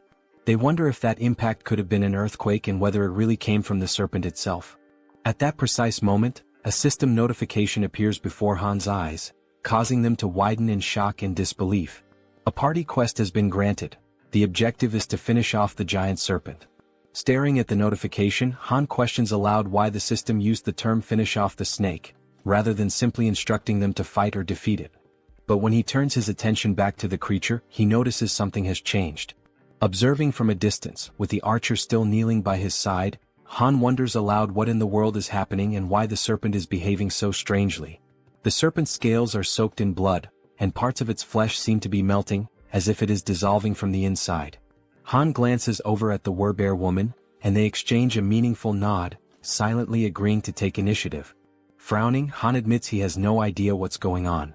As equipment materializes across his back, he draws a spear and, summoning all his strength, hurls it with great force. The spear strikes the serpent squarely in the center of its massive head, already weakened and writhing, and the beast lets out a final echoing cry of pain. At this point, it is revealed to us that giant serpents have a habit of consuming their prey while it is still alive. And this detail is far from insignificant. A living creature swallowed whole poses a real and serious threat if it manages to act or strike in the final moment. This is precisely why the giant serpent uses venom to completely subdue its prey or strangles it until it suffocates before swallowing. However, this rule only applies to prey of a certain size. Something as small as a mouse, in comparison to its enormous body, is not a concern. Then we see a flashback, how the mouse deliberately and with striking precision leapt directly into the serpent's mouth, allowing itself to be swallowed in less than a second. And this small, calculated move would bring about consequences no one could have ever imagined. However, Jun had been clever enough to come up with such a plan, and now he lets out a quiet laugh while giving the command to open the warehouse. Watching the little mouse with his ultimate eyes ability, he notices two skills that are now available: warehouse and shop. With the mouse already inside the serpent's body, Jun issues the command to summon gas, causing the serpent's belly to bloat and swell. On top of that, he also summons burning papers, already ignited. The combination of gas and fire results in a massive internal implosion. In other words, the serpent explodes from the inside out, unable to withstand the pain and pressure building within. After the blast, the Queen of Rats experiences a sharp discomfort, as if she is directly connected to the pain the little mouse suffered. Jun walks over to her, noticing her unease, and asks if she's all right. She responds that she is. It just startled her a bit. Jun acknowledges her efforts, saying she did a good job, and she exhales in relief, finally relaxing a little. With ultimate eyes still active, he shifts his attention back to the metro and reflects on the fact that he wasn't the one who delivered the final blow to the serpent. Rather, he wants this creature to be slain by his vassals who have earned the title of Knight, Han and the Werbear Woman. By doing this, he knows he will receive 6 times the amount of experience points and profit. We are brought back to the same scene from earlier, just after Han threw the spear at the serpent's head. The Werbear Woman, wasting no time, charges forward while her transformation nears completion. With her powerful claws, she delivers a series of fierce slashes against the serpent, who still struggles to fight back despite its injuries. Finally, the Werbear focuses her strength, leaps into the air, and strikes down with tremendous force, landing a blow directly to the serpent's head. The impact creates a large crater, and once she lands back on the ground, now almost fully transformed, she turns to look over her shoulder, just to confirm that the giant serpent has truly been defeated. Right then, the system notifies them that the king snake has been vanquished, and a substantial amount of experience has been granted. Additionally, since it was a level 40 monster, a large quantity of one has also been deposited into the Shutin's wallet. Now that Han and the Werbear Woman have defeated the boss of Siamayan Station, it becomes possible to construct an outpost at that very location. System messages continue to flood in, showing that multiple skills have leveled up. Among them, a domestic domain declaration has reached level 15, granting Jun 3 additional skill points. As always, after each evolution, Jun experiences that familiar sharp pain, a tightness in his chest that signals the price of his advancement. Outside, his domain continues to grow, stretching farther and farther without pause. The system then alerts that a being has been discovered that meets the citizenship requirements, asking whether Jun would like to grant it. Still clutching his chest in pain, Jun gives the command to grant citizenship to the candidate. The system reports that the total number of citizens has now reached 1,000, and as the citizen count reaches that milestone, every citizen unlocks a new passive ability called Base Salary. This Base Salary skill is a passive ability that grants every citizen an additional 100% XP and profit bonus. Reading the message, Jun's eyes widen in astonishment, hardly able to believe what he's seeing. He opens the status window of one of the citizens and confirms it with his own eyes. A 100% bonus to both experience gain and profit share is now in effect. Then Jun becomes thoughtful, allowing himself a moment to process everything. He realizes that this is actually quite a fascinating feature. He now fully understands what the Base Salary ability truly means. Even if he sets their profit participation at 0%, the citizens still receive the additional 100% bonus in both experience and profits. But before he can dwell on that thought any further, his concentration is broken. The Queen of Rats calls out to him, gently pulling him out of his reflections. He turns around and asks what she needs. She apologizes for asking this at such a moment but proceeds to make a request. She wants to know if it would be possible for him to bring her group to that place as well. Jun takes a moment to consider her words, going quiet for a few seconds as he thinks. Then a soft smile forms on his face and he answers that of course he will make that happen. The Queen of Rats lights up with excitement the moment she hears his response. She lifts her hands near her mouth in a gesture of pure emotion, nearly blushing, while her eyes shine with a joy she cannot hide. June then asks her whether she is able to control another rat again at this point. Now full of energy and determination, she confidently answers that yes, she can absolutely do it without any problems. June says that he will inform the group to follow the rat while she guides them from here. Back at the metro station, the giant serpent's lifeless body still lies across the ground, unmoving. From within that very scene, a tiny mouse emerges, now acting as the guide for the group, leading them toward their new destination. The mouse scurries ahead, while the rest of the group follows closely, walking past the corpse of the giant snake and making sure not to stray too far behind their small guide. Han is once again left in shock by the sight unfolding before him. The Werbear woman urges him to compose himself and asks whether it was his group that defeated all of the orcs lying lifeless across the floor.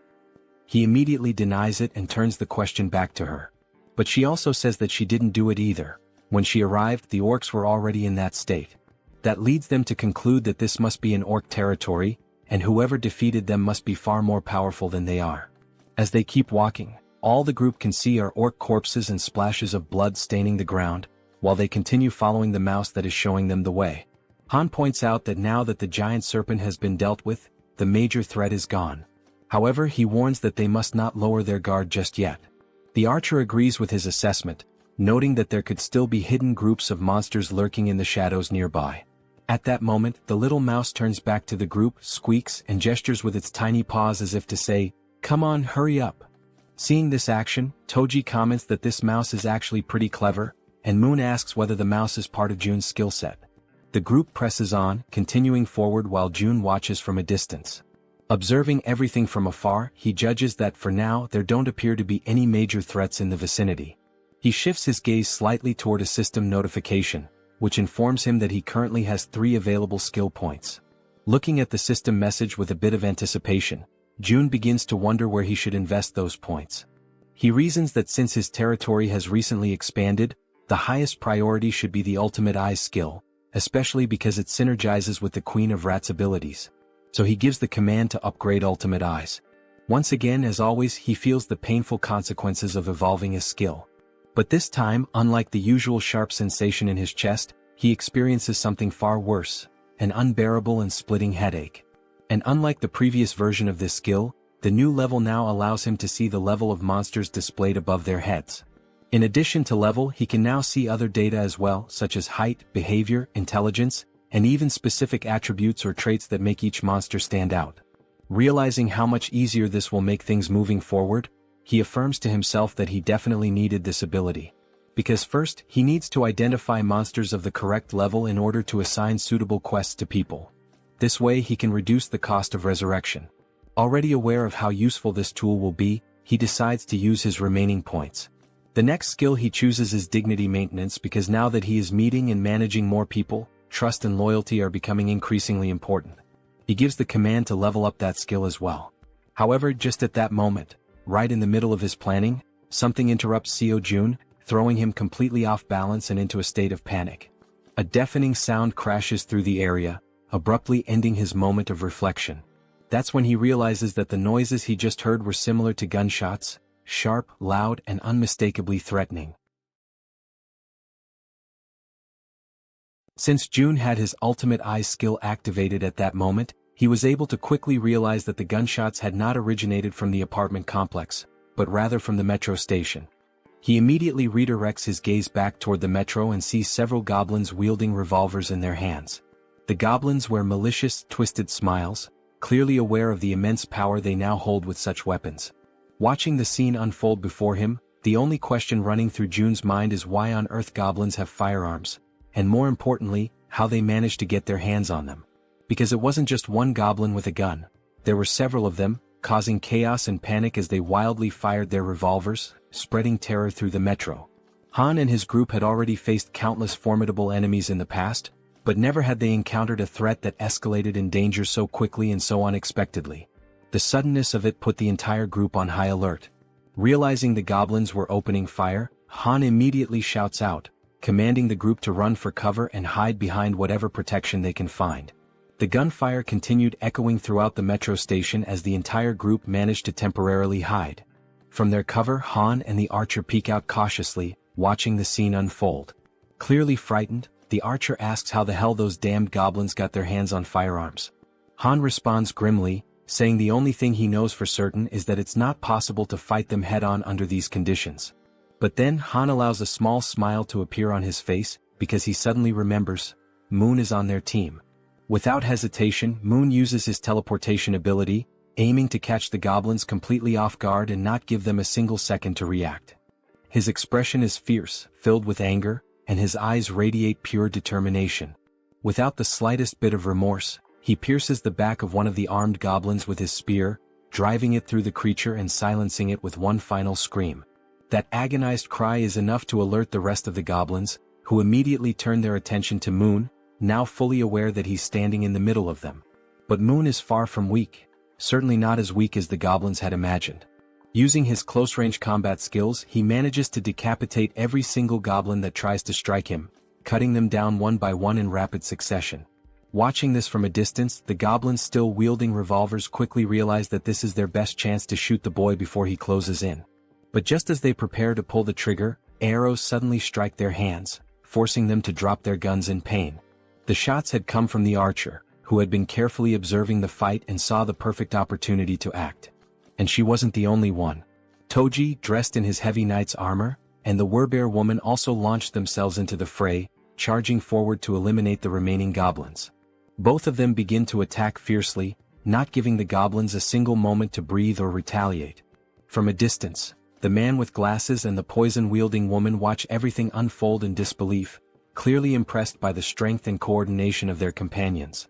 Toji and the Werbear continue pushing forward, relentlessly attacking the goblins, while in the background the archer and Moon provide cover from a distance to ensure their success. After the battle, Jun shifts his attention back to the revolver and ammunition, inspecting them carefully with the help of his ultimate eyes ability. He then gives the system the command to register both items. The system promptly displays a confirmation that the revolver and its specific ammunition have now been successfully registered. Realizing what he just did, Jun stands silent for a moment, stunned by the fact that he has now added a firearm to the system's inventory.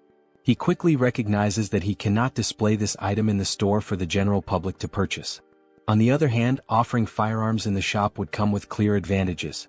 People would instantly become more active in hunting monsters, and even ordinary individuals below level 10 might start regularly hunting orcs. That means the citizens would bring in significantly more XP and profits overall. However, Jun is also aware of one major problem. He cannot trust all the citizens yet. At this point, he's still welcoming people indiscriminately. In other words, there's no real standard, no vetting process. He's been accepting everyone and providing them with supplies without screening them first, operating under the belief that he can control everyone, no matter what might happen. Of course, the rapid growth of the citizen population has brought many benefits. But everyone knows that things change drastically when firearms are involved. There's no guarantee that someone among this growing crowd won't turn out to be a serious problem. Beyond the obvious issue of supply shortages in the midst of an apocalypse, there are also the feelings of envy, resentment, and jealousy that could easily escalate into something dangerous once firearms are introduced into the equation. Regardless of motive, accidents happen, and in the worst-case scenario, someone could die. That's when Jun concludes that firearms will indeed be incredibly helpful, but they must only be handed out to verified individuals. As he opens the system menu once again, he notes that, on top of verification, firearms will also be made available only to those with high loyalty levels. With that decision made, Jun already knows who the first person will be to receive one. Back at the metro station, the group now stands among the lifeless bodies of goblins scattered across the ground. Suddenly and without warning, a gun begins to materialize, forming in midair before dropping right in front of Moon, startling him with how sudden and unexpected it was. Cautiously, he begins to approach the weapon, taking slow and deliberate steps as he draws nearer. Then, with a faint smile appearing on his face and his finger already resting gently on the trigger, Moon picks up the gun, clearly aware of who had orchestrated this. Without needing to see him, he offers a silent thank you to Jun, already knowing it was his doing. After that, the group resumes their journey through the metro tunnels, continuing to follow the little mouse that was guiding them toward the Rat Queen's group. After walking for a while through the underground passageways, they finally arrive at a place that seemed to be the destination the mouse had in mind. They hesitate briefly upon arrival, as the location is closed off by a heavy door that clearly separates and isolates the inside from any outside threats or creatures.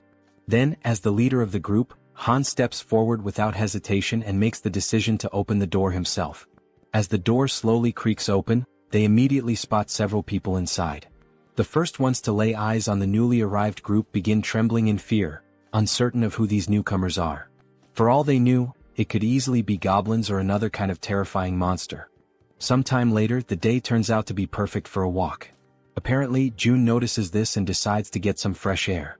As he strolls along the sidewalks, he reflects on how nice it is that the territory now includes the walking trail just outside the apartment complex.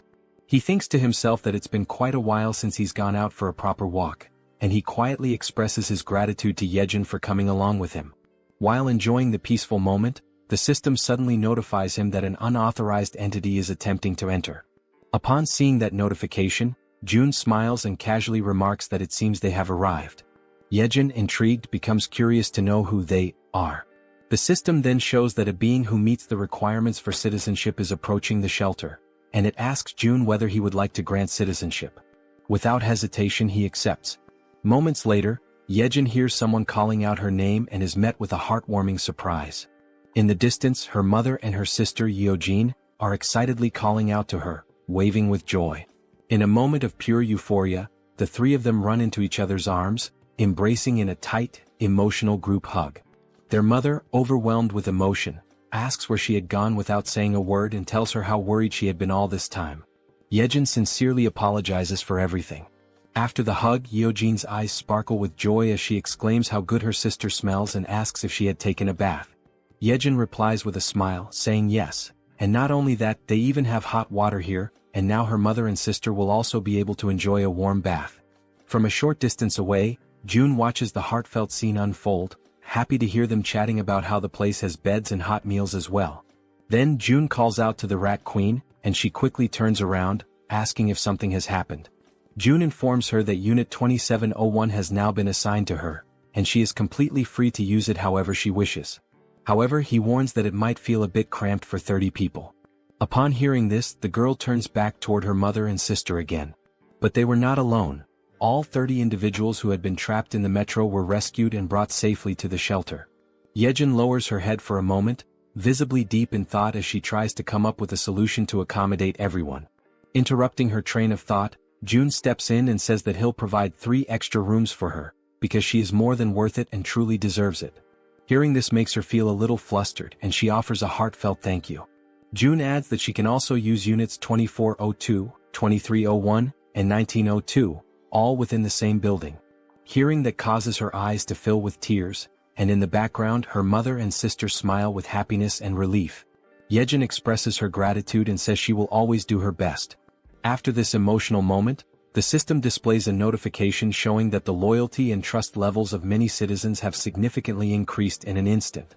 Seeing this on the interface, June feels a small spark of excitement, pleased with the outcome. However, something soon catches his attention. He remembers a system feature that was unlocked when he leveled up, but he had never taken the time to check it. The feature is called Guardian Beast Management, and it has a usage limit of 10 times. Just from the name alone, June gets a vague idea of what this skill might involve. But when he finally checks the cost of activating it, he is completely stunned. The cost is 1 billion, and the number leaves his jaw hanging in disbelief. Still trying to process this, someone suddenly calls his name and asks if he has a moment to talk in private. They head toward a nearby room and June opens the door, motioning for the person to come in. The person in question is none other than Jaehyeon, the girl known for using poisons, and she appears hesitant, clearly uncomfortable about what she's about to say. June gently asks her what she would like to talk about. With an anxious expression and a hint of fear in her voice, she says that there's something she needs to confess to him. Noticing her fear, June smiles softly and tells her to take a deep breath and feel free to speak comfortably, assuring her there's no pressure. Seeing his kind and calm reaction, Jaehyeon gathers the courage to finally speak her mind. She bows slightly and thanks him before saying, with visible difficulty, that she's truly sorry, but she wants to leave the team. Hearing that shocks June to the core. He had never experienced anything like this before. So, with disbelief he asks if she really just said what he thinks she said. With an expression filled with guilt, the poison girl once again says she is very sorry, but insists that she needs to leave the party. June hears her words, but remains silent for a moment, as it was all so sudden that he is still struggling to fully process the situation. The girl then begins to explain herself, saying that her ability is one of the reasons she feels so useless within the team. She confesses that she often thinks that her presence doesn't make any real difference. Whether she is there or not, things would likely remain the same. June gently tells her to stay calm and to speak freely, reassuring her that she can always be honest with him about anything. The girl then clenches her teeth tightly, as if she is bracing herself with fear and hesitation. Gathering her courage, she finally admits that she is afraid. The way she says it, the trembling in her voice, leaves June momentarily speechless. She goes on, repeating that she really is scared, truly terrified. The goblins were terrifying, the orcs were just as frightening, and the giant snake they faced had been utterly horrifying. She even recalls the terrifying moment when they were being chased by that red tiger. There were so many instances when she could have lost her life, that just thinking about it brings tears to her eyes and she starts to cry. Once again she apologizes to June, saying she knows he saved her many times, while she could only watch helplessly, remaining silent. Wiping the tears from her face with trembling hands, she continues, saying that she is nothing but a useless person, someone who has failed to live up to June's expectations. June, quietly listening, reflects that deep down, he had already started to notice this before. He remembers the time when they went to rescue Moon's grandmother. She had been clearly afraid then. He also recalls how fearful she was when they were hunting orcs, and especially during the confrontation with the giant snake. And he remembers vividly that during the chase involving the red tiger, she had nearly lost her life. June knows that, in truth, she hadn't had much impact on the group's overall efforts. But even so, he also understands that none of this is something she should be blamed for. After all, her ability, Poison Mist, is extremely risky to use. If handled incorrectly, it could harm her own teammates, making it difficult for her to use it effectively in battle. And despite not being able to use her ability to its full potential, she had still risked her life countless times alongside everyone else. When results turn out poorly, of course, disappointment can arise, but it doesn't diminish her bravery. Watching Harem crying and sobbing in front of him, June decides to speak up, telling her that this is actually perfect, because he has something he needs help with. Hearing that, the girl wipes her tears and looks at him, asking what he means. June then asks her if she knows Dabin, who is currently living on the 21st floor of the shared facility.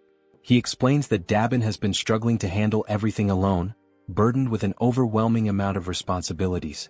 June further mentions that he plans to create and manage shared facilities on every floor, not just the 21st, and that he's looking for someone trustworthy to help manage them. Stepping closer, he asks if he can entrust this task to her, assuring her that she would be a huge help if she agrees to accept it. When he notices that no immediate answer comes from her, he simply scratches his cheek awkwardly. He then continues, saying that if someone is willing to move and help even in small ways, he could never see them as useless. Seeing that Harem is still looking downcast, June reflects internally on how powerful her ability actually is. And because it is a control-type poison ability, June feels certain that someday her true value will shine brightly. He tells her that if stepping outside the apartment complex is too overwhelming for her right now, there is absolutely no problem with her working indoors for a while. And when the day comes when her power is truly needed again. June leans forward slightly and tells her that when that moment arrives, he will absolutely count on her. This sudden show of trust and reassurance causes her to momentarily stop crying. Then she gives a small, timid smile. At that very moment, the system sends a notification showing that her loyalty has increased to 100. It also notes that she has now been officially registered as a retainer, and the retainer limit has been expanded as well. As Harem wipes her face once more, she apologizes again, her voice trembling. But now, she gives a genuine smile, saying that she showed him a weak side of herself, but promises that she will do her best to help from now on. Hearing this lifts June's spirits as well, as he realizes that she has been working hard all this time and that he can continue to count on her. Sometime later, still inside the room, June's attention is again drawn back to a lingering system notification. The option to summon a guardian beast, at the exorbitant cost of 1 billion won. Looking at this possible new ability, June thinks that maybe, just maybe, it's worth giving it a shot, no matter how ridiculously expensive it seems. So, throwing caution to the wind, he presses the confirmation button and requests the system to summon the guardian beast. The system promptly notifies him that 1 billion won has been deducted.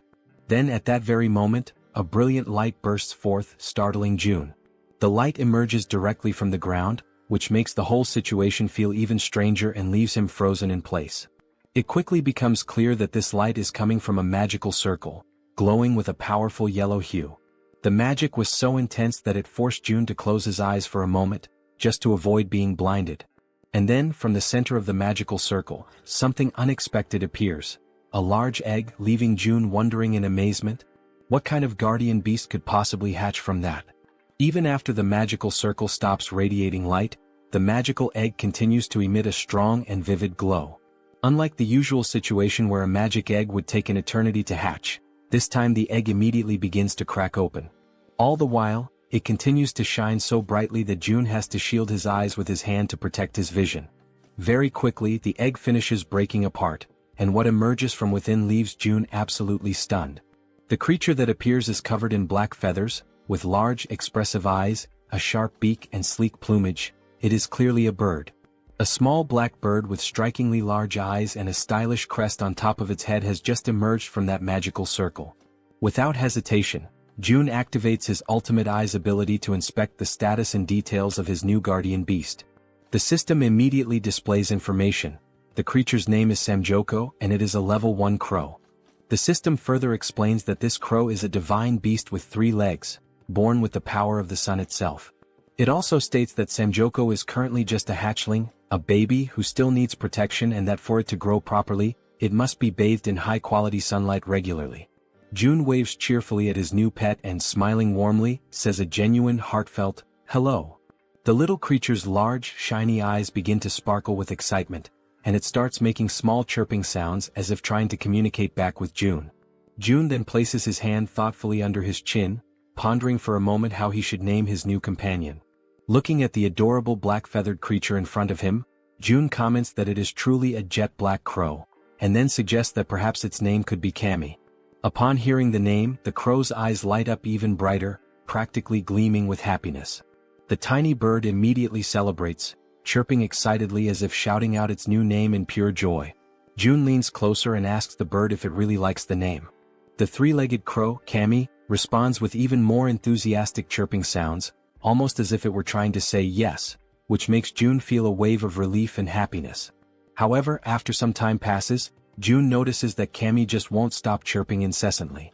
He starts to assume that the little creature must be hungry. A little while later, June offers some snacks to Kami, and the bird seems to enjoy them very much, happily munching away. After devouring the entire packet of snacks, Kami lets out a loud burp, indicating that he has completely filled his belly. And just like that, after the meal, as everyone knows well, drowsiness quickly overcomes the little mascot. Watching the scene, June realizes how easily Kami can fall asleep after eating, and he muses to himself that someday this tiny being will surely grow into a true guardian beast. Crouching down beside him, June says aloud that he wishes he could also fall asleep as easily as Kami does after eating. Just then, something suddenly appears in front of June, a system notification. It shows that Kami's level has increased, and that the efficiency of the solar generator has also increased by 100%. Another screen pops up explaining that the solar generator is a facility that produces electricity using solar energy, generating between 80,000 to 100,000 won per day, and that any excess energy is credited back to the shut-in wallet. Reading this, June has a sudden spark of inspiration, and if things go the way he thinks. He recalls that the 10 new buildings he recently acquired still do not have any solar generators installed. He had already used most of the financing for other projects, and at the time he thought it would be a waste to invest 130 million won for just a 30 million won annual return. But now he chuckles quietly to himself, realizing that with this new change the situation is completely different. As more time passes, the system continues to notify him that Kami's level keeps increasing, and along with it, the efficiency of the solar generator continues to rise.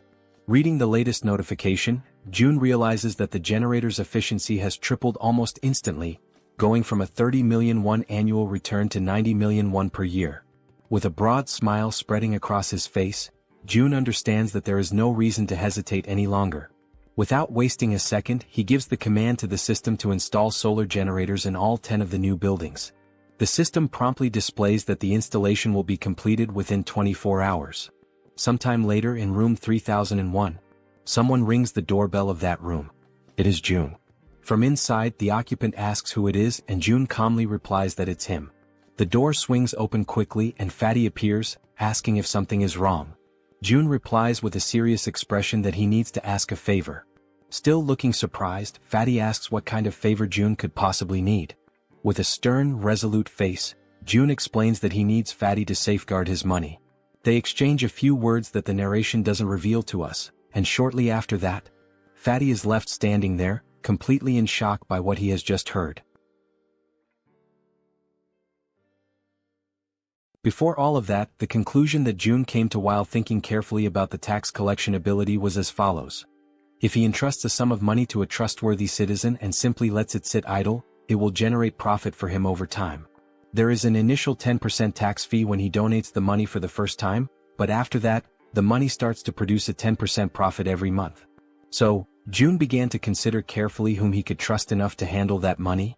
He went through the status screens of various citizens and then stopped when he reached Choi, also known as Fatty, and noticed the 89 points in trust and 98 points in loyalty. It became absolutely clear to June that it had to be Fatty. His level of trust and loyalty were on an entirely different scale, significantly higher than that of any other citizen.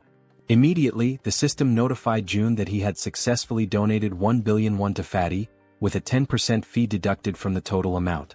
Right after the donation, the system also showed that Fatty's loyalty and trust had increased even further. Still visibly nervous but wanting to confirm, Fatty asked if he really was only supposed to hold on to the money, or if he could maybe use just a little bit of it. That had actually been June's original plan all along, but he had not expected Fatty's loyalty to reach 100, so in the end he replied that yes, Fatty has permission to use a small portion of the money. Still in shock over what he had just heard, Fatty bowed deeply in gratitude, offering a sincere thank you. June in turn told him to stop bowing and said that he trusted him completely. With that matter taken care of, it was now time to move on to the next thing he needed to handle. June went to talk with Dabin, and she asked if she was allowed to choose whoever she wanted. He replied that yes, it was fine, she could choose freely. Then he introduced her to Harem, the so-called poison girl, and said she could include her in the team. He added that now that Dabin would be the team leader, he would be paying her double the regular weekly salary. At that moment, Dabin's loyalty increased a bit more. Excited by the sudden raise, Dabin pulled Harem close to her and gratefully said she would do her best. Overflowing with energy, she then dashed off with the poison girl, calling out to her and saying they were about to go on their first delivery. Harem, trying to keep up, asked Dabin to slow down a little. Watching the whole scene unfold, June felt glad, knowing that the two of them would likely get along very well. And then he realized it was time for a difficult conversation. Over at apartment 2109, June arrived and told everyone that he knew they had all worked hard today, and he asked how they were feeling. Everyone came out to greet June, and Han spoke up to say that they were all doing completely fine, then asked what had brought June to visit them. June explained that, thanks to the monster at Siamayan Station, the surrounding area was now considered a monster-free zone, especially the subway tracks. Everyone listened as June said that from Siamayan to the next station, there were almost no monsters, and that this was their opportunity, before another monster appears and claims the area. He told them they would have to act first. There was one thing June realized, especially after witnessing Harem begging with tears in her eyes. Looking at these people now, he saw that they were risking their lives to fulfill the tasks he gave them. And thanks to Jaehyeon, the queen of rats, they had been able to identify the giant snake at the station ahead of time. If they hadn't, the situation would have been unimaginably dangerous.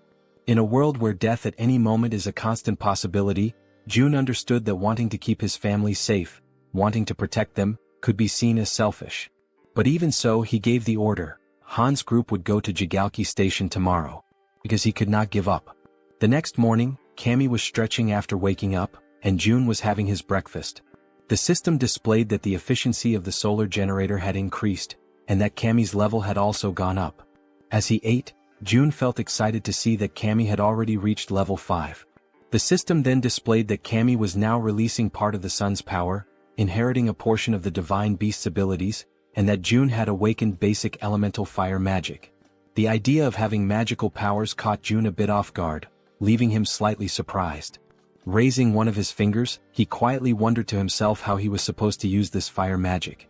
Then, a small flame suddenly appears at the tip of his finger, and he immediately realizes that it actually works. While the flame continues flowing gently from his fingertip, he notices that the sensation feels oddly familiar, and it doesn't take long for him to remember. It is quite similar to the feeling he experiences when he uses the dignity maintenance ability. And if that's really the case, Jun decides to go for a walk outside to test things more freely. As he walks around, he notices that there's no one nearby, and the area is completely quiet. He closes his eyes slowly and begins to use his imagination. He starts to picture a massive flame, one so powerful that it could engulf and burn the entire area around him. Soon, a flame begins to form and grow in the palm of his hand. The flame starts expanding and he can feel the power coursing through his body, spreading from his hand to the rest of him. Then, with a determined movement, he throws the fireball forward.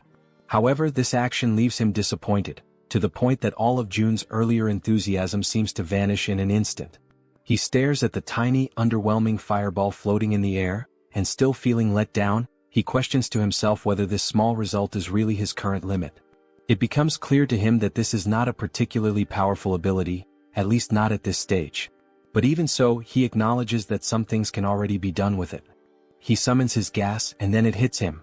If he combines this fire ability with the gas produced by the dignity maintenance skill, it could become a truly threatening force. For now, that is the current level of what he can do, but the potential is absolutely limitless. With this, he can now fuel everything he needs, still have electricity left over, and eventually this surplus can be converted into money, which will then be deposited directly into his shut-in wallet. At that moment, someone arrives singing some kind of tune, and catches the attention of our secluded monarch. It's Jaehyeon, the Queen of Rats, and she's expressing her gratitude for the rest period he allowed her. She says that thanks to him she was able to rest well. Jun replies that he simply gave her the treatment her ability deserved.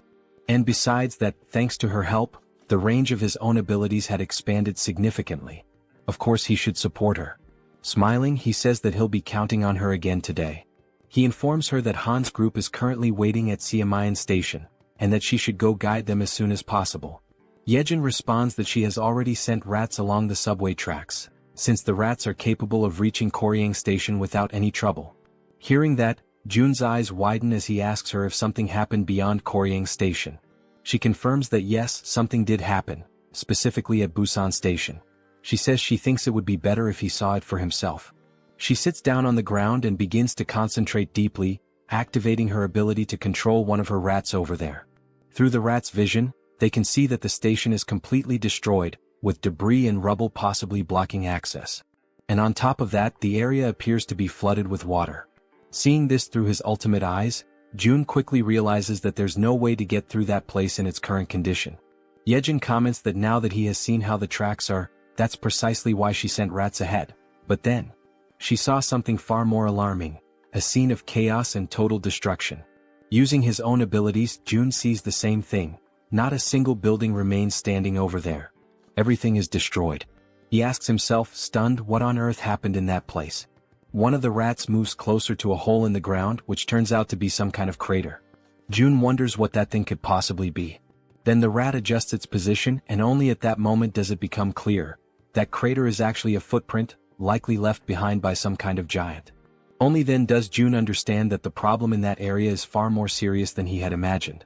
That explains why there are no intact buildings and why even the roads are completely destroyed.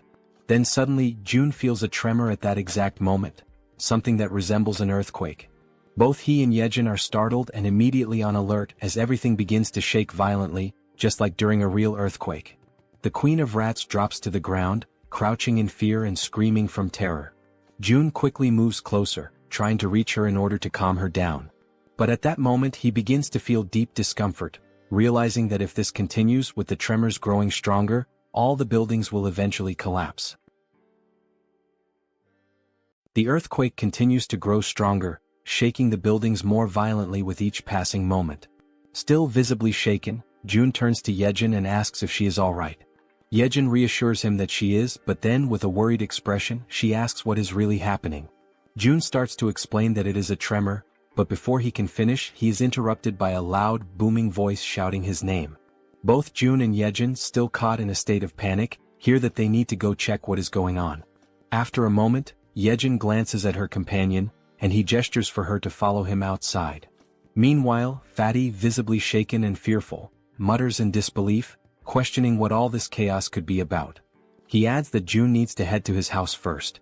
Without a second thought, both of them dash towards Fatty's house, despite the obvious danger all around.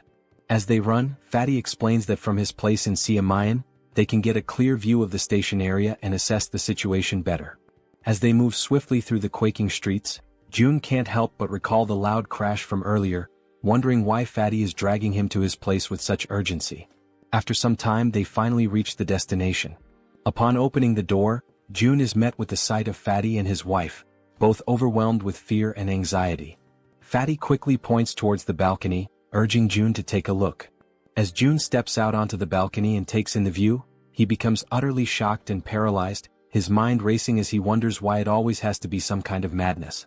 Outside, a gigantic, fearsome cyclops looms over the city, with sharp fangs and imposing horns, mercilessly destroying everything in its path. As the monstrous creature continues to demolish buildings with sheer brute force, June, still in a state of disbelief, summons everyone back to regroup. The group, now gathered, looks at one another in confusion, uncertain about the reason behind June's sudden call. When they reach Fatty's house, Han and Moon speculate about whether the earthquake from earlier might be linked to what's happening now. But suddenly when they glance ahead, they are all left frozen in terror as they spot the terrifying Cyclops approaching. While they helplessly watch the giant creature crush and topple massive buildings, the group can only question in disbelief what that monstrous being in front of them could possibly be. The Cyclops, consumed by unbridled rage, continues to smash and pulverize everything in its vicinity with its powerful fists. Then Han shouts out, desperately wondering what on earth is going on, while Fatty points out that the Cyclops is moving closer to their location, urging June to take a look. Feeling overwhelmed, June, in a state of panic, acknowledges that they have to do something, but he has no idea where to even begin. From the balcony, June glances down at his hands, unsure whether his abilities would be enough to withstand the Cyclops' attack. Nervous and trembling, June clenches his teeth, trying to keep his composure despite the dread creeping in. Suddenly, June hears someone calling his name and he freezes. Turning around, he sees the Werbear woman, her expression resolute and unwavering. With fierce determination, she requests a chance to take on the Cyclops. Hearing her words, June is initially taken aback and a bit fearful, unsure of what to think. However, the Werbear woman remains focused, her fiery resolve to battle the gigantic beast evident in her eyes. June, still anxious, manages to muster a faint smile after hearing her confident plea. Then he turns to her and asks if she is truly willing to confront the Cyclops. With unwavering courage, the Werbear woman firmly declares that she will make it happen right away. Just then, the system interface pops up, displaying that a mission has been granted. The objective is to hunt the Cyclops within a 24-hour time limit. If the mission succeeds, the reward will be 1 day of resurrection for the sun. However, if they fail, the penalty will be a full day of excruciating pain. June immediately calls for the group to assemble, stating that he will give a quick rundown of the plan. Standing before them, June asks everyone to pay close attention. To begin, he divides the group into 3 teams. The first team consists of Han, the Werbear woman, the healer, and Toji. The second team includes Moon, the archer woman, and Jaehyeon, the guy with glasses. The third team consists of June himself and Jaehyeon. June states that he will take charge of their current area, while the others must quickly move to their designated positions, emphasizing that he is counting on their effort and bravery. Following this, the group members race through the streets, each heading to their respective locations with a determined focus. Somewhere else, June hears his name being called again. When he turns around, he sees Harem, who, after surveying the area, confirms that June was right. The individuals with military experience are positioned at the main gate, while the other residents are gathered in the underground parking lot. Smiling in relief, June thanks her for the efficient work and suggests that she move to the underground parking lot as well to continue assisting the others. However, Harem, with her gaze fixed firmly on June, states that she wants to contribute more, despite her body, especially her trembling hands, clearly revealing her fear and nervousness. Hearing this unexpected declaration, June is momentarily taken aback and, with a hint of concern, asks her if she is really sure that she will be okay. Harem, lowering her head while tears well up in her eyes, admits that she is indeed scared. Yet, almost immediately, she lifts her head with newfound resolve and declares with a spirited voice that she will strive to be brave. Feeling a sense of relief and admiration, June allows a faint smile to appear on his face. He then turns around and calls for Yejin and Hyeren to accompany him to the main gate. Upon arriving at the designated location, June promptly begins a quick survey to assess how many residents have previously completed military service. After gathering the necessary information, he discovers that out of more than 1,200 residents, only 101 people have that experience, which he concludes is ridiculously low given the circumstances. Suddenly, one of the residents, a man wearing a red jacket, raises his hand and hesitantly asks what they are supposed to do. Before addressing the question, June inquires about the twins and the red-haired man, wanting to know their whereabouts. As soon as he hears this question, the man in the red jacket scratches his head nervously, his entire demeanor shifting as unease visibly takes over his body. In that instant, June, with a sharp intuition, realizes something that catches him completely off guard. They ran away. He quickly notices that not only did the twins and the red-haired man escape, but they were also accompanied by hundreds of other people who fled to the underground parking lot. Anger immediately surges through June's veins, and he clenches his teeth, feeling utterly furious at their cowardice. Without hesitation, he calls them cowards, his voice filled with a mix of disappointment and frustration. With every pair of eyes now focused intently on him, June raises his voice to address everyone present. He declares that those who have chosen to stay behind and fight did not risk their lives out of foolishness. They made this choice because they know that if they do not stand their ground and fight, everyone will die. He emphasizes that each one of them is not only protecting themselves but, more importantly, defending their precious families. June continues, recalling something he once heard: courage is not the absence of fear, but the decision to act despite it. It is a choice, a conscious decision to face danger despite being afraid. He then concludes by stating that in a world overtaken by fear, survival depends on the brave. And these people standing here today are precisely those brave individuals. Finally, he thanks everyone for their presence and willingness to stand their ground. After finishing his speech, June opens the system window and proceeds to purchase 101 weapons and ammunition. As soon as the transaction is completed, the weapons and ammo begin to materialize right in front of everyone, leaving the crowd stunned and wide-eyed with disbelief. At that moment, the system promptly notifies that XP and participation in the liquefaction process have increased by 100%, indicating that their efforts and willingness to fight have been recognized. June instructs the residents to pick up the weapons and ammunition that have appeared before them. One by one, they cautiously reach out and take the weapons, their expressions reflecting a mix of shock and awe as they hold the newly acquired firearms in their hands. Then, with a firm and resolute tone, June assures them that those who have chosen to face their fears will be duly rewarded. Turning around sharply, he activates his absolute eyes ability, his gaze now burning with unwavering determination. In a calm yet commanding voice, he declares that the chaos is only just beginning. Meanwhile, the Cyclops, with his fangs bared and overflowing with uncontainable fury, charged forward into the attack without a moment's hesitation, driven entirely by instinct and rage. At the same time, Han, positioned carefully outside the Cyclops' field of vision, was holding a solid iron bar, waiting silently and patiently for the perfect moment to strike. With a fierce and determined expression etched across his face, Han gripped the iron bar tightly and raised it with both hands, initiating his carefully calculated attack. In one swift and precise motion, he hurled the iron bar directly toward the Cyclops with all the strength he could muster. The projectile hit its mark, violently piercing through the creature's leg and immediately causing blood to gush out in a gruesome display. Caught off guard by the unexpected assault, the Cyclops turned around sharply, his monstrous body twisting as he directed his gaze toward the source of the attack. His fiery red eyes locked onto Han, the one who had dared to wound him, and for a moment, time seemed to stand still as Han remained frozen, paralyzed with fear in the face of the towering monster.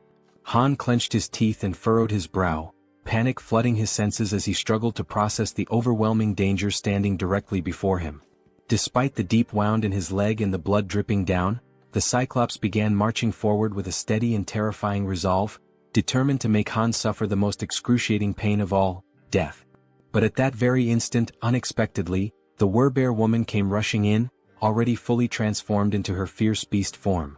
She was driven by her mission, resolute in her goal to stop the Cyclops at any cost and earn the reward that awaited her. With her razor-sharp claws extended, she lunged at the Cyclops and slashed through his thick flesh, unleashing a brutal impact that sent her hurtling backward, crashing to the ground with crushing force. However, the attack wasn't nearly enough to bring the Cyclops down. He remained upright, completely consumed by rage, his fury only intensifying with every passing second. With a cruel and merciless grin spreading across his monstrous face, the Cyclops lifted the same leg Han had wounded. Summoning all his wrath, he delivered a savage and hate-filled kick straight at the Werbear woman. She was sent flying through the air with terrifying force, soaring from an unimaginable height, the wind violently whipping around her as she fell. Her cries of resistance sliced through the air until, finally, her body crashed with tremendous violence against the ground, as though the very heavens themselves had rejected her. The Cyclops' brutal attack left the Werbear woman lying motionless on the floor, her body shattered and completely drained of strength, now utterly defenseless. Even from a distance, the Cyclops kept his piercing eyes fixed on her broken figure. Determined to annihilate everything and everyone that dared to stand in his way, he began preparing for the final blow. He swiftly raised his arm, ready to strike and end her once and for all, but then a loud shout echoed through the air, grabbing his attention and halting his motion. The shout, amplified by a white megaphone, rang out clearly, calling him an idiot and stopping him mid-attack. It was Toji who held the megaphone, and he continued to shout, insulting the Cyclops by calling him a lard-faced monster, pushing the creature's rage to new heights. In response, the Cyclops turned his massive head. His burning eyes widened, filled with both confusion and fury, as he tried to comprehend what was going on around him. But suddenly his attention was drawn downward, to his own leg. The cold metal of the iron bar was still embedded deep in his flesh, and his blood continued to pour from the wound, soaking the ground around him. At the same time, Toji, overwhelmed by terror, lowered the megaphone and ceased his insults, fear gripping him tightly as he whispered to himself, trying to understand what kind of monster he was truly looking at. The Cyclops narrowed his dark eyes and locked them onto Toji. His gaze moved slowly, methodically, studying every inch of the weapons Toji carried, carefully evaluating their offensive capabilities. He looked like a wounded beast, still bleeding, still in pain, but mentally calculating the perfect moment to strike back with devastating precision. Suddenly, Toji found himself standing still, completely frozen, and tried to plead for a moment of time, but it was already too late. Without a second of hesitation, the Cyclops lunged toward him, driven by a single overwhelming purpose: to obliterate everything in his path. Toji screamed in desperation, his voice trembling uncontrollably.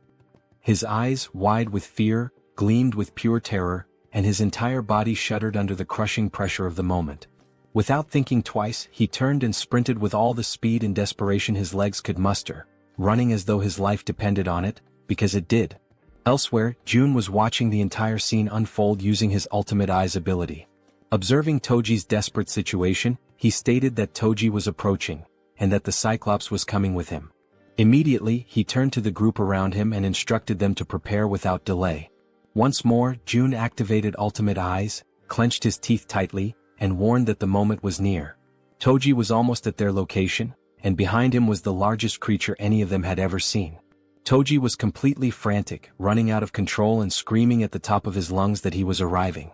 After a few tense seconds, he stumbled past the edge of the barrier, where everyone was already waiting for him, alert and filled with tension. Outside the protective barrier, the Cyclops loomed, his eyes watching everything.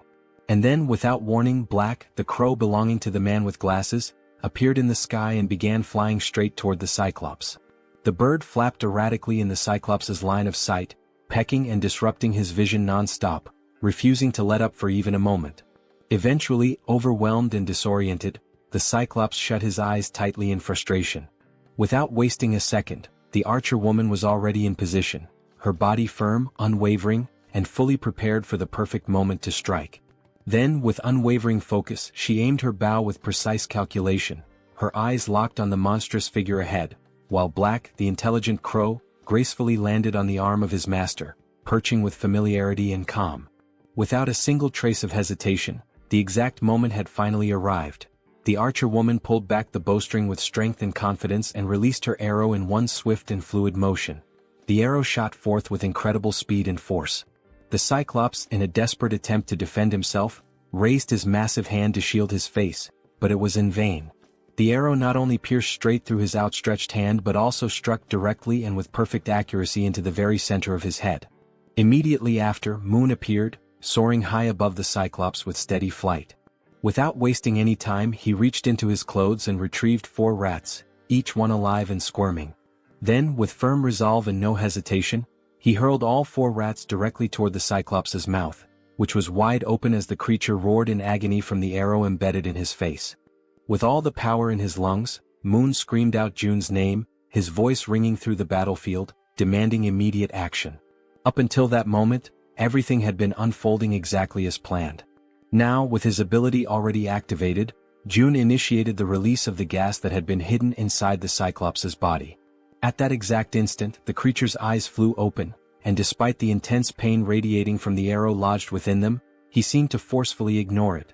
The Cyclops slowly lowered his massive head and looked down at his abdomen with a focused and steady gaze, as if noticing something unfamiliar. He took in a long breath, bracing himself for whatever was about to come next. Soon after, Jun raised his arm firmly and pointed it straight at the Cyclops. His face remained calm, composed, entirely devoid of fear.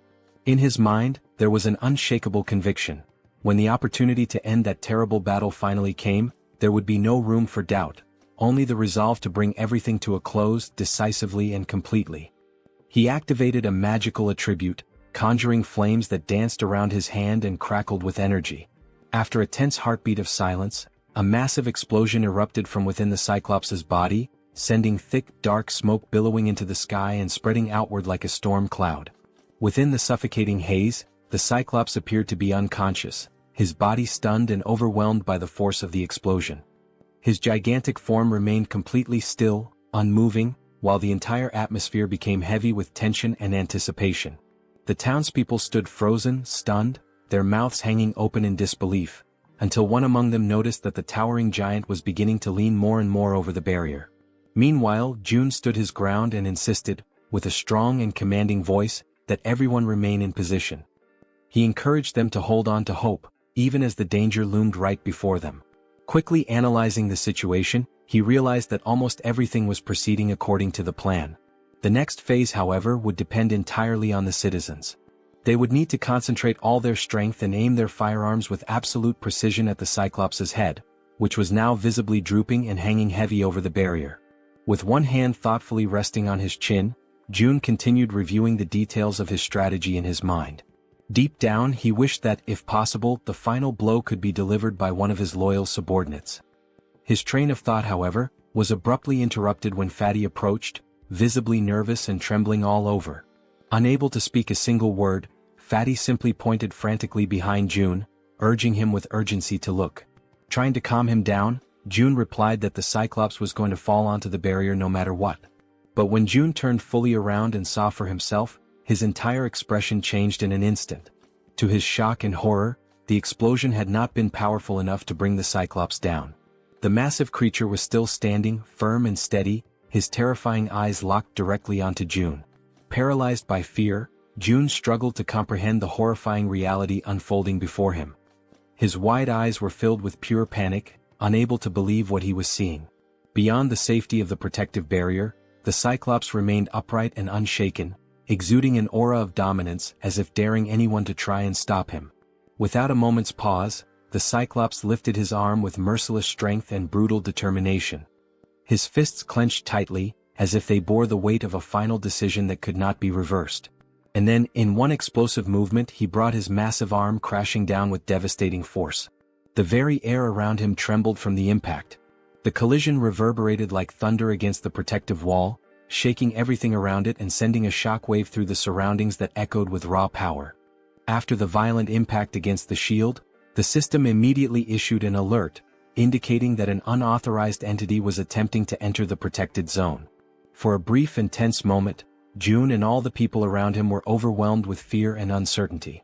However, as the seconds passed and they realized they were still alive, Jun understood that he had, in fact, managed to block the devastating attack from the towering Cyclops. At that very moment, Fatty cried out, urging everyone to begin opening fire. Though still visibly shaken, the group quickly prepared themselves, raising their weapons and firing at the colossal enemy looming before them. Most of the gunfire struck the Cyclops directly in the eye, causing him to howl in unbearable pain. Meanwhile, Jun began to sense that although he had successfully blocked this latest attack, they would not be able to withstand repeated blows of the same magnitude. He knew all too well that even a single unblocked strike could prove to be fatal. Realizing this, he also decided it was time to act. He activated his invisible hand ability, combining it with gigantification attributes, understanding that he, too, had to intervene using one of the powerful skills he had unlocked by spending ability points. In an attempt to counterattack, the Cyclops raised one of his enormous fists once again, clearly preparing to deliver another crushing blow. The citizens, noticing the movement and realizing that yet another attack was coming, were filled with fear once more. The monstrous creature gathered all his brute strength and threw another punch. But once again the devastating strike was stopped by the protective barrier. Only this time the blow came with even more force, and it wasn't just a single hit. The system responded promptly, issuing another notification that an unauthorized entity was attempting to breach the barrier. Upon seeing that the Cyclops had failed yet again, the people cheered and felt a surge of relief. They had successfully resisted once more and now decided to continue opening fire on the giant creature. June observed the situation carefully and realized that, although they had not yet brought the Cyclops down, they were inflicting damage. The rats with bombs and the citizens' repeated attacks were slowly but steadily accumulating injuries on the monster's body. He concluded that if they continued this strategy they could eventually take the Cyclops down, but they still needed something capable of delivering a critical strike. Then, a spear was launched with that very intention. It pierced the Cyclops' massive body, driving deep into his flesh, causing him to let out a furious and agonizing roar of pain. It had been Han who hurled the spear, and June felt a wave of excitement and hope. He had been expecting this moment. Alongside Han stood the Werbear woman and the healer, though she already appeared to be exhausted and worn from exertion. Enraged and roaring with fury, the Cyclops turned his full attention to Han's group. June, trusting in Han's abilities, declared to himself that he was now counting on him. Without wasting time, he opened the system interface and gave the command for it to summon multiple spears. The weapons materialized instantly beside Han, whose eyes now reflected a deep and unshakable conviction. Without hesitation, he began launching the spears toward the giant enemy. The spears flew through the air, striking the Cyclops from various angles. The giant did what he could to defend himself, raising his arms and trying to block the incoming projectiles. But the assault didn't stop. More and more attacks rained down upon him. In addition to the spears coming from the front, others began descending from above, and he was unable to defend from all sides at once. These overhead strikes came from the archer woman, who had resumed her attacks, assisting Han by shooting from a higher vantage point. The assault continued in coordination, Han attacking from the front and the archer woman supporting from above. At that exact moment, the system sent a notification to June stating that Cammy's level had increased. For a brief second, June thought this might not be the best time for the system to be bringing up status updates. Yet the system continued, revealing that Cammy had partially unlocked the power of the sun, inheriting a portion of the guardian beast's strength. Furthermore, Cammy's basic fire magic had evolved into intermediate level fire magic. The system also reported that Cammy had detected an intruder trying to enter the territory and was requesting energy release. Reading this, June paused, reflecting deeply on the energy release request. He was almost certain that the intruder being referenced was the Cyclops. Now he wondered what Cammy would be able to do with the energy. Despite his uncertainty, June gave the command to authorize the energy release, and just like that, 300 million won were consumed. Cammy then began drawing in power from the solar generators. All June could think about at that moment was how extremely expensive that decision had just been. The energy kept flowing steadily from the generators, and June noticed that it was being funneled toward his room, where Cammy had been stationed. After a moment, the transfer of energy finally stopped. And when June turned to look behind him, he saw something he hadn't expected. It was Cammy, his three-legged crow. But the creature no longer looked the same. This time, Cammy appeared transformed, with a sharper beak, larger wings, and a presence that radiated power and majesty. He was no longer the small, cute bird he used to be. Now he was larger, had 3 glowing eyes, and emitted an aura of a true guardian. Then Cammy began to concentrate a powerful fire attack in his beak. The Cyclops, focused entirely on his current opponents, had not yet noticed the bird's presence, until he finally sensed something emitting light directly behind his back.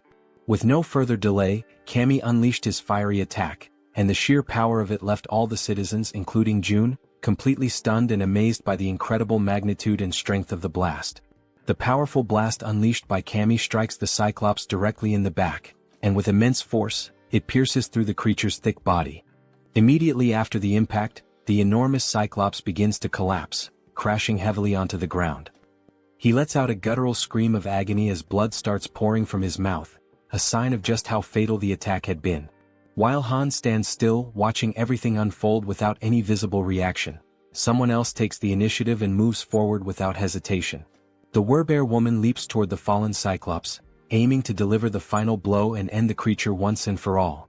From the Cyclops' limited point of view, all he can see is an enormous, furious bear charging at him with full speed and fury. In just a matter of seconds, the Werebear woman successfully finishes the Cyclops, ensuring that the threat is completely eliminated. The system then sends out a notification.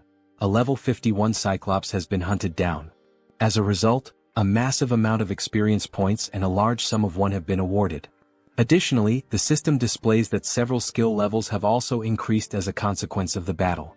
Seeing this, Jun is immediately reminded of what always happens to him whenever his skill levels increase like this. As expected, he begins to feel the familiar and agonizing pain that always accompanies the evolution of his abilities. The effective range of his skills expands even further, now reaching much farther than it did before, giving him more influence and control.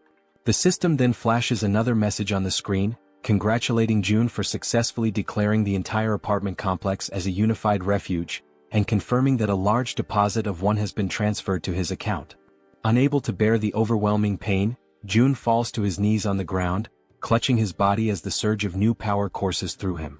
At that moment, Cammy lands right beside him, having returned to his normal, small form. The three-legged crow begins to emit a series of proud, chirping sounds, clearly boasting about his role in defeating such a ferocious enemy. Jun, still kneeling and catching his breath, mentions that it cost him 300 million won for that outcome, prompting Cammy to fall silent, now visibly embarrassed that the price for his attack had been so high. Despite the expense, Jun feels genuinely happy and grateful that Cammy's strike was so decisive. It had been a critical and essential blow in taking the enemy down.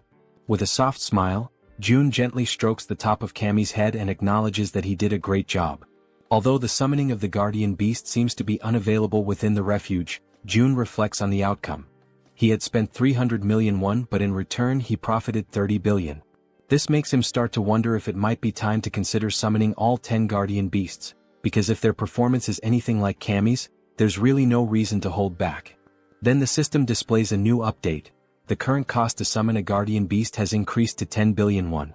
Seeing that, Jun immediately questions why the cost had skyrocketed so dramatically. But before he has time to fully process the situation, he hears the sound of someone's voice. It sounds faint and emotional, like someone crying. What he sees next brings back a delicate and emotionally complex memory for him.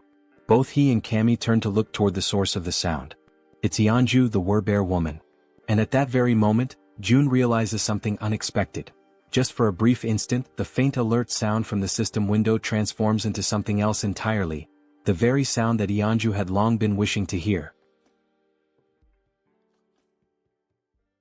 A little while before all of that unfolded, inside a certain abandoned building, someone was quietly using his special ability to fill a small bottle with water.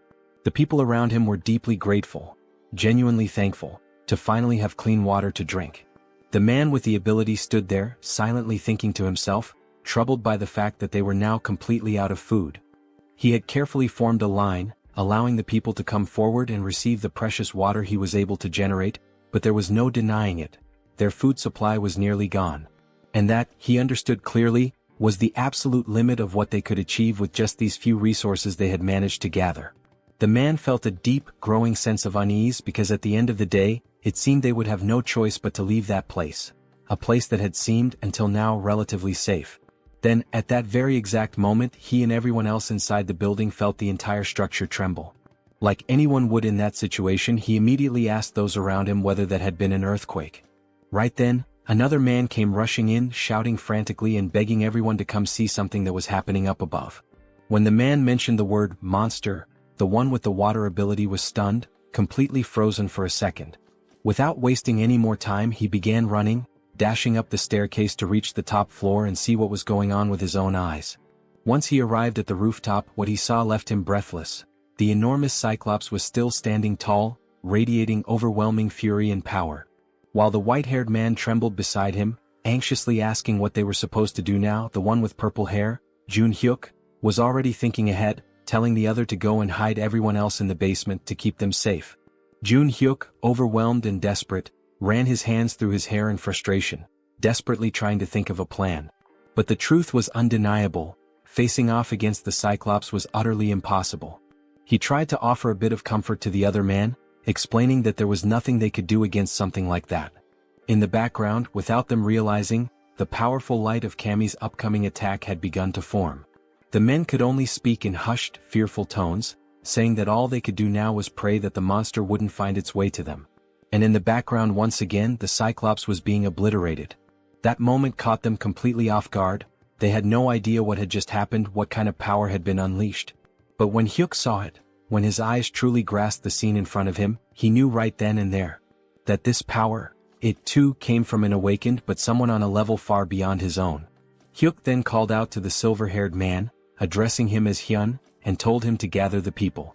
Hyun, utterly shocked, asked him if he had lost his mind. Was he really suggesting they go toward that? But Hyuk was certain. Even though he didn't know who the awakened one was, he had no doubt about what needed to be done. If they truly wanted to survive in this wretched, merciless world, they had to stand beside the person who possessed the kind of power capable of bringing down a creature like that Cyclops. As they began walking toward June's location, the people silently hoped, prayed, that whoever they were going to meet would be someone good-hearted, because they had no other options left. Their fate was entirely in the hands of chance now. They eventually arrived at the apartment complex and immediately suspected that this must be the place. After all, the buildings were still intact, completely untouched in a world otherwise devastated. Hyun, walking ahead of the group, remarked with disbelief, wondering how such buildings could remain standing in a world that had fallen apart. But then he suddenly smacked right into some kind of invisible barrier. Right after that, a message appeared in front of them from the system, declaring that entry was prohibited. Another message followed immediately, asking them whether they would like to obtain citizenship. They confirmed the prompt, and the system quickly responded, showing that they had been successfully granted citizenship. However, along with their new status came an initial quest. They were instructed to proceed to June's apartment on the 30th floor. Once they arrived there, June was already waiting to receive them. Strangely, he was already calling them by their names, despite the fact that they had never met before. June introduced himself as well, calmly stating his own name. At that moment, Hyuk felt something deep within, an instinctual certainty that this man standing before them was the one responsible for forcing the towering Cyclops to its knees. And now that he was face to face with him, his instincts were screaming louder than ever. Without hesitation, Hyuk reached out, took June's hand in his own, and introduced himself, earnestly asking June to take care of them. Because in his heart, he knew this was a moment he must never let slip away. Elsewhere, in a quiet and peaceful place, Yeonju, the were-bear, was gently serving a warm meal. This time, a bright and genuine happiness could be seen in her eyes as she cheerfully called out the name of Siwoo. Siwoo was her little boy, her beloved child, who was happily eating, and she lovingly asked him if the food tasted good. With a big smile he replied that it was absolutely delicious. The small boy then turned to his mother with innocent curiosity and asked whose birthday it was, because they were having seaweed soup, a dish traditionally served on birthdays. She responded with a warm and affectionate embrace, hugging him tightly while he told her how much he loved that particular food. At that very moment someone opened the door. It was June. Upon seeing him, the little boy excitedly called him Wizard Uncle. Yeonju asked June whether everything went smoothly with the new residents, and he confirmed that it did. He had already provided them with food and a place to stay. Then June apologized for something, and Yeonju, curious, asked why he was suddenly saying sorry. He explained that the newcomers wouldn't be able to leave the house, and that he hadn't expected that restriction to be in place. However, Yeonju didn't seem the least bit concerned about that detail. She calmly replied that just being there, together like that with her little boy, was more than enough for her. Holding her son even more tightly in her arms, she said with sincerity that she was truly content now. Right after that, the system displayed a message stating that her loyalty had increased significantly, officially registering her as a retainer. But even if the system had said nothing, June could already tell, through her expression, her voice and her gentle actions, that her heart was full. He could feel Yeonju's emotions clearly, without any need for confirmation. More time passed in peace. Mother and son continued enjoying their time together, now watching television side by side, smiling and sharing laughter. And during that simple, tranquil moment, June found himself reflecting deeply on his own family, on how long it had been since he had last seen them. He wondered how they were doing, if they were eating well or if they were possibly sick. He closed his eyes and imagined the worst, thinking that something terrible might have happened to them in this chaotic world. Right then Cammy appeared, making a bit of noise. The small creature began playing and having fun alongside the werbear and her son. Watching them all together like that, June felt a quiet realization settle in. There was no need to rush. It was just one day. One peaceful, ordinary day. And he understood how hard Yeonju had worked for this day to finally come. At the same time, he also thought about how Yijin's rats were at that very moment heading toward the main house. When the rat reached the house, he would be able to deliver whatever his family needed. So today, looking at mother and child, smiling and content, June made a choice. He would focus only on taking care of them. Because this was the moment when Yeonju's one and only dream was finally shining brightly. Then June suggested that they sleep in the master bedroom. However, with her child still wrapped around her body in a loving embrace, Yeonju gently declined, saying that they could settle down in another room instead. Even so, June insisted that they stay in the master bedroom, emphasizing that it was the coziest and most comfortable place for them to rest. With a warm and reassuring smile on his face, he added that it was an order. Without hesitation, Yeonju lovingly stroked her son's hair, and together, they expressed their gratitude to June for his kindness and thoughtfulness. Soon after, they headed toward the room, wished him a good night, and the little boy waved sweetly at June before going in. June, watching them go with a deep sense of fulfillment in his heart, allowed a faint, content smile to appear on his face. The lights in the house slowly dimmed, and a gentle lullaby began to softly echo through the home, drifting from the bedroom as the child, still awake, listened in silence. Meanwhile, in the living room, June lay on the sofa, quietly listening to the sweet lullaby that continued for a long while, tenderly sung by Yeonju's voice. It had been a very long time since he had heard a melody like that. Yet somehow, just by hearing it, his body began to relax and his eyes gently closed, just like a child falling asleep in their mother's lap. A new day dawned quietly and peacefully. June began the morning enjoying a breakfast lovingly prepared by Yeonju and her little boy. Afterward, they all settled comfortably in the living room to watch the boy's favorite cartoons. The child could barely contain his excitement, laughing at every scene as if he were seeing it all for the very first time. Soon, Saiwa began chasing after Cammy, who had been peacefully basking in the sunlight, until being abruptly interrupted, which clearly did not please the creature. Later, after exploring every new toy they had, Yeonju, her son, and June laid down on the floor together for a brief nap. Between colorful scribbles and laughter, they drew pictures, and every second of the day was filled with joy and cherished with genuine happiness. But time waits for no one. With Cammy perched on his shoulder, June quietly wept, consumed by the silent grief of having only been able to offer a single day of life to Yeonju's beloved son. Soon after, Yeonju knelt down on the floor, saying her final goodbyes while holding her son tightly, pouring all her love and strength into that embrace. Still too young to fully understand the intensity of that moment, the boy asked innocently if she was crying. With tears already streaming down her face, she struggled to keep her voice steady and calmly whispered that she wasn't crying. But with his tiny hand resting gently against her cheek, he could feel the tears slipping down her face. So softly, Saiwa began wiping away her tears, doing his best to comfort her and asking her, ever so kindly, not to cry. Yeonju held him tightly again, and in a trembling voice she finally admitted that she was afraid of the world, because a world without him was far too terrifying. Then, filled with the innocence of a child, the boy simply called her Mom, and assured her, with unwavering confidence, that he was right there beside her. Those words, so pure, so genuine, caused Yeonju to break down even more, tears overflowing from the sheer weight of her sorrow and desperation. Even as Saiwoo continued trying to reassure her, Yeonju remained in tears.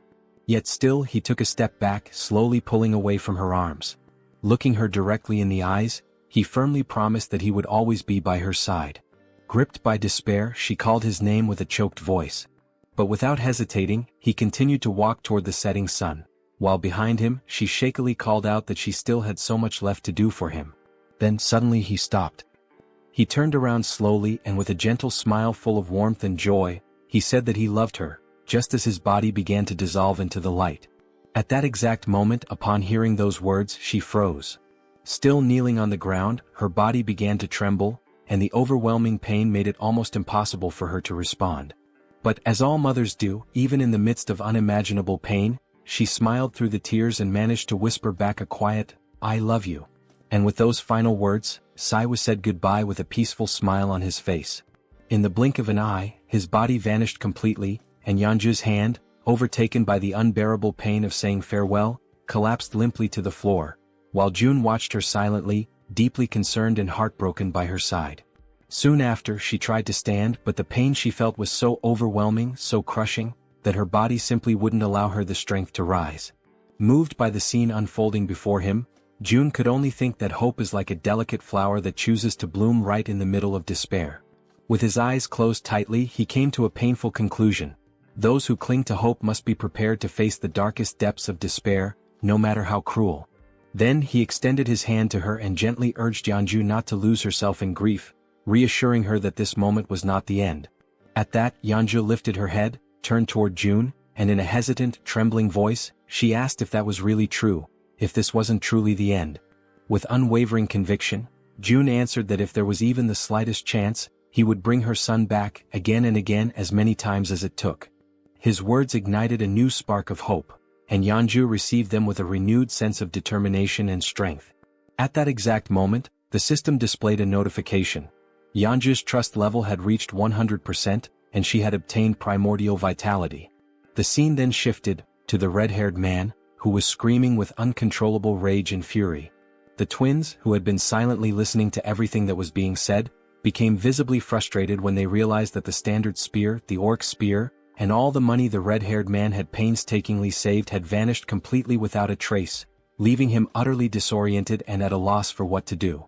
The red-haired man, clearly agitated, asked about his brother's belongings. His brother then explained that, when he had woken up, every single one of his possessions had disappeared without warning or explanation. Following this, the other twin chimed in and explained that many other people had experienced the same mysterious loss of their items. He pointed out that there was a specific pattern among these incidents. All of those who lost their belongings had not been present when the summoning occurred for those who had previously completed military service. Then one of the twins turned and stated that they should have returned to that place earlier. Suddenly, and completely without warning, he was violently grabbed by the collar of his shirt and pulled with force. The red-haired man, overtaken by a wave of anger, demanded to know if the twin was trying to place all the blame for what had happened squarely on his shoulders. Quickly, the twin clarified that he had misunderstood his words. Even so, the red-haired man remained furious, raising his voice even more as he shouted with escalating rage, insisting that they had all agreed from the very beginning that it was a foolish decision to follow June's orders. Faced with the rising tension, the brother, already clearly anxious and losing his patience, admitted that, indeed, June's plan had been a foolish one from the start. Hearing this, the red-haired man finally released his grip on his brother's shirt. It was only then that it dawned on him. He might have been expelled because of his own actions. Now tense and nervous, he remembered that there had been only one similar case in the past. He began to recall the story of a man who had tried to get involved with an underage girl. That man had been caught in the act and was immediately expelled, only to be found dead in the middle of the street shortly afterward. As he continued reflecting on the situation, he came to the unsettling conclusion that even now, with the appearance of that giant and all the surrounding chaos, the survivors still gathered in abandoned apartments. So, it was highly likely that there were enough people who would be more than willing to make sure he became the next one to be expelled. He was completely consumed by the hatred he felt for the situation he had ended up in. The image of the man in the red jacket reappeared vividly in his mind, calling him a bastard, and he imagined just how satisfied that bastard must have felt when he managed to get his hands on a weapon. Soon after, the red-haired man scratched his head, restless and agitated, trying to understand how everything had spiraled so far out of control. Elsewhere, June observed everything, the tension surrounding the red-haired man, and remarked to himself that this was only the beginning of the punishment he had meticulously prepared for him.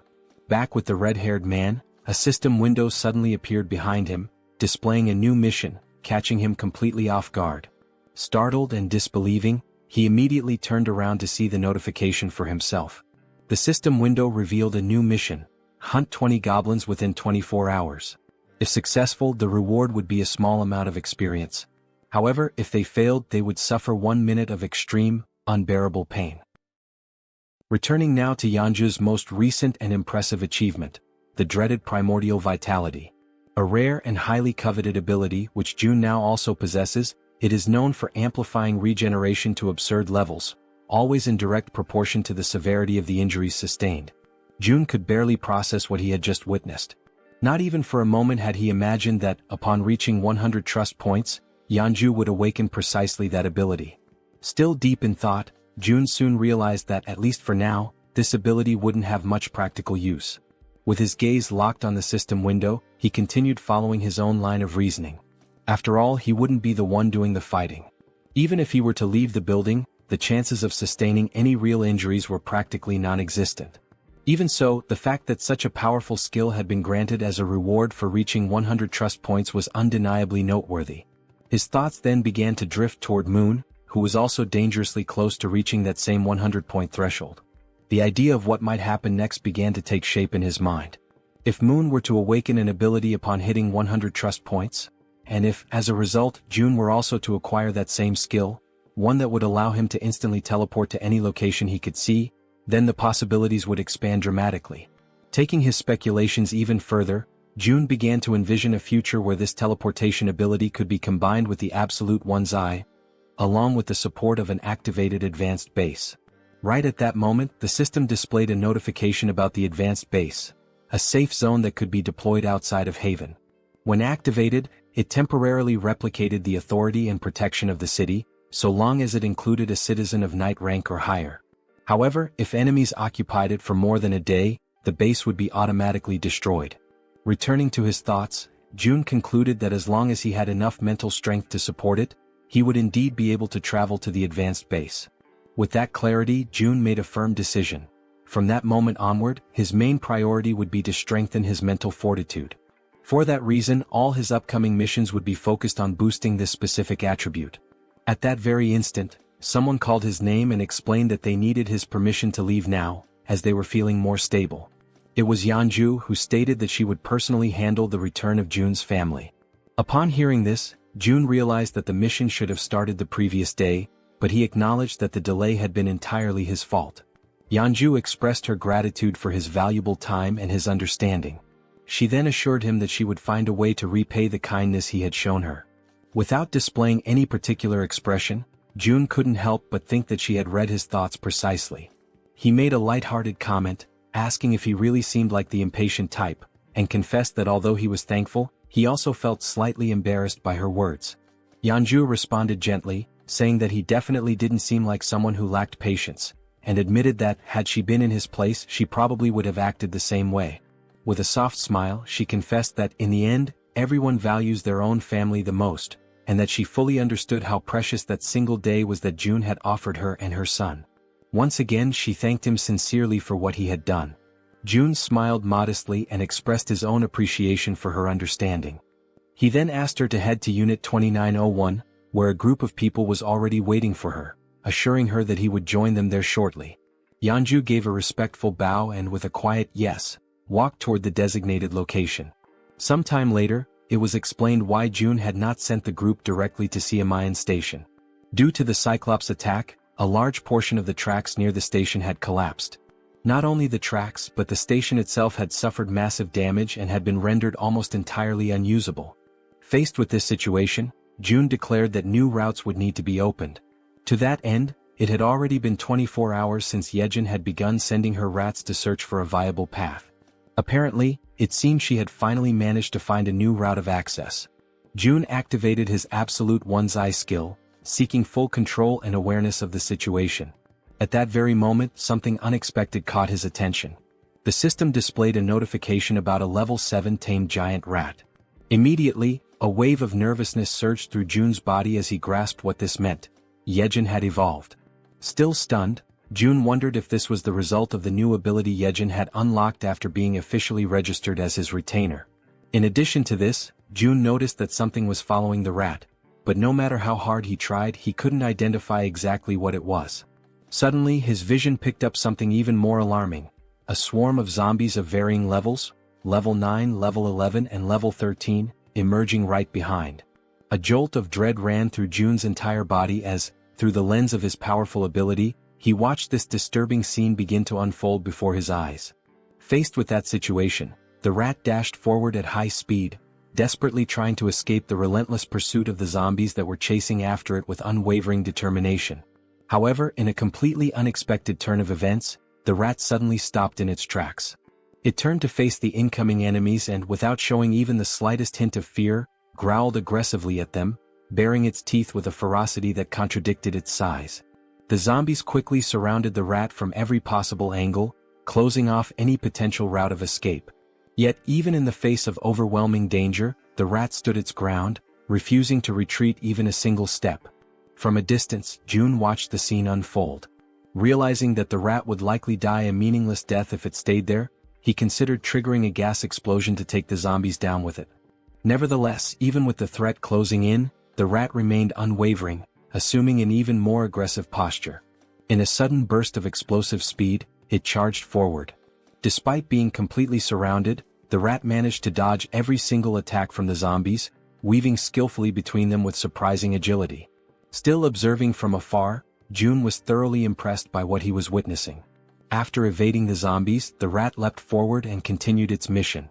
Remarkably, it emerged from the encounter without a single scratch and resumed its rapid sprint toward the designated exit.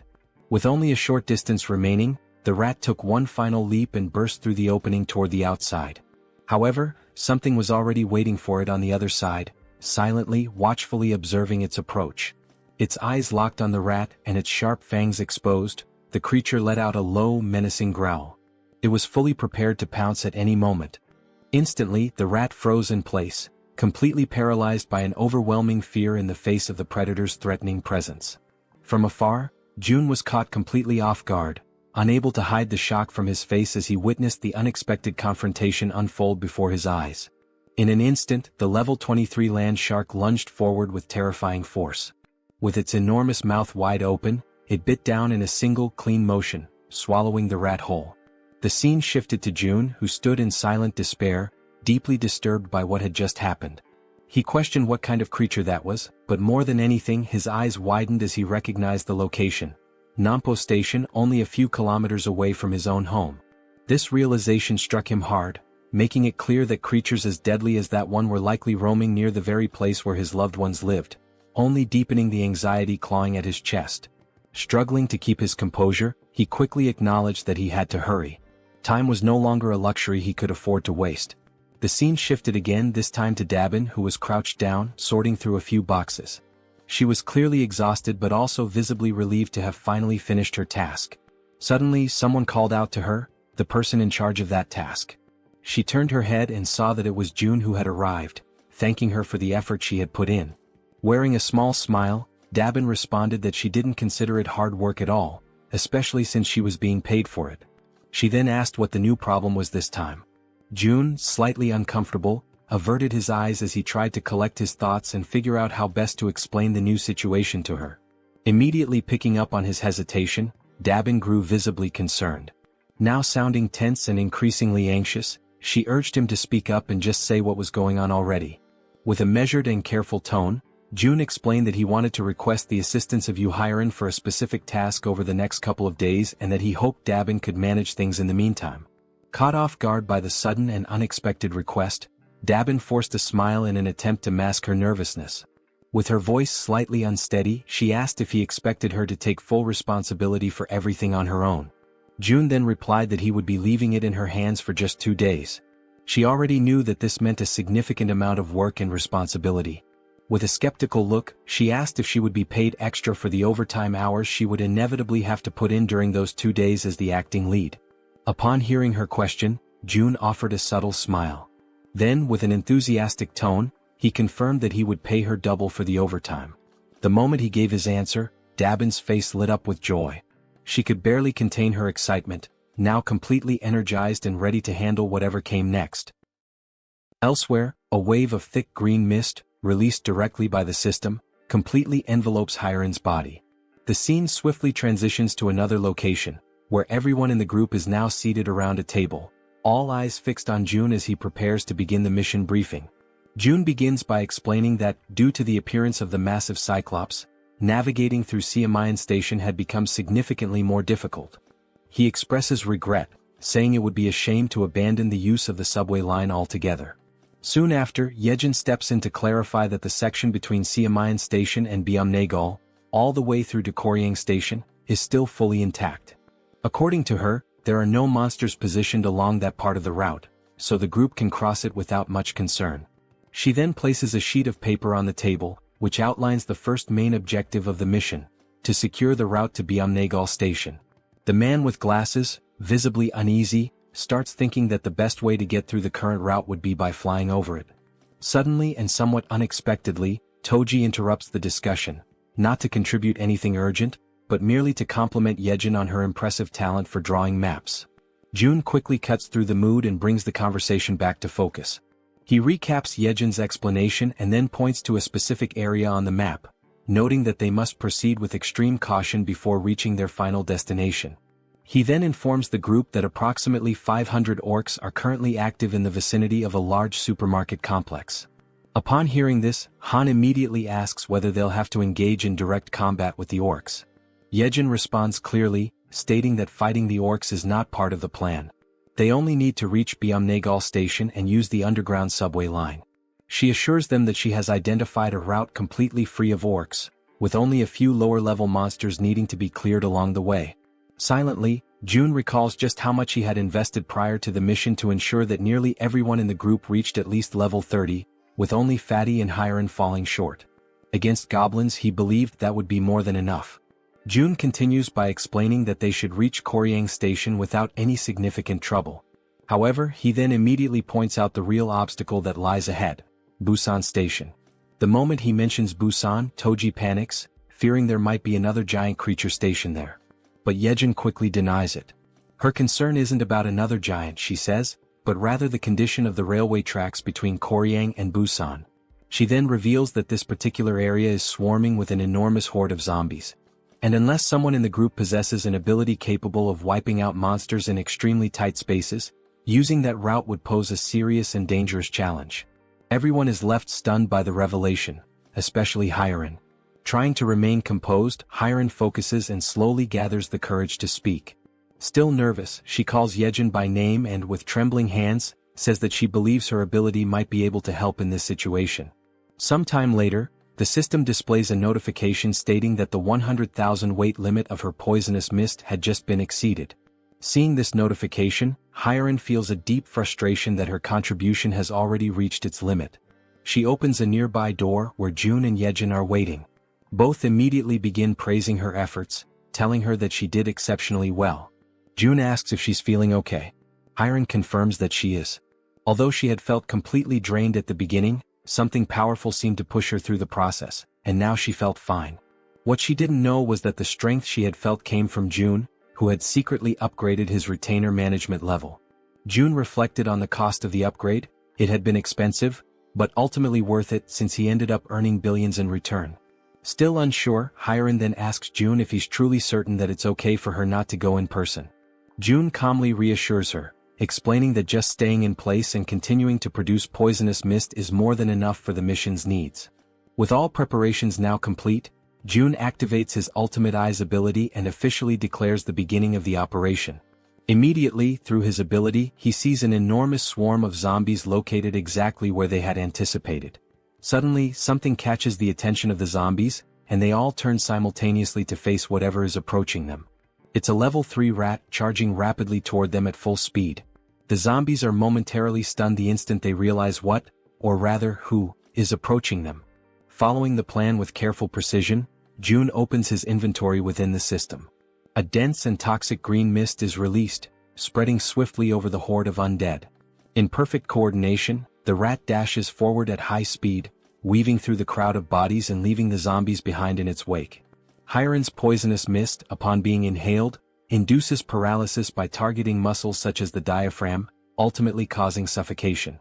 However, the targets this time are zombies, creatures that are already dead and no longer require breathing to function. That is why June had already anticipated this limitation and had prepared a contingency, Plan B. He had instructed Yejin in advance to take over the operation when necessary. Soon, amid the group of undead, several rats waited patiently, alert for Yejin's command. As soon as the order was given, one of the rats lunged toward a fallen zombie. Through the reflection in the zombie's still open eye, the system captured the exact moment the rat bared its fangs and sank them mercilessly into the creature. At that precise instant, a system notification appeared. A level 11 zombie had been successfully hunted. Along with the experience gained, a deposit of 120,085 won was transferred directly to the digital wallet. But the momentum is quickly interrupted when Jaehyeon suddenly calls out to June in distress. With urgency in her voice, she informs him that something seems to be wrong with the rats. In that exact moment, the system displays a troubling notification.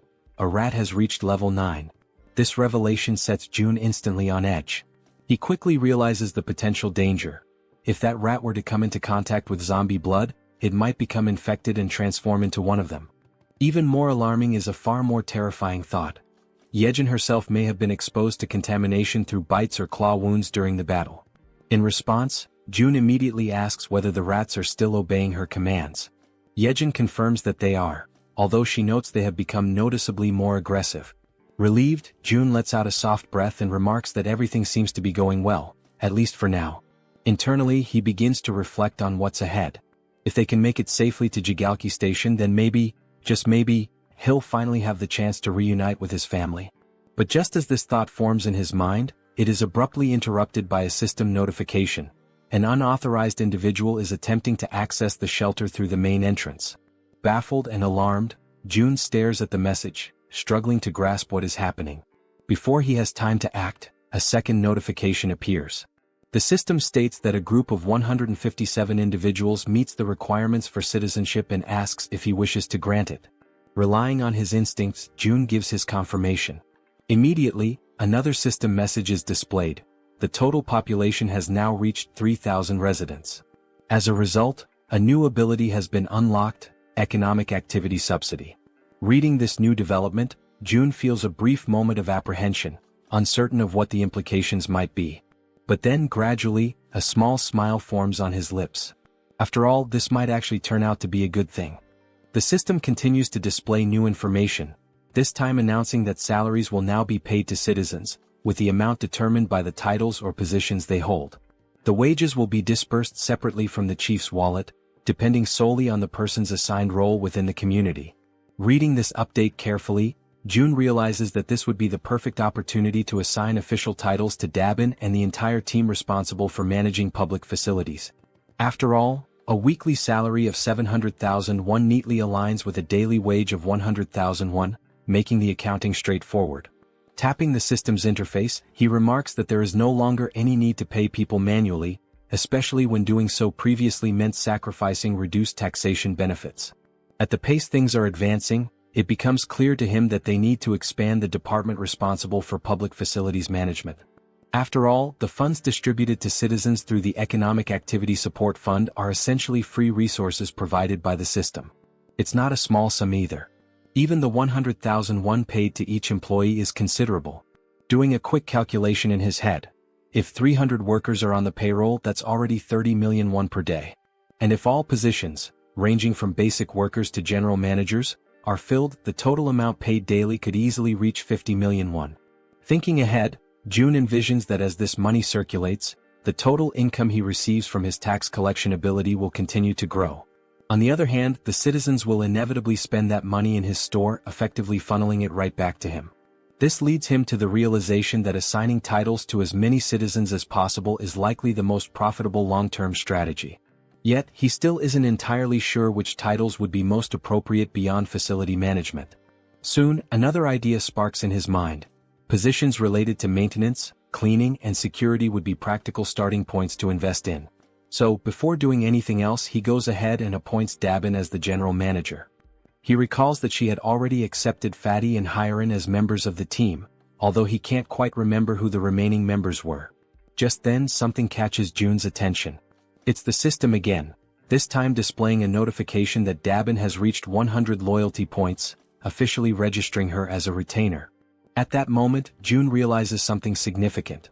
Once a citizen reaches 100 loyalty, they automatically become a retainer. And now he begins to wonder, do all retainers awaken a new skill at that exact point? Driven by curiosity, June prepares to check and see what new skill Dabin may have acquired. But just as he's about to click on the system, he's interrupted by an unexpected sight. Harem, completely relaxed, sound asleep on the sofa to the point of drooling. Watching the scene, Jaehyeon appears slightly uncertain and asks if they should wake her up. June replies that they should let her rest, she's completed her duty and she must be completely worn out. Smiling faintly, he acknowledges to himself that although she tried to appear fine, she likely went through something difficult and pushed herself right up to the edge of collapse. If anyone deserved a break, it was her. June activates his invisible hand ability and gently picks her up, carrying her carefully to a bed in one of the rooms so she can sleep more comfortably. Returning to the living room, the two of them talk quietly, agreeing that Harem may indeed be going through a rough time. June then turns to Jaehyeon and asks how she herself is doing. Jaehyeon responds calmly that nothing is difficult for her, that she's doing perfectly fine, especially now that they've reached the tracks near the station. June nods in understanding and encourages her to keep up the good work. She smiles and tells him to leave it to her. However, at that exact moment her expression shifts subtly. Something makes her hesitate.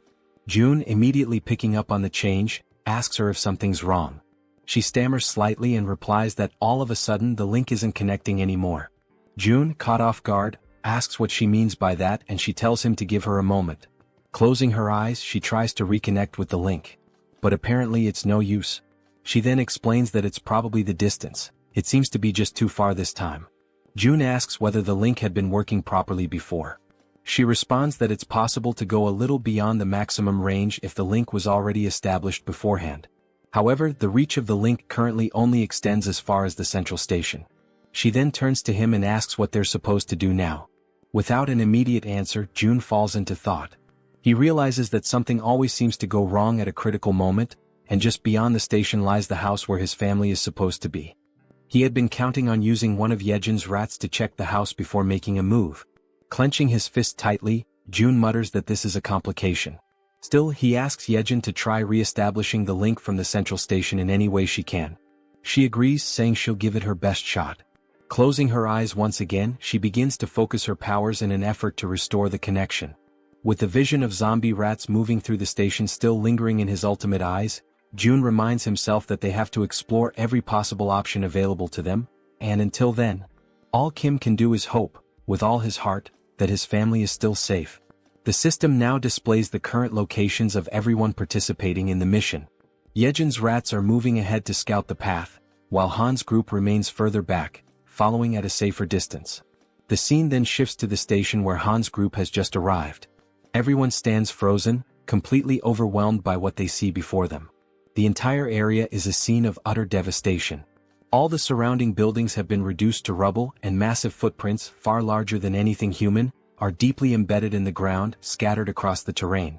Jaehyeon, the bespectacled man, stares at the destruction in disbelief and finally mutters that the sight is incredible. The archer, noticing that he's distracted and not focused on their task, prompts him to begin scouting the area immediately. Obeying her prompt, Jaehyeon commands his raven, named Black, to begin aerial reconnaissance of the area. After some time observing through the raven's vision as it flies overhead, he reports that there appear to be no monsters nearby.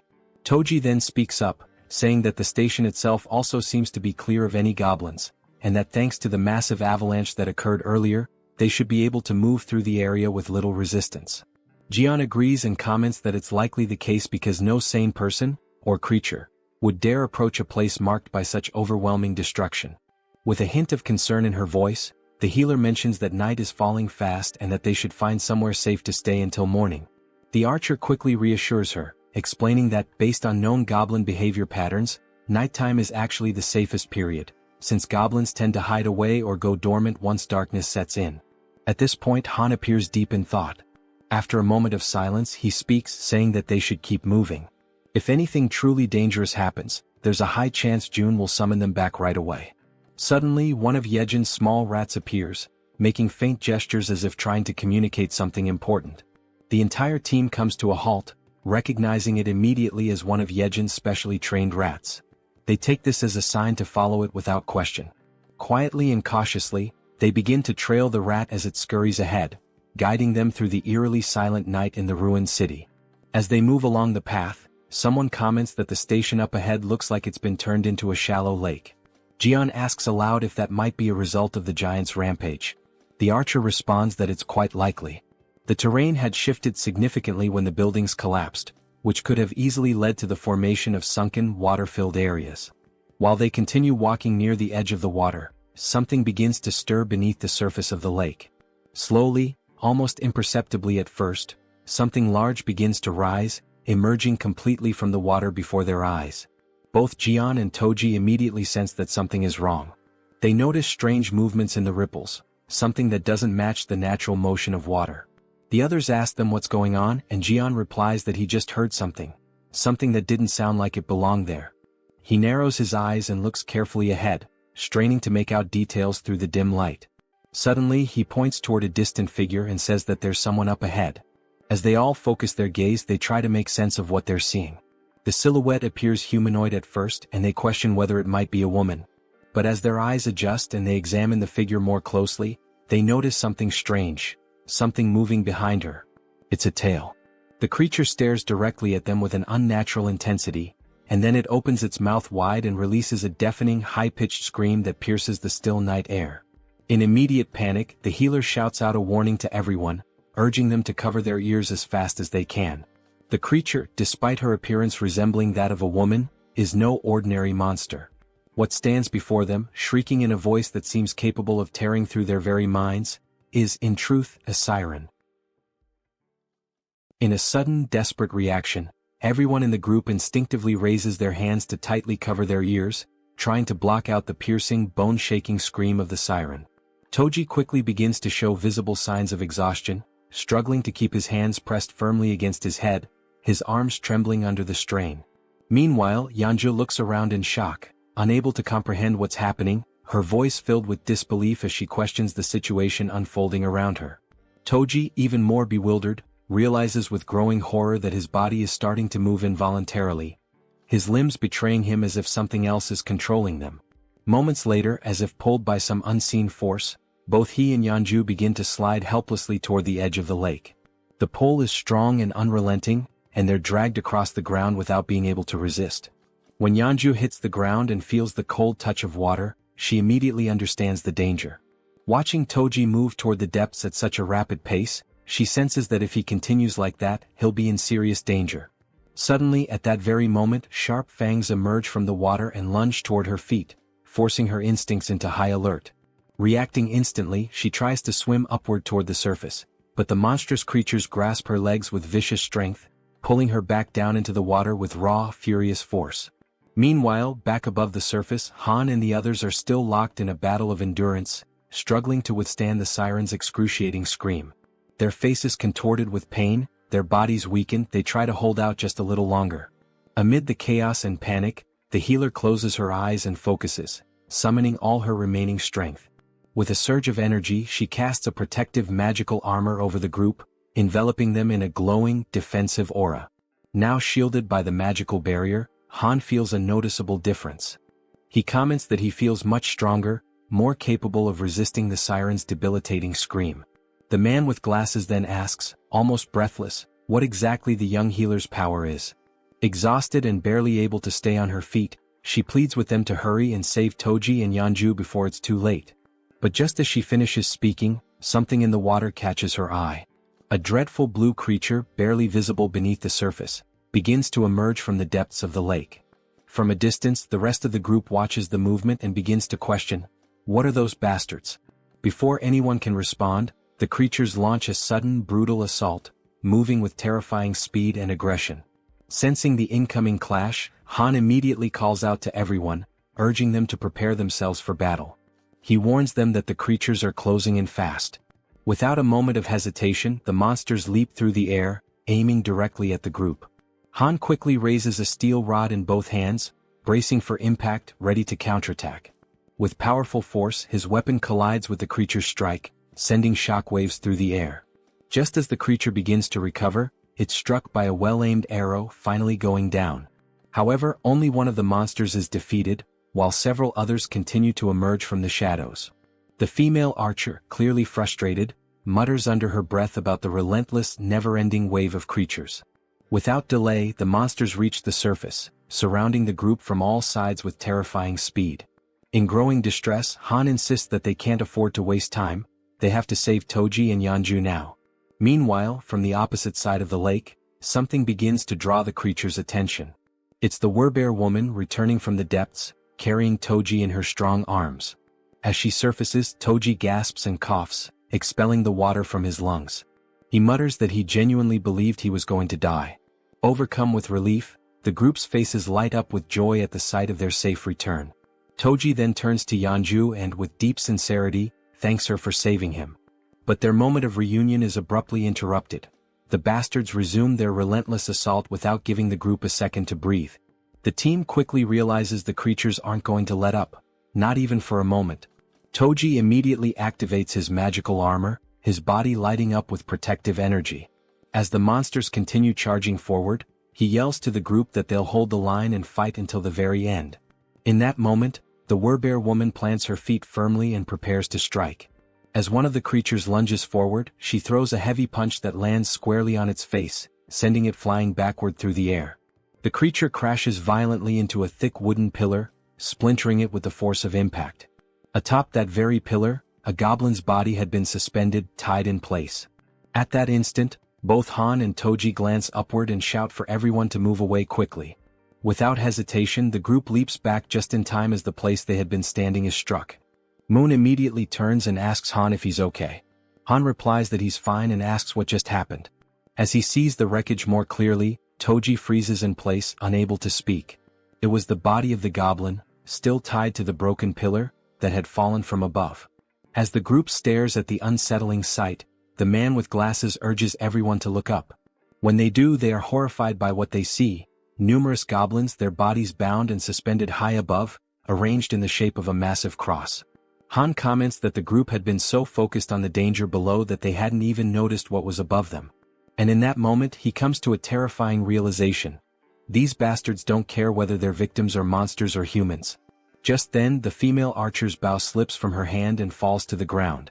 Her body begins to tremble uncontrollably, and she becomes completely speechless. She simply can't believe what's in front of her eyes. In complete silence, she wonders to herself, could that man really be her father? Suddenly, one of the creatures charges forward at full speed. Han watches in horror as the beast sprints directly toward the defenseless archer, who remains frozen, completely unaware of the incoming attack. Without hesitation, he desperately screams her name. At that very moment, a loud gunshot echoes through the air. The bullet hits the creature midair, striking it down and sending it crashing to the ground. Holding the weapon was Moon, who immediately turns to ask the archer woman if she's all right.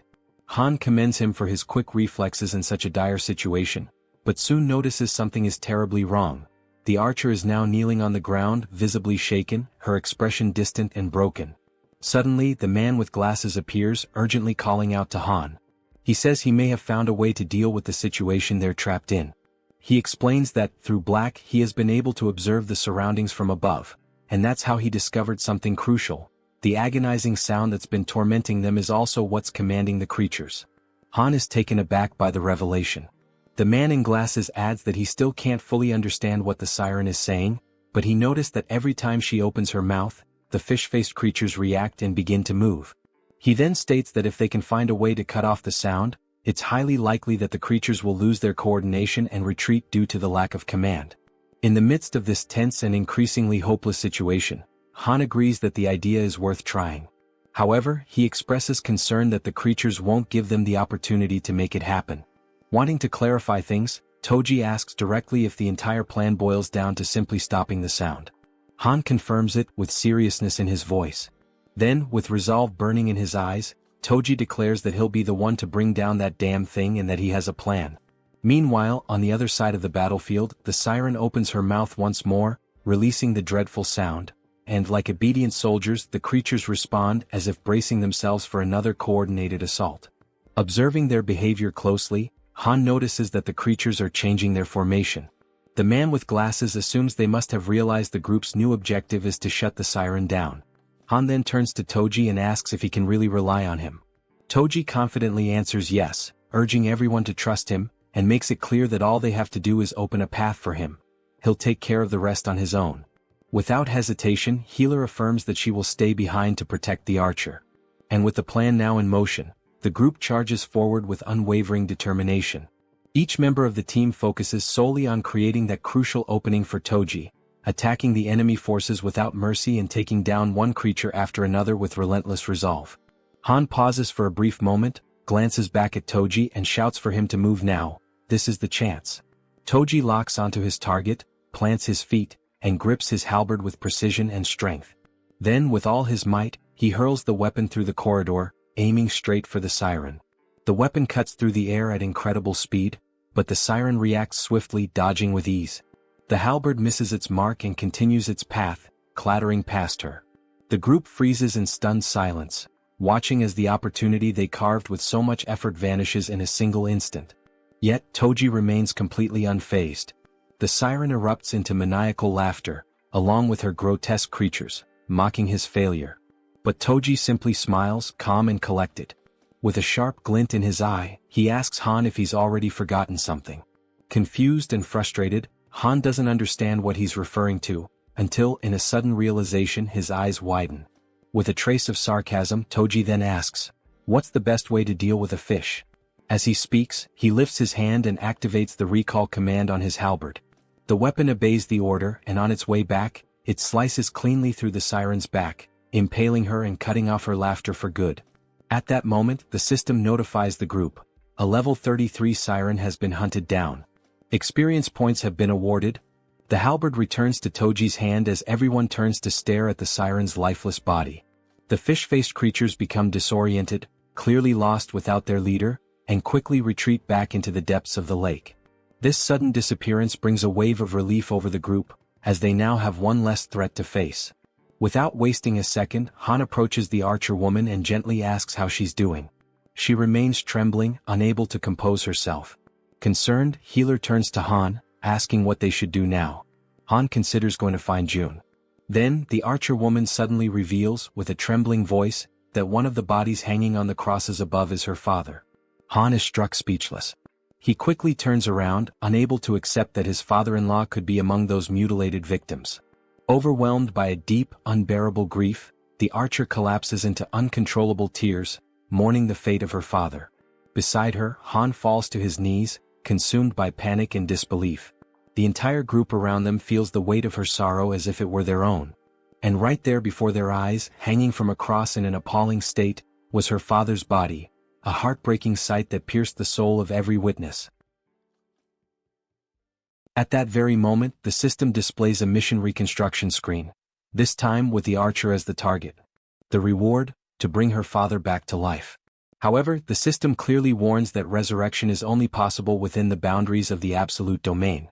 Staring at the screen in a mixture of urgency and desperation, June taps rapidly on the system window, trying to complete the reconstruction process.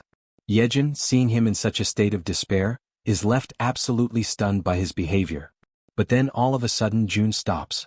He begins to reflect more deeply on the situation and on the trust the group had placed in him. He knew that if things had escalated to a point where lives were truly in danger, he would have been summoned without delay. With that in mind, he tried to convince himself that this meant there was no real danger, no other option, no action to take. But even as he tried to settle his thoughts, a lingering doubt echoed persistently in his mind. Was it really true that there was no other choice? Being dragged underwater, surrounded by a group of armed fishmen, didn't feel like something that could be brushed off or ignored. It was clearly a serious threat. June couldn't help but worry about his own family, filled with a desire to see them again as soon as possible. But he also recognized that this longing wasn't his alone. The others had their loved ones and personal stakes too. Even so, he tried to suppress that reality, convincing himself that saving his own family had to come first, above everything and everyone else. His hands trembling, he finally selects an option from the system window. A new mission is created for the group. The goal is to build a tomb within a 1-hour limit. The reward is a small amount of experience and the mission comes with no penalties. When the archer reads the notification, she becomes even more shaken. A sense of hopelessness and deep grief takes over her body, weighing down her spirit. Meanwhile, from afar, June watches silently, filled with regret, observing the entire painful scene through the lens of his ultimate eyes ability. Eventually the tomb is completed. The entire group now stands in front of it, solemn and silent. Han turns to the archer and gently asks if she's truly okay with all of this. She replies firmly that her father would have wanted it this way. She explains that he was obsessed with his job, constantly speaking of how he wanted to be buried near the railway tracks when he died. Then, holding a metal plate with her father's name engraved on it, she remembers how, as a child, she thought that wish was ridiculous. But now she's fulfilled it. He is resting exactly where he always said he wanted to be. And the metal plate bearing his name marks the place. From a distance, Jun finds himself struck by a sudden, unsettling thought. Maybe one day this same pain might become his own. He can only hope that their sorrow never becomes his. It's precisely because of that fear that he makes a decision, to protect them no matter what. Looking back at the system screen, he realizes something. To do that, he's going to need stronger people by his side. And so, in that moment he makes up his mind, the person who matters most now is... But the scene shifts before the thought is completed. Somewhere else, a goblin is struck by a man who possesses the power of water. At that instant, the system displays a notification. The loyalty of citizen Jun Hyuk has surpassed 30, and he now qualifies for registration as a vassal. Immediately afterward, another notification confirms his successful registration. A woman appears behind him, catching his attention and informing him that his body is glowing. He quickly glances down at his hands and is astonished by what he sees. He becomes completely intrigued, wondering what on earth it all could mean. At that moment, the system notifies that he has reached level 40 and obtained the titles of 12th Bell, Knight and Mage. He now has 59 trust and 51 loyalty points, and his awakened skills are related to water manipulation. Shortly after that, a new mission appears. The power of mage abilities has been increased by 100%. One of his new skills, Water Bomb A rank, allows him to summon high-temperature compressed water that explodes with force proportional to the amount of mana used. The other skill, Water Control S rank, grants him the ability to freely manipulate water using mental energy. The system then sets the objective. Use these skills within 10 minutes. The reward is an increase in mental power. The penalty for failure is mental fatigue. Standing at the location, Jun Hyuk is stunned by what he sees before him. The mission notification appears once again. As he reads it, someone nearby asks if he's okay, but he responds by asking for a moment. A smile slowly spreads across his face as he begins to understand the nature of the mission. He quickly realizes there are more than enough enemies nearby to use his powers on. Without delay, water begins to materialize around him, initiating the execution of his challenge. A massive sphere of water forms before everyone's eyes, leaving the goblins completely shocked and unprepared. Then with confidence, Jun Hyuk utters the command, Water Bomb. He hurls it forward, striking the group of goblins mercilessly. The resulting explosion creates a crater in the ground, leaving every single one of them dead, as Jun Hyuk stands watching in silence. He extends his hand again, activating the water control ability. With unwavering concentration, he begins to lift the droplets of water into the air. What happens next surprises two men who are silently watching everything unfold. The man wearing a black coat asks in complete disbelief if it is truly Jun Hyuk who is doing all of that. The other man confirms it, emphasizing that what they are witnessing is indeed Jun Hyuk's power. With a smile on his face, Jun Hyuk lets the tiny droplets fall slowly, like gentle rain, still under his full control. Immediately after, he falls to his knees on the ground, lifts his arms upward, and begins to give thanks for the kindness he just experienced. The two men, now even more confused, begin to wonder aloud whether he might be losing control of himself. At that exact moment, the system displays a notification stating that both his trust and loyalty have increased, that the mission has been successfully completed, and that 70,251 won have been consumed. Witnessing all of this, Jun is completely taken aback. He truly didn't expect a skill of rank S to be awakened in that way. With this event, Jun Hyuk becomes the second person to hold a rank S skill, following after Yeonju. Jun begins to reflect, considering how surprising it is, especially given that Jun Hyuk's original ability was merely rank B, a skill that used mental energy to produce water. He hadn't imagined it would develop so impressively. Now he wonders if this significant growth is because of Jun Hyuk's high level. Standing in front of the system window, he admits to himself that this outcome was unexpected, but he feels content with the result he has achieved. Internally he recalls that, back when the ability was still at rank B, he would use mental energy to generate water in any form. Now he questions how this type of use fits into the overall strategy, the metaphorical board of pieces. He notes that in Han's group, there's no need to add a new piece, since the team is already well balanced. As he considers what his next move should be, Jun continues to stare at the system window. The screen now displays a notification about a goblin hunt. Level 6 goblins are being eliminated one by one, and both experience points and one are being accumulated into the account. Reading this message leaves Jun in shock. It's already late, yet there are still people out there hunting. Suddenly, the system shows another notification. The skill level has increased, and the declaration of return to home has now reached level 20. With this, 3 additional skill points have been gained, along with the acquisition of a brand new ability. Jun goes into a state of panic as he reads the latest update. The system further informs him that the territory is expanding, and with that expansion comes an intense, unbearable pain that spreads through his entire body. He screams out, overwhelmed by the agony, while Jaehyeon watches in terror, completely uncertain of what she should do. The pain becomes excruciating, but despite it, the territory continues to expand further and further without stopping. With his vision blurred, Jun barely manages to see Jaehyeon as she urgently asks if he is okay. Jun is overwhelmed by a pain far greater than any he has ever felt before. It feels as though enormous needles are tearing through his entire body, ripping him apart from the inside out. Jaehyeon persists, her voice filled with desperation, commanding him to breathe. Frantically, she asks what she can do to help him in that critical moment, visibly shaken and desperate to ease his suffering. Jun forces his eyes open, his mind clouded and dazed. Through his blurry sight, he catches a glimpse of her face, partially obscured by the haze of confusion and the relentless agony. Startled, he realizes she is getting dangerously close to his face, inching towards him with clear intent. With a strained voice, he asks her what exactly she thinks she is doing.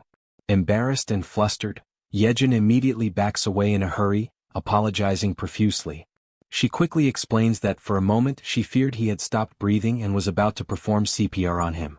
But before she can continue, Jun cuts her off, assuring her firmly that he is fine. Behind him, Cammy is crying, visibly distressed and filled with concern. Jun reaches out, gently stroking Cammy to calm him down, softly repeating that everything is going to be all right. Still in the process of recovering his composure, Jun activates his ability, Ultimate Eyes. Through the lens of his awakened power, he observes the expansion taking place, and is immediately taken aback by the sheer magnitude of its scale. The zone has spread both to the west and to the north, engulfing streets within a full kilometer radius surrounding the complex. Lying on the ground, he finally understands the true cause behind the overwhelming pain he just endured. The territory has expanded to its largest size yet. Turning his attention to the system screen, Jun reflects that no matter how exhausted and drained he feels, now is certainly not the time to rest. The system displays a message indicating he has earned 3 skill points for reaching level 20. Jun has already decided which ability he will upgrade next. He chooses to enhance the skill he considers the most vital for the current operation, Ultimate Eyes. Immediately after making his selection, the system notifies him that Ultimate Eyes has reached level 4. Soon after, a new message appears on the screen, informing him that a multivision function has been unlocked and added to the ability. With this newly acquired attribute, Jun feels his field of vision expand dramatically, as though he is now surrounded by countless CCTV monitors, each displaying different angles. However, he quickly notices that maintaining this expanded vision places a significant strain on his focus. He realizes that handling 3 simultaneous views is his current limit. Once again, Jun checks the system and sees that he still has 2 remaining skill points to allocate. He decides to invest them in enhancing the skill known as Preservation of Dignity. Moments later, the system displays an update stating that the skill has now reached level 5 and that a new feature called Mystic Draw has been activated. In addition, he is granted a reward of 300 crystals, which catches him completely by surprise. Shortly after, the system clarifies that it was through this Mystic Draw feature that he has received those 300 crystals. Jun finds no reason to reject the unexpected gift, so he clicks on the notification to accept them. As soon as he does, a bright circle forms on the ground beneath him. The circle emits a radiant light so intense that it causes discomfort to Jaehyeon, Cammy, and even Jun himself, forcing them to shield their eyes.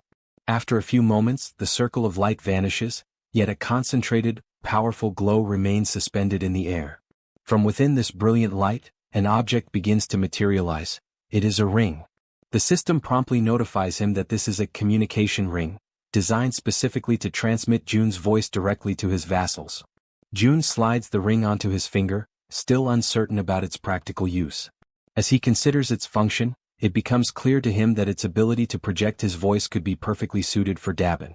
But then he remembers that Dabin has already been officially registered as one of his vassals. He accesses the vassal management interface within the system, which displays detailed information about Dabin. Level 25, holding the title of 11th servant, trust at 77, loyalty at 100, and a newly awakened skill, telepathy. Astounded by Dabin's awakened ability, June acknowledges to himself that telepathy is indeed the perfect skill for someone tasked with such communication-driven responsibilities. Suddenly, through the multivision function of his ability, June sees a disturbing scene. 50 people are crammed together, sharing a single housing unit to sleep in. Inside that crowded unit, Dabin tries to explain to the agitated group that the situation is only temporary. However, her words are met with anger and indignation, as if she were treating them like they were insignificant, like they were nothing. One man, visibly furious, raises his voice and shouts, reminding her that they've all seen countless empty houses along the way. He demands to know what she's even talking about, as though her excuses were entirely unreasonable. Clenching their fists in frustration, several others step forward, insisting that at least the children should be allowed to sleep comfortably. They demand that some of the vacant rooms be opened up so everyone can rest properly after enduring so much. Overwhelmed by the escalating situation spiraling out of control, Dabin hurriedly apologizes, struggling to maintain her composure as she explains that current policy does not permit such allocations. All the while, from a distance, June watches everything unfold in silence through his ultimate eyes. At that moment, the system displays a new notification. A skill named Ultimate Shut-in's Door has been activated. With this, June is now able to connect to and control all doors within the territory he has declared as his own domain. Back inside the unit, just as Dabin desperately tries to regain control of the situation, a door suddenly swings open on its own. Annoyed and suspicious, one of the men immediately questions the audacity of barging into someone else's home during an emergency. He reminds everyone that in times like these, people should be helping each other, not creating pointless conflicts and divisions. He demands to know why so much unnecessary resistance is being put up against such a basic request. At that precise moment, June steps through the open door, catching Dabin completely by surprise. He turns to the man, his expression unwavering, and declares bluntly that if the man disagrees with the house policies, then he is more than welcome to leave his house immediately. The man, stunned by June's words, demands that he repeat what he just said. But June, without the slightest hesitation, simply proceeds to evict him on the spot. Witnessing this abrupt and firm action, the rest of the group begins murmuring among themselves, remarking how things have suddenly calmed down. June then turns to face them all and poses a sharp question, asking if anyone else has complaints they wish to bring up. With a cold and resolute tone, he announces that from that moment onward the electricity, water, and gas supply to that entire unit will be cut off. Hearing this, a young woman, visibly alarmed, questions whether he is being serious about such an extreme measure. June locks eyes with her and responds curtly that, in fact, that's exactly the question he wanted to ask them. With an unwavering gaze, he states that it's no coincidence they appeared right after the fall of the giant. He then asks if they came because they judged this place as being capable, just like so many others who arrive every single day with the exact same mindset and expectations. His words strike the group like a bolt of harsh reality, leaving them momentarily speechless. But June doesn't stop there. He continues, explaining that giving in to such demands would lead to 3 major problems. First, all the empty rooms would eventually be exhausted, making it impossible to accommodate new arrivals who genuinely need shelter. Second, the residents who have been living there, those who are already settled and abiding by the system, would begin to feel disrespected and marginalized. And third, once they give in to one demand, the cycle of requests and entitlements would never come to an end. With absolute ruthlessness, June raises his voice and declares that the basic rights and welfare they expect to find here simply do not exist in this place. He emphasizes that the South Korean government has already collapsed, and that he, standing before them, is not the representative of anyone's ideals or dreams. He acknowledges that some might perceive him as a tyrant, abusing the power he holds. But he warns them that the world has become far too brutal, far too unforgiving, for naive ideals like rights and welfare to survive without being fought for and earned. He points out that if they wish to enjoy such privileges, they must first prove themselves worthy of them. He goes on to explain that the other survivors, those who arrived before them, are enduring extremely harsh conditions, organizing rotating shifts just to catch some rest. And despite all the discomfort and hardship, these people are still making sure to care for the children and the weakest among them, choosing to fight for survival as a community. Finally, June delivers a firm and non-negotiable order. They are to return immediately to the accommodations that have been designated for them. He warns them that if they refuse to comply, they will be paving their own path to lose even more than what has already been taken from them. Upon hearing those words, the group immediately stepped back.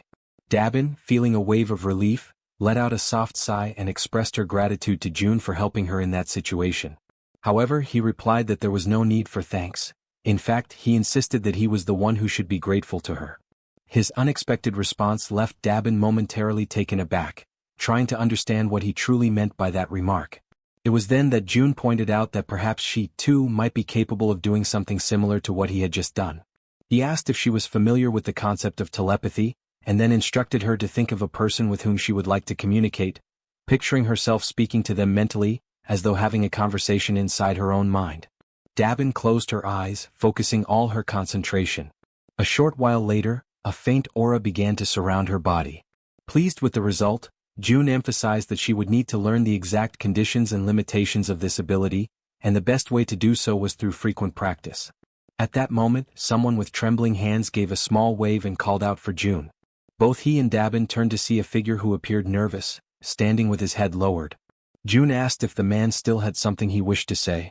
The man, clearly frustrated yet determined, admitted that he knew he was being bold, but he needed to ask if June might consider forgiving the friend who had been expelled earlier. June questioned why he would do such a thing. The man explained that Yoon-sik, the one who had been expelled, was the only person who dared to speak aloud what everyone else was already thinking, and he didn't think it was fair for Yoon-sik to be the only one punished. He then leaned forward respectfully and stated that he would accept any punishment himself, but begged June to show mercy toward Yoon-sik. June silently considered whether it was time to bring Sung Yoon-sik back, knowing deep down that it was not right to take someone's life simply to serve as an example to others.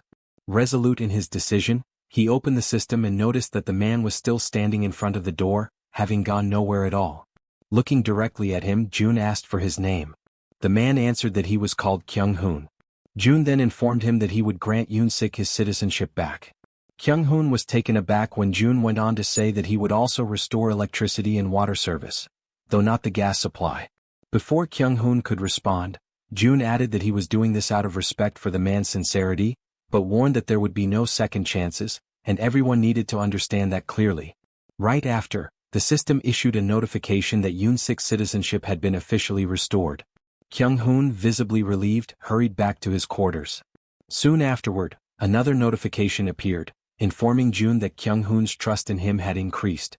For a moment, June considered restoring the gas supply as well, but he knew that if he did, the punishment for what had happened would lose its intended effect. His thoughts were interrupted when Dabin remarked that he seemed to be a warm-hearted person. June asked if she was truly giving him a compliment, to which she confirmed with a smile. He thanked her, but she playfully teased that he seemed to be getting embarrassed. Changing the subject, June asked her to inspect the facilities in 3 buildings, adding that he intended to have one in each of the 25 buildings. The idea left Dabin utterly surprised. Without hesitation, she asked how many members he currently had. June explained that if it became possible to expand to 100 people, he could assign 4 to manage each building. Dabin's eyes lit up with interest, and she declared that she would be willing to pay 100,000 won per day for each person, assuring him that with such a scale, everything would run smoothly. As they spoke, someone approached from behind. June and Dabin turned and asked if the newcomer was new to the area. The man confirmed and asked if June might need a medical team on site. He then introduced himself as Sung Min, an associate professor of nephrology at Busan Park Hospital. After hearing his introduction, June commented that he had dismissed the medical team for the time being, as he believed high-ranking individuals required proper treatment. He then turned to Dabin and asked what she thought about offering a room for the team and converting it into a hospital. She responded that it seemed like a good idea. Seizing the moment, June noted that if they looked around carefully, they could probably find a fair number of nurses. He also said that assembling the medical team and managing it would be her responsibility. Dabin, clearly enthusiastic, assured him that he could count on her for that. Afterward, June opened the door and returned to where Jaehyeon was waiting. She asked if he had managed to solve the problem, and with a smile he confirmed that he had. Without wasting any time, he activated his Eyes of the Absolute ability. When Jaehyeon saw the Han group, she asked if they had already left. June quickly realized they were on their way to Jigalki Station and that there were no issues there. He then opened the system again to finish what he had been working on. As he had expected, the final location available for investing his skill points was the Absolute Warehouse. The system issued a notification stating that the skill had reached level 2, increasing its capacity to 200 kilograms and adding a new feature called state preservation. The description clarified that this function would maintain the exact movement and condition of an item as it was at the very moment it was stored. Upon realizing that the capacity had now doubled, Jun immediately understood that he could make far freer and more strategic use of the warehouse. His thoughts quickly drifted toward the true potential of this newly acquired function. It did not take long for him to realize that, if used correctly, it could become something extremely powerful. Without hesitation, he opened the store and purchased an S&W revolver along with 100 rounds of .38 caliber ammunition, which began to materialize before him. He reasoned that, if the movement of the firing mechanism were preserved, then upon summoning the warehouse, the action would resume precisely from where it had been paused. With the firearm in his hand, he extended his arm and calmly instructed Jaehyeon to cover her ears for a moment. She stared at him in alarm, her unease growing rapidly when she noticed that he was holding a gun. Jun reassured her that it would be over quickly, and with his finger on the trigger, he gave the command, "Store in the warehouse." Immediately afterward he pulled the trigger. The gunshot cracked loudly through the room, reverberating with force, but almost instantly, the system confirmed that the bullet had been successfully stored. It worked exactly as he had envisioned. Flawless. Feeling a surge of excitement, Jun stepped out onto the balcony of the building, his mind already testing the possibilities of his prediction, while Jaehyeon remained frozen in shock at what she had just witnessed. Extending his hand, he focused intently and issued the command, "Summon."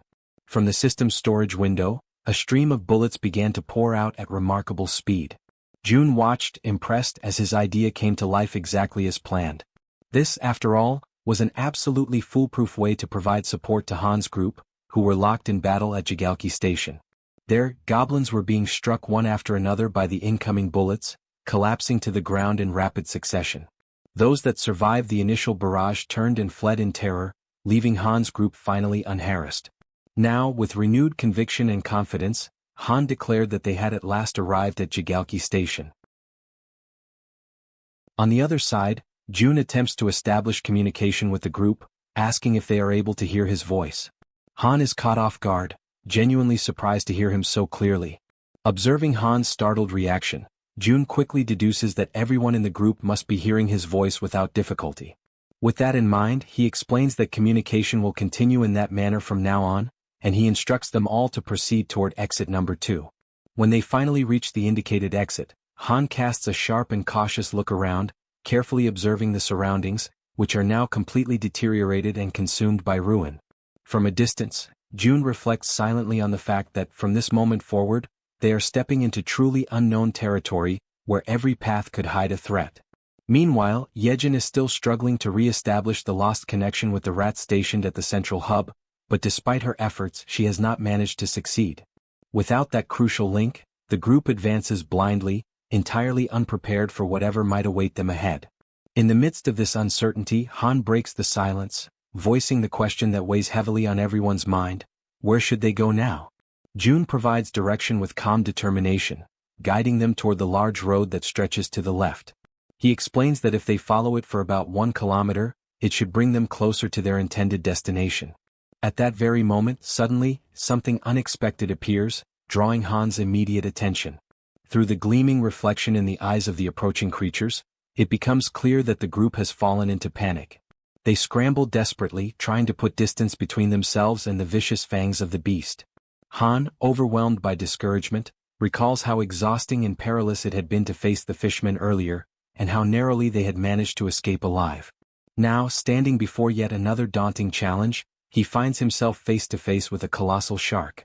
In an instant, the creature opens its massive jaws, revealing rows of razor-sharp teeth ready to tear them apart. Han reacts instinctively, seizing a heavy iron bar to shield himself from the imminent strike. The man with glasses raises his weapon and unleashes a storm of gunfire at the shark, the bullets hammering into its body, leaving the beast dazed and confused. Seizing this fleeting opportunity, Han charges forward with determination, delivering a decisive and powerful blow directly against the terrifying shark's fin. At the same time, the werbear woman hurls herself into the fray, leaping with unrestrained fury. She crashes down upon the monster's head with brutal force, inflicting a devastating wound.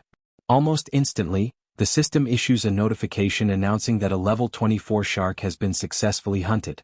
Experience points are added, and a sum of wands is automatically deposited as a reward. In the aftermath, Han signals to the man with glasses.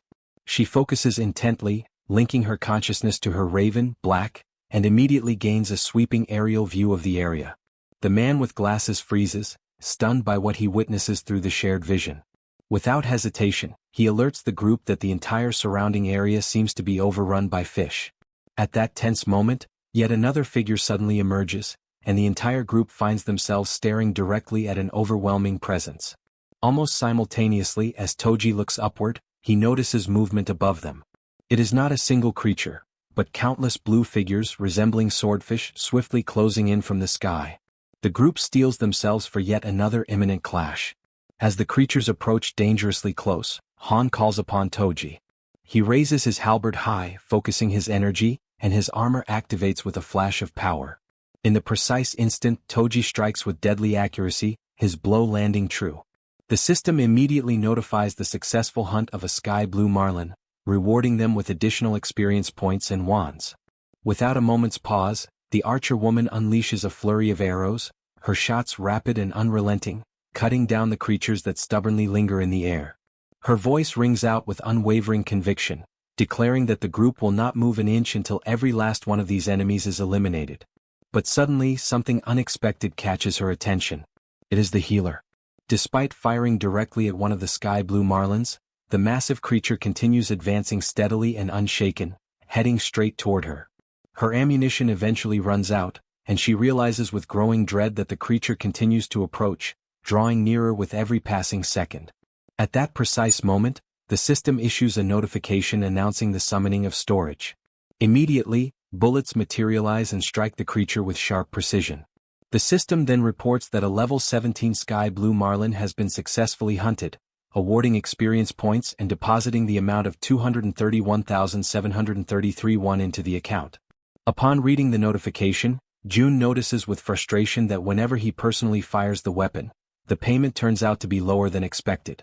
With determination he calls out to Jaehyeon. He demands that she stop trying to connect with the rats and instead focus her efforts on shooting in his place. Without hesitation, he places the weapon firmly into her hands, though she instantly feels insecure and uncertain, nervously questioning where exactly she should aim. Rising to her feet, she hesitates, but Jun calmly remarks that anywhere she points will be good enough. Gathering her courage, Jaehyeon fires her very first shot, and immediately the system notifies the deposit into storage. Seizing the moment, Jun concentrates intensely and commands that the bullets fired by her be redirected into the ongoing battle. Right after his command, countless system windows open before them, acting as gateways through which the bullets travel, passing directly into the battlefield and striking their intended targets. The system then notifies that another level 17 sky blue marlin has been hunted, granting additional experience points and depositing more wands. Amid the unfolding situation, Jaehyeon urgently warns Jun to step aside and reload quickly so that the assault can continue without delay. Absorbing the urgency of the moment, Jun reflects silently that the overall efficiency of the operation has now increased for the 6th time. Even though he feels genuine pity for Jaehyeon, who is clearly overwhelmed, he knows deep down that this approach is absolutely necessary. At that instant the door swings open. Harem, known as the Poison Girl, enters the scene, her expression filled with intrigue as she takes in the chaotic sight before her. Upon noticing Jaehyeon firing repeatedly, she questions the reason behind the gunfire, trying to discern whether what she is witnessing is reality or merely some kind of dreamlike illusion. In the middle of the chaos, a massive creature suddenly attempts to strike at them. However, both Han and the werbear react swiftly, dodging the violent attack just in time. The creature reveals itself to be red in color, with the enormous and terrifying form of a monstrous crab. Distressed and exasperated, Han asks aloud whether this is some kind of twisted joke and desperately questions if they are truly expected to try and defeat such a horrifying monstrosity. The giant crab prepares to attack, raising its massive limbs with a menacing weight. It strikes down with such force that the surface itself trembles violently, but Han and the werbear woman manage to dodge in time, narrowly escaping the devastating blow. Her eyes remain fixed firmly on the target, burning with determination. The werbear woman lets out a powerful cry, calling for the healer. He immediately understands the signal, raises his hand and envelopes her in a radiant aura. Wrapped in that energy, her body surges forward with explosive speed. With ferocity, she grabs hold of part of the creature's massive structure, opens her mouth wide, and seized by fury, sinks her fangs deep into its flesh. At the same time, Han charges toward the monstrous adversary, gripping a long iron rod with both hands. At just the right moment, he halts his sprint and hurls the weapon with precise strength, sending it flying straight into the target and piercing the very center of its head. From behind the crab, the Werbear woman emerges once again, moving relentlessly, her determination unshaken and fixed entirely on her goal. She unleashes a decisive strike upon the creature and quickly withdraws. To her shock, however, she realizes that the beast remains completely unharmed, its thick shell impervious to her attack. Then Moon shouts for everyone to fall back. From above, he lifts his weapon, holds it firmly, and focuses his entire attention on the monstrous crab. Without pause, he begins firing, unleashing a relentless storm of bullets that rain down upon the creature's dreadful body. Amid that chaos, Han comments on the insane durability of the enemy, his voice heavy with frustration, and he questions aloud what they should possibly do now. His eyes remain locked on the beast, and for a fleeting moment, doubt takes hold of him as he wonders if there truly is no chance of victory. At a certain distance, carefully observing everything, Jun notices something crucial. He realizes that this creature is not like the ordinary projectiles they have faced before. What they need is not just sharp strikes but a blow of overwhelming impact, something heavy and crushing like a hammer.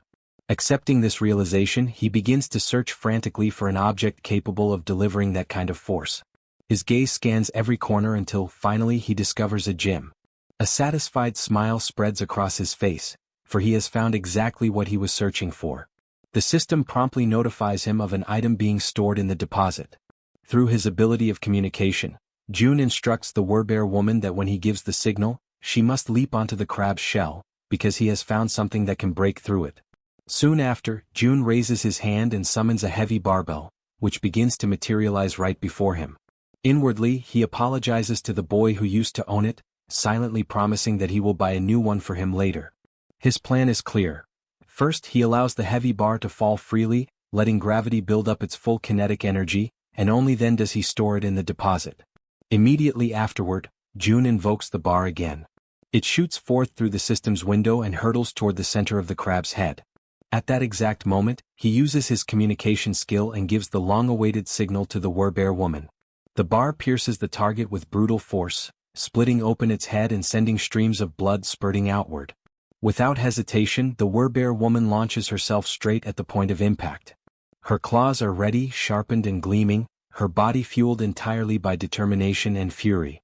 She closes the distance with fierce speed and strikes with lethal precision, delivering the finishing blow that successfully ends the beast.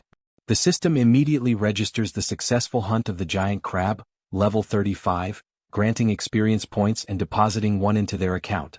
Yet even after their victory, the path home resembles nothing less than a chaotic marketplace of sea monsters.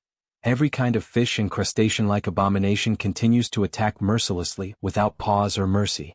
Jun understands that without his support, the group would have faced countless situations that could have ended in tragedy. He accepts, with heavy resignation, that this place is simply too much to handle, even for Han's group. He reflects on how, despite everyone being awakened and armed, they still struggle just to advance a single kilometer.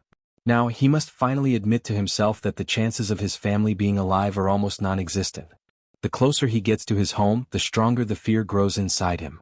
Still, even if there is just a 1% chance, he knows he cannot allow himself to lose faith.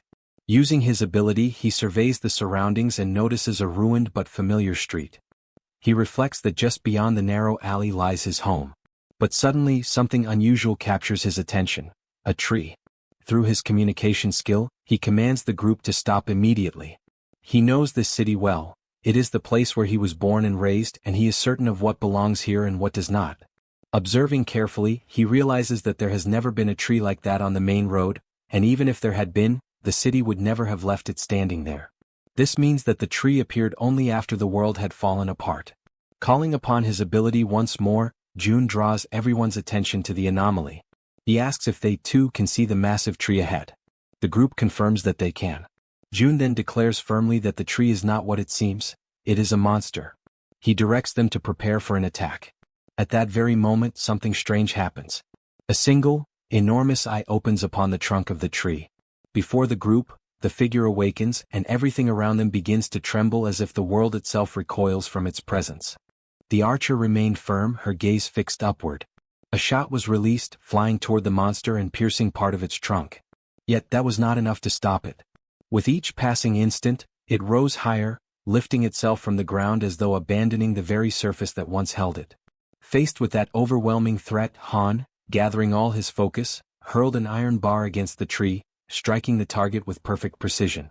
But even then the colossal creature endured, resisting the blows and continuing to advance, drawing ever closer. Its extraordinary resilience astonished Han, who could hardly believe what he was witnessing. Meanwhile, Moon teleported behind the tree and swiftly raised his weapon, unleashing a barrage of shots that struck the monster in rapid succession. At that same moment, the Werbear woman charged forward, throwing herself into the fray against the creature in the midst of its relentless attacks. Her sharp claws tore into the wood, ripping away splinters and peeling its bark with raw violence. The tree, however, responded by summoning from its depths a living mass of trunks and roots, twisting and writhing as they surged toward the Werbear. The branches coiled around her body, lifting her into the air and immobilizing her with a crushing force. Han and the others, horrified by the dreadful sight, cried out to her. But the tree held her fast, suspended high above them all, like a living trophy captured within its dominion. Without hesitation, it began to release branches sharpened like spears, twisting menacingly as they thrust toward the Werbear. Overcome with despair, she let out a cry, her voice laden with anguish. At that instant, Moon appeared before her, placing himself as a shield in her defense. The Werbear woman begged him to step back, pleading for him not to endanger himself. Yet he stood his ground, unwavering, prepared to face the piercing tip of the branch that drew ever nearer. But to his surprise the monster stopped. Its branches retracted, pulling back into the surface. On the other side, June too was taken aback by the tree's sudden withdrawal. The unexpected pause forced him to reflect on what could have provoked such a change. Through his ability of communication, June ordered Han to have Yeonju retreat, while the others pressed forward against the creature. Han hesitated, questioning if it truly should be only Yeonju who withdrew, but June confirmed without faltering. Thus Han relayed the command. While the companions readied themselves to resume the attack, she obeyed and stepped back as instructed. From a distance, June observed carefully, analyzing the scene and wondering if the reason behind the creature's withdrawal was indeed what he suspected. Toji, on his side, prepared himself, double-checking that everything remained under control. At that moment, the great tree began to move once more, and as everyone braced for combat, confusion spread among them as they asked themselves what was truly happening. Then, the monster slowly returned to its original place as though nothing had occurred. June, watchful, began to contemplate, could it be that the creature did not attack humans at all? He noticed that ever since Jaehyeon had taken on her Werbear form, the monster had directed its aggression solely at her. Gradually, the conclusion took shape in his mind. Perhaps it was specifically the form of the Werbear that stirred the creature's wrath. June continued to observe closely, but suddenly the massive tree rose once again. From the other side, a shark appeared, charging fiercely toward the tree with its teeth bared wide. The branches erupted once more, striking the shark deep. From this, June felt certain, the tree did not attack humans. With this realization, he commanded the group to ignore the creature and continue advancing, since it showed no hostility toward them. Han accepted the order, and the group moved on, step by step, until something halted their progress. Han immediately signaled June, who silently prayed that the exact location of the tree would not be revealed. The group stood before the gigantic tree, questioning whether they had arrived at the wrong place. With trembling hands, June confirmed there was no mistake. This was indeed the place where his father, mother, grandfather and grandmother were meant to be. Rage overtook him, and he became convinced that this monstrous tree had no right to occupy that sacred space.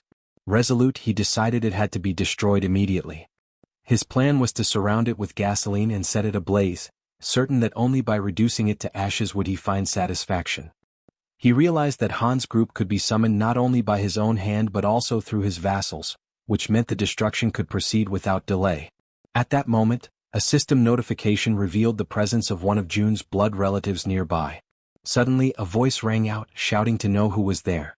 A blinding light shone upon the group, forcing them to shield their eyes. An old man emerged, scrutinizing each of them carefully, accompanied by two other figures.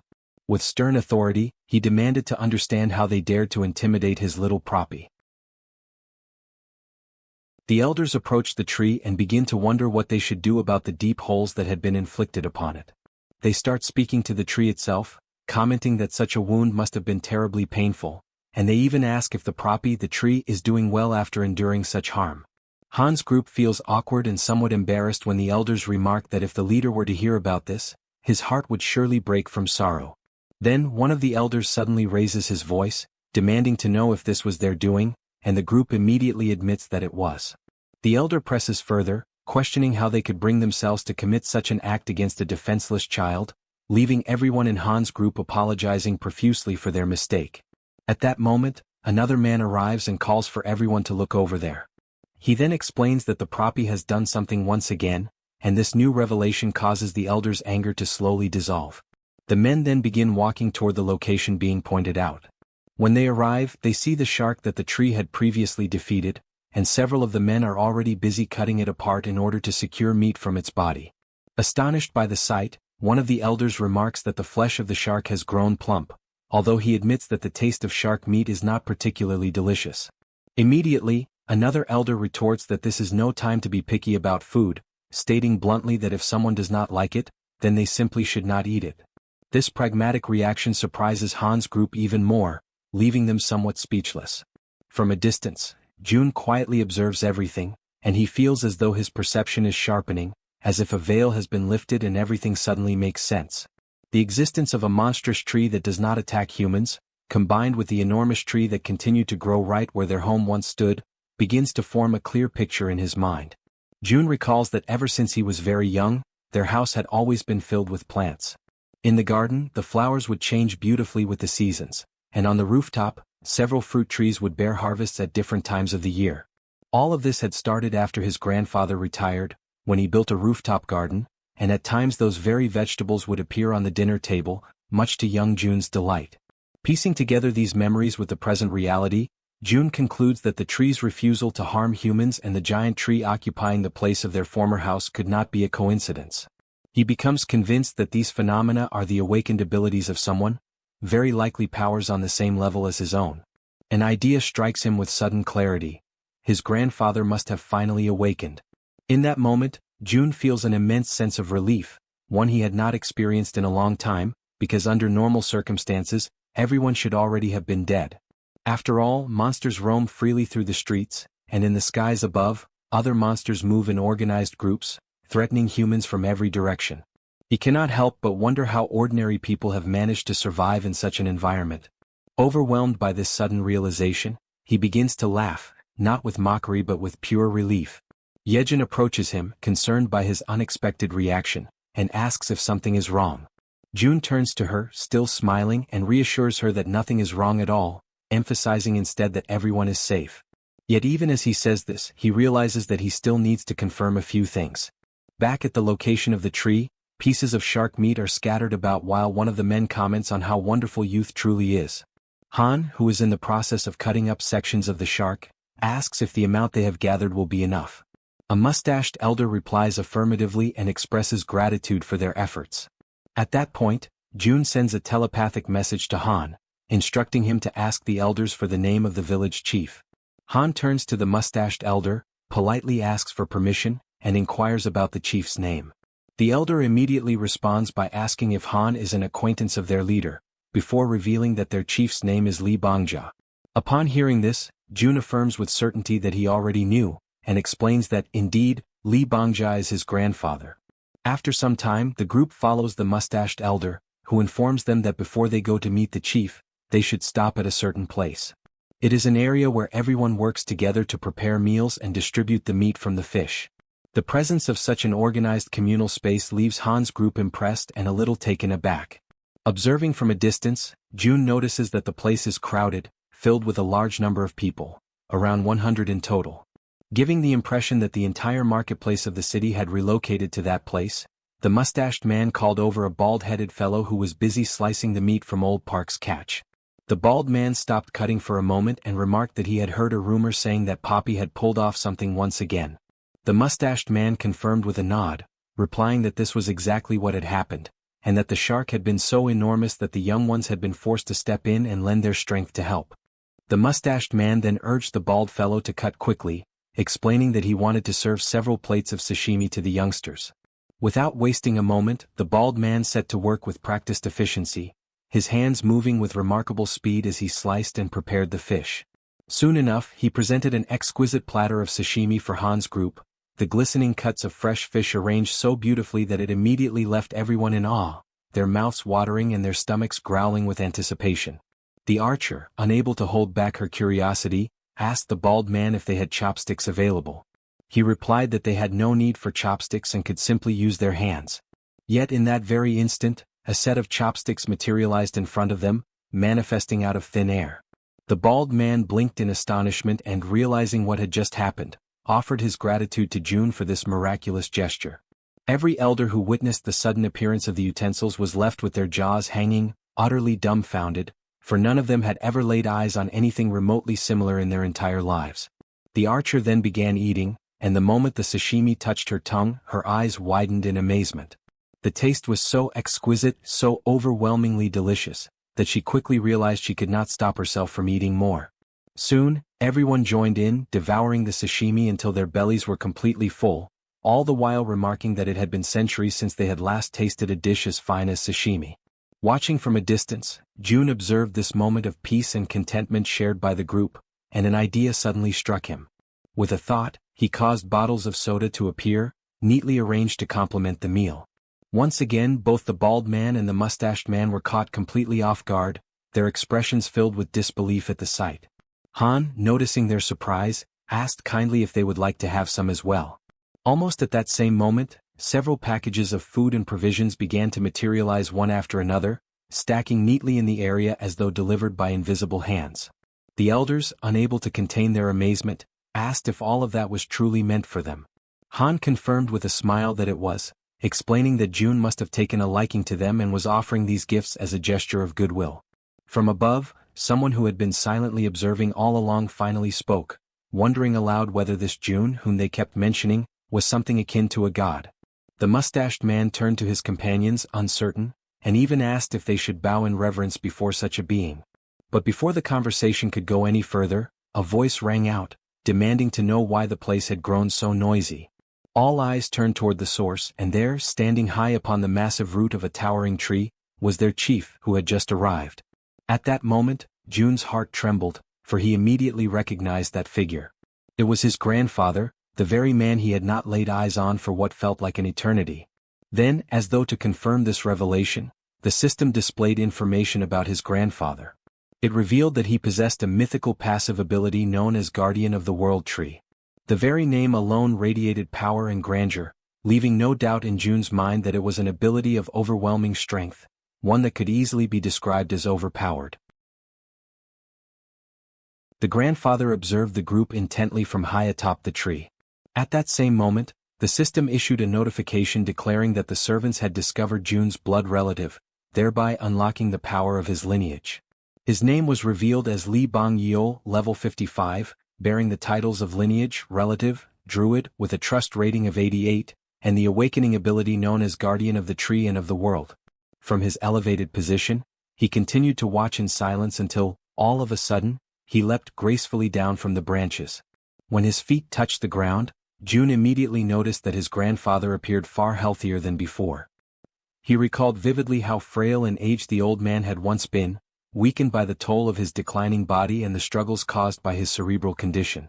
Yet now, before his eyes, there was a renewed vigor and vitality that could only have come from the awakening of such a powerful ability. Through the skill of communication, June informed the group that the man standing before them was indeed his grandfather. He asked them to offer their greetings and show respect in his name. Han stepped forward without hesitation, bowing respectfully and recognizing the importance of this encounter. Standing at the grandfather's side, the mustached man began to explain, describing to him how the group possessed extraordinary abilities, even capable of bringing forth things out of nothingness. The elder was astonished by the sheer quantity of food and water gathered in one place, immediately attributing the source of all this abundance to them. Moved to the point of deep emotion, he expressed his gratitude for their presence, recalling the difficult times of the past when even water had been a constant struggle. Yet Han, maintaining honesty, clarified that these resources were not the work of their group. Startled, the chief demanded to know where all of it originated. Han then revealed that every bit of the abundance came directly from Jun himself, and that their group had come here at his request. The grandfather was shaken by the revelation, his eyes widening as he comprehended that the source of such miraculous creation was none other than his own grandson. Han further explained that his grandson now lived in the Siamayan apartments. Faced with this truth, the chief wasted no time. He summoned everyone present, calling them to follow him as he began to ascend the massive tree step by step, leading the way upward. Watching this unfold, Jun reflected that his entire family must be somewhere up above. A flood of emotions filled him at the thought that very soon he might finally be able to see them again. Yet deep within, he acknowledged that the moment for such a reunion had not yet arrived. Still, he believed firmly that once he completed the outpost, he would be able to use the gate of the Absolute Seal to return directly to his home. As these thoughts passed through his mind, he shifted his focus back to the system's window, recalling how, at the very moment he first encountered his grandfather, a new constructible item had been added. Soon after, the system confirmed this with a notification. An annex had been added to the list of available items. The description detailed that this annex functioned as a safe zone located outside the refuge, with an area that would expand alongside the territory of the refuge itself. However, it could only operate in places where one of Jun's blood relatives resided. Reading carefully, Jun reflected that the price of the annex was indeed higher than that of an ordinary outpost. Yet he quickly noted that there was no mention of the annex being susceptible to destruction. His mind returned to the 10 billion won he had received as a subsidy for the construction of the apartment complex. Even after equipping every building with solar generators, more than 7 billion still remained. The decision became obvious. He calculated that investing only 3 billion in the installation would be sufficient, and compared to the vast sum he had at his disposal, that expense no longer seemed significant. Without hesitation, he issued the command to initiate construction. Immediately, the ground beneath his feet began to shift, and a structure started to take form. Watching the process with keen eyes, Jun wondered if the system was showing him a preview of what the annex would ultimately become, for its size and shape seemed to mirror almost exactly the space where he was now standing. He concluded that the annex's expansion must directly follow the growth of the territory itself.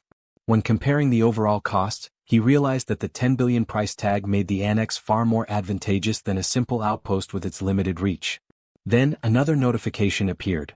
The annex required the presence of a blood relative for a duration of 7 full days.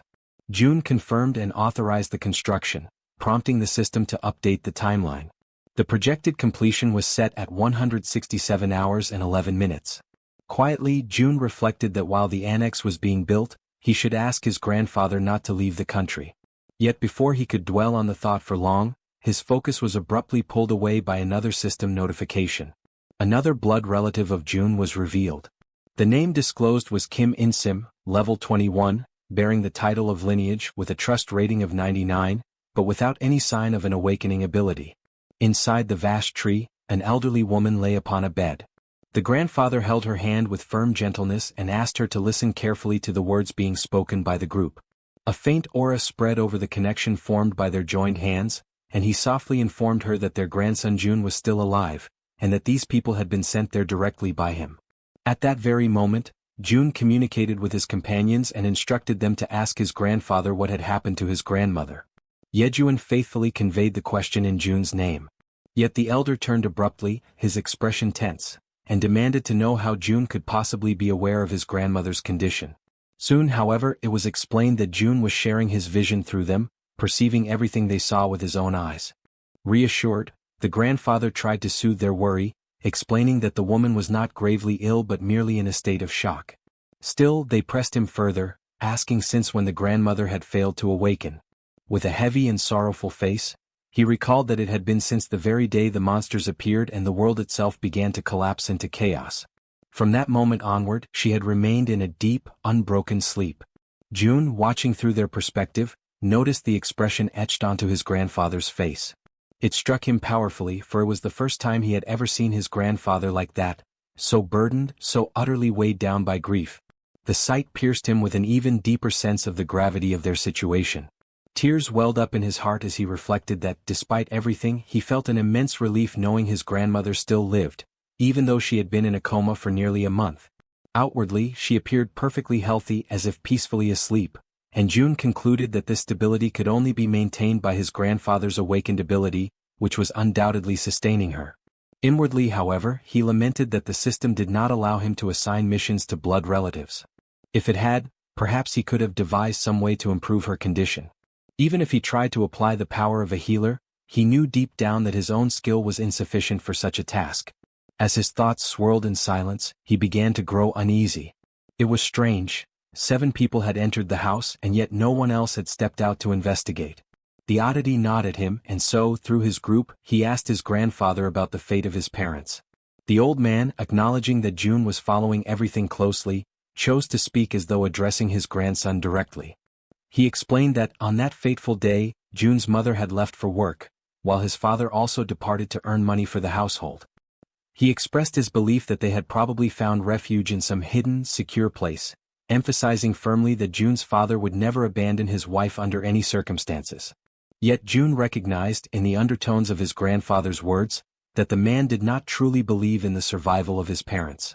And within himself, June felt the same grim certainty. Without a transcendent ability like the one his grandfather possessed, the chances that his parents had survived were almost non-existent. But still he refused to let go of hope. Through his ability, June issued a new order. The next target must be the Wawang Nursing Hospital, even if the chances of finding them there were small. Acknowledging the efforts of his group, he decided that they should rest for the night. He made it clear, however, that when dawn came, nothing else would matter.